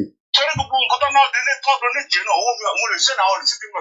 Àtẹ nídìí gbogbo yẹn àjẹmọ́nú nìyẹn ẹni bá ti donate tó donate àjẹmọ́nú nìyẹn. Ó yé mi. Yorùbá union tó ṣe mú àmì o mú àmì union yẹn o. Ṣé tó bá pè mí ṣé mo ní lọ ni màá lọ náà a lè ní different parts ní àwọn ṣe problem. Bọ̀ kó wá jáde kó wá máa pé kó wá kọ́ sórí social media pé betrayal ní Ìgbòho. Ó jẹ́ èèyàn kan wá ní kẹ́mi calm down. Àṣìṣe bá mú ẹ kò lè má wa o. O bẹ́tà kó lọ wẹ orí ẹ kó lọ bẹ Ògún kọ́ bẹ wẹ orí ẹ. Kò gbọ́dọ̀ lọ bẹ Ògún. Kí ni gbogbo nọ́nsẹ̀nsì yẹn? Kí la ṣe? Kí ni Ìgbòho ṣe fún gbogbo wa? Ó gbé rẹ̀ sílẹ̀. Àtútọ́ sí lára. àbọ̀ pátá nídìí ẹ̀ gbogbo nǹkan la ṣe fún ó ní òun ò bínú ó ní òun gbà bẹ́ẹ̀. ẹ ṣe gan ni brother mi ẹ tó bá tẹ̀ sí fi lọ kọ́ lọ so yan ṣe problem ẹ ṣe gan ni brother mi mo nífẹ̀ẹ́ yín. ẹ ṣe gan ni ẹ ṣe gan ni thank you so much. ìyá ọ̀tẹ̀ ṣe problem èmi tí ẹ sì máa gbọ́ tó bá ṣe program ẹ má bínú àní ilé ìgbà kọ́ kankan mọ́ so àwọn ọmọ mo ti overdue mo kí gbogbo wa just for the summary let me say this bẹ́ẹ̀ ni ìbọn àti kódà bí Adéyínká grandson kan tó ń bú mi gan kódà wọ́n sì ń ṣe arrangement pé Adéyínká grandson ká lè rárá bára wa sọ̀rọ̀ olùkọ́ ìgbọ́n rẹ̀ lẹ́nu mi ẹ ọmọ Yorùbá ni ó ní Ìgbò ni mí Libra ni mí at the end of the day British ló dá gbogbo wàhálà ìsílẹ̀ ṣèbó ń gbé Adéyínká grandson wá sórí program ẹ̀ kó tó di pé ìgbà tí à ń gbà sí fáwọn ọmọ Ìgbò àti gbogbo ẹ̀ so let's just focus for the last 3 minutes because program yìí náà ó ti mo kí gbogbo wa gbogbo ẹni tó bá tún gbọ́ gbogbo tí mo sọ níbí báyìí bẹ́ẹ̀ ló ṣe rí láì yọ ọkọ kúrò mo níjọ́ táwa bá ti dalẹ̀ kò sí point káwà láyé mọ́ kí la tún ṣe láyé ọ̀dàlẹ̀ balẹ̀ kú ni máa lọ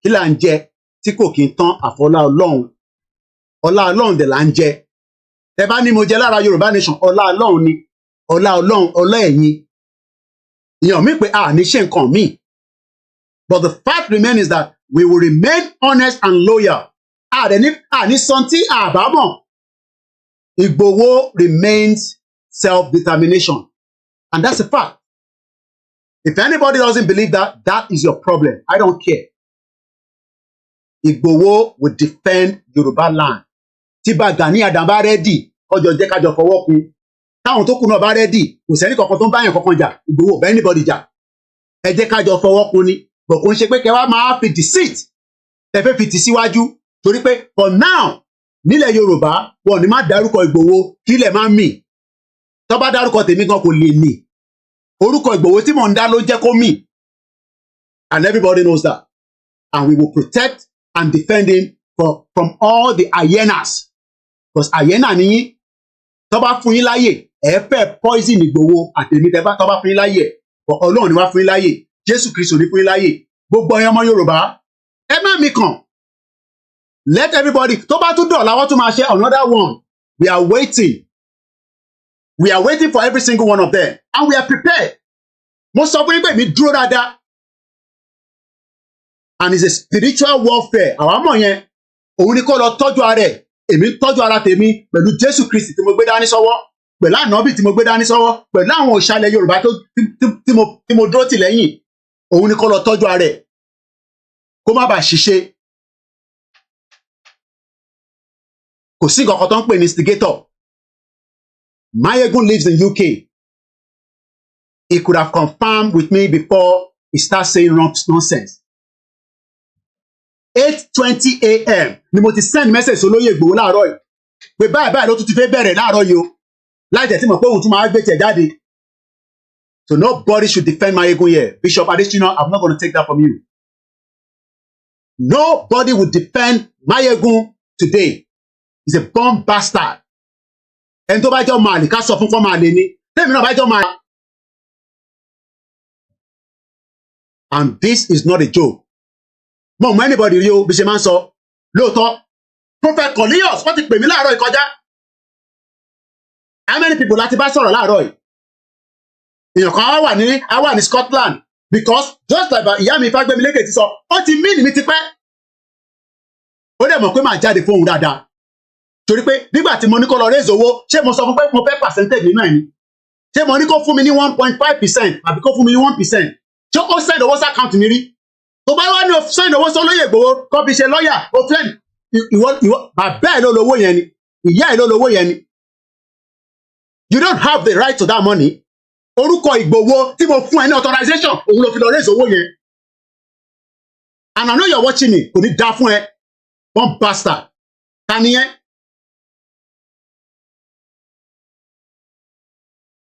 Take your time lórí ọ̀rọ̀ Yorùbá nation máa ṣe Yorùbá nation tiẹ̀ lọ àpàdé lókè if it's possible tábàdé nípàdé ká má pàdé Take your time. Take your time. Mo ná ọ̀rọ̀ pẹ̀lú àwọn ọmọ Igbo lórí burúkú tó bá wà lórí platform ẹ̀yàn kíní kan mi pẹ̀lú àwọn ọmọ Igbo. Ẹ̀yin ọmọ Yorùbá ni mo sọ pé Ògún máa wọlé pa gbogbo yín ni. Bó ṣe pa Àdògán, gbogbo ẹni tó bá wà against Ìgbòho, bó ṣe máa wọlé pa yín lẹ́ẹ̀kọ̀ọ̀kan nìyẹn. Àfi tẹ́ ẹ bá mọ pain tí Ìgbòho ń go through tí kò lè sọ síta lórí ikú méjèèjì yẹn. Kíní kan mi pẹ̀lú àwọn ọmọ Igbo mo mọ̀ wọ́n rí lórí platform ẹni. Àwọn born bastard. Mo kí gbogbo wa lẹ́ẹ̀kan sí i. Mo kó gbogbo wa papọ̀ pẹ̀lẹ́ mi. Mo fi ìtọ̀ba Elédùmarè. Mo fi ní pé a tún máa pàdé. Mo tún padà bọ̀. Ó lè má jẹ́ lálẹ́ yìí. Ó lè má jẹ́ lọ́la. Mo tún padà bọ̀. Kúkú ti mọ̀ mí. Ẹ lọ máa wo àwọn fídíò kéékèèké tá a ṣe níta. Mo ṣe breakfast ní níta. Ẹ lọ wo yẹn. Let's count. Kò sí kankan tó máa ṣẹlẹ̀. Yoruba nation remains standing. Protest is not our calling. If you want to protest, gbogbo etí Aisha ń sọ kìnìkan, I don't buy onto that. Crisis ni mo ní kó ṣẹlẹ̀ ní Nàìjíríà. When the crisis comes, we will defend the land. Then we will know what to do. But ní sọ gbogbo ẹ̀ síta. Gbogbo ẹ̀yin tẹ́ ń bínú ní Maryland. Kí ló tún fẹ́ ṣẹlẹ̀? Nǹkan kan ṣẹlẹ̀. Eléyìí ń ṣe fracas. Ọkùnrin sọ́kùnrin lọ́jọ́ ń bára wa sọ̀rọ̀. Ó pè wá ní betrayal. Mo dẹ̀ sọ fún pọ̀ máa lé ọkùnrin lòun. Òun ń ṣọkùnrin dáadáa.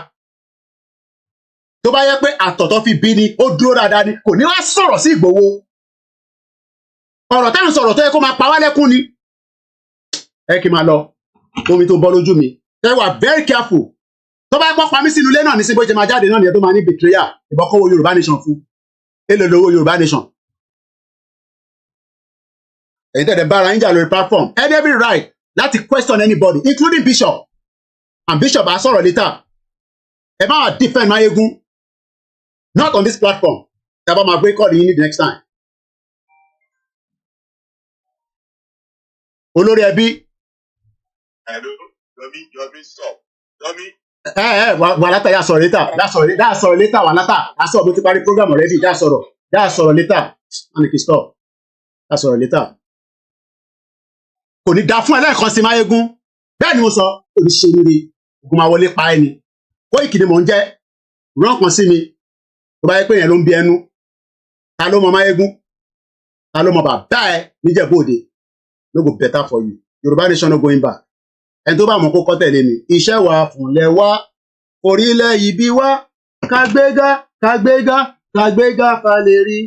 Ìgbàgbọ́ wà ní pé bá ti bẹ̀rù la bọ́ mọ́. Ká ṣiṣẹ́ ká jọlá. Ìṣọ̀kan àtòmìnira. Ní kẹjẹ́ ká máa lépa. Ìtẹ̀síwájú. Fọ̀pọ̀ ire àtòhun tó dára. Ọmọ Oòduà dìde. Bọ́ sípò ẹ̀tọ́ rẹ. Ìwọ ni ìmọ́lẹ̀ ògo adúláwọ̀. Yoruba nation. Yoruba nation. Yoruba nation. Ẹ má gbàgbé ẹ contribute platform wa media wa a máa ń gbowó ní bíbá dá tí ń síbẹ̀ àwọn ń gbowó thumbs up cash làwa máa ń gbà owó lọmọ Ìjẹ̀bú máa ń ná àwọn ọ̀nà thumbs up tètè máa yegun mo kí gbogbo wa one love apàdé ẹ jẹ́ release bíbá fún àwọn ọmọ yín bye for now. Thank you so much everyone. Bye for now.